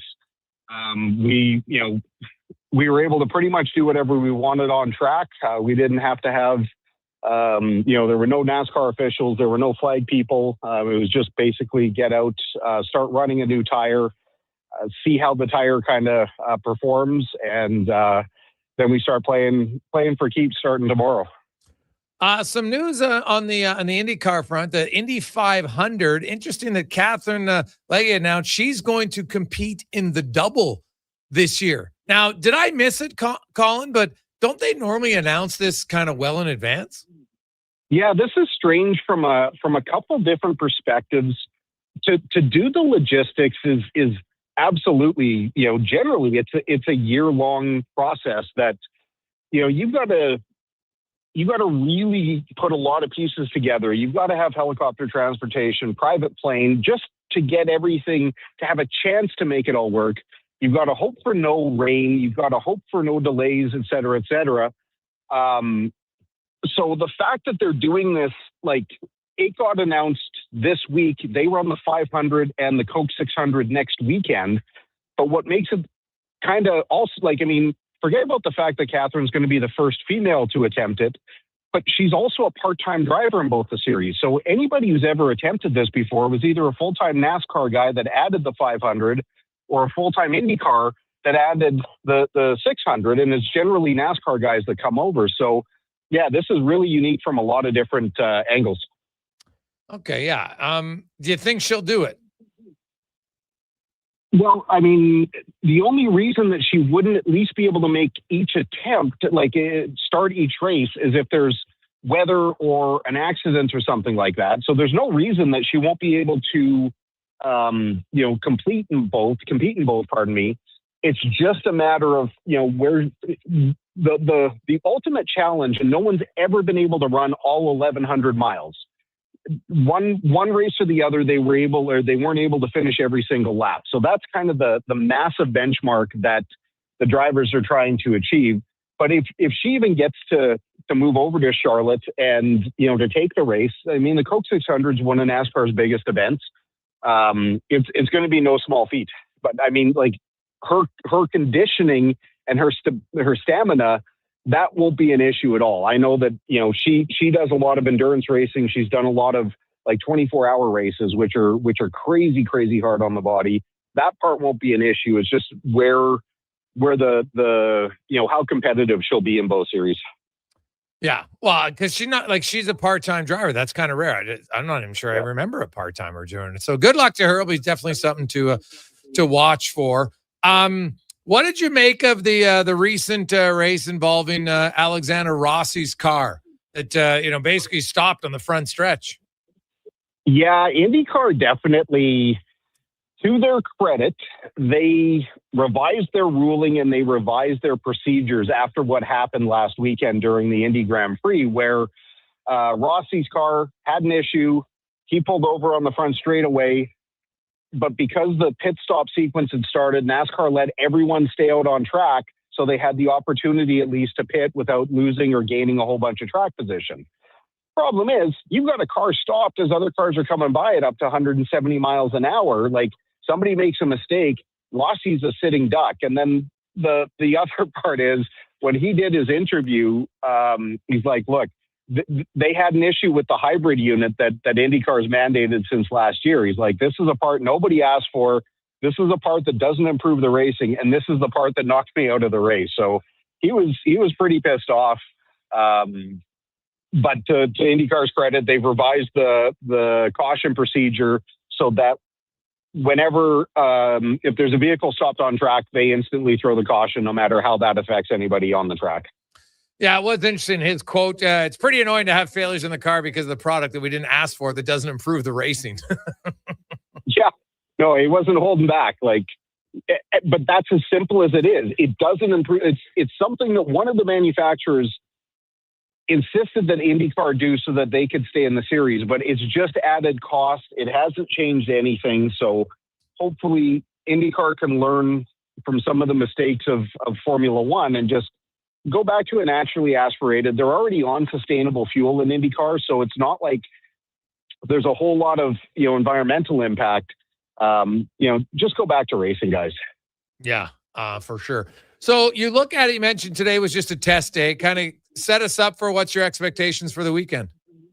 So the first thing we ran was the Radical. This is a brand new team. Like you can't see what I'm looking at, but we basically have the Garage Mahal. So this is a tent. I think it's about 100 feet long. Maybe it's a little bit longer, 120 feet long. 6-car garage. So 6 different cars are parked side by side, an engineering office, and then there's a hospitality side. The Radical car today was basically the first time that car has ever been on track. A little bit of gremlins in our first practice session, but managed to qualify second for the first race tomorrow. Lots of things to work on that car, but definitely positive, positive way forward with the Radical team. We had 2 sessions with the NASCAR guys today.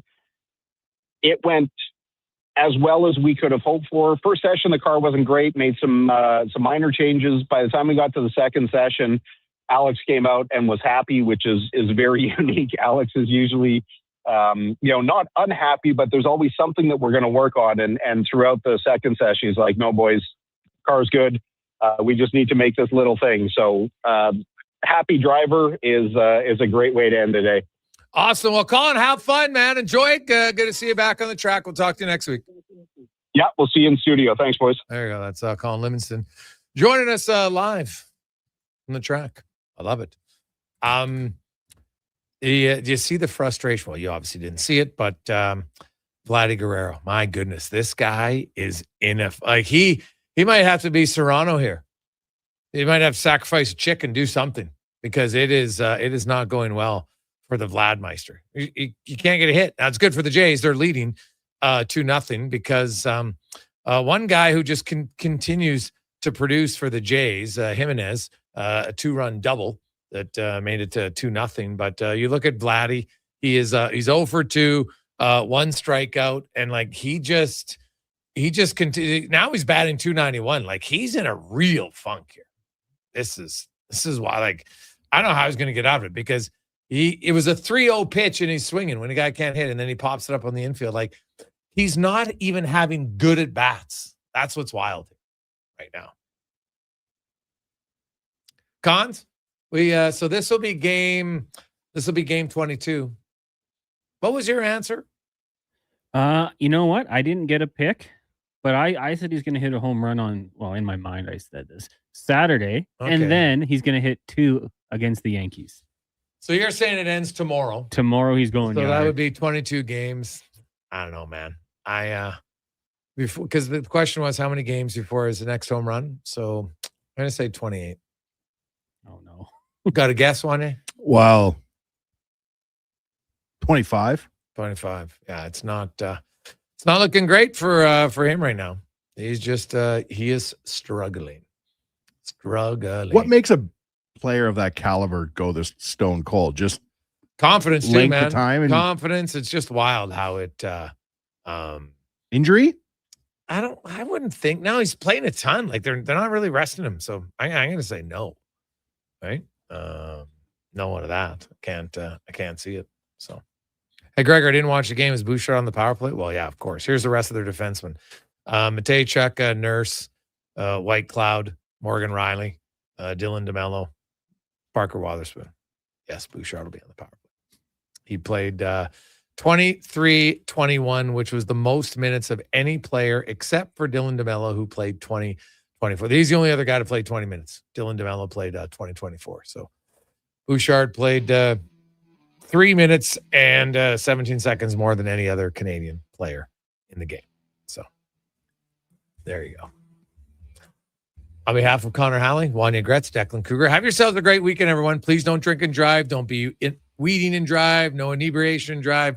Get home safe. Have a good weekend. Enjoy the football. Enjoy the basketball. Enjoy the hockey. Enjoy the baseball. Enjoy the outdoors, camping, or maybe the batting cages.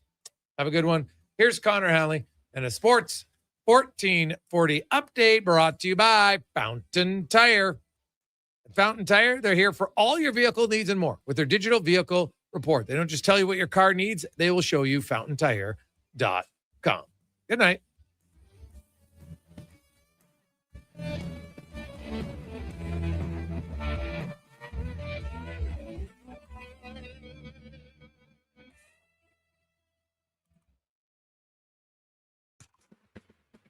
The Sports 1440 update. Earlier today, the NHL announcing that the Las Vegas Golden Knights will forfeit the 2026 second-round pick for how they handled the media after their win over the Ducks.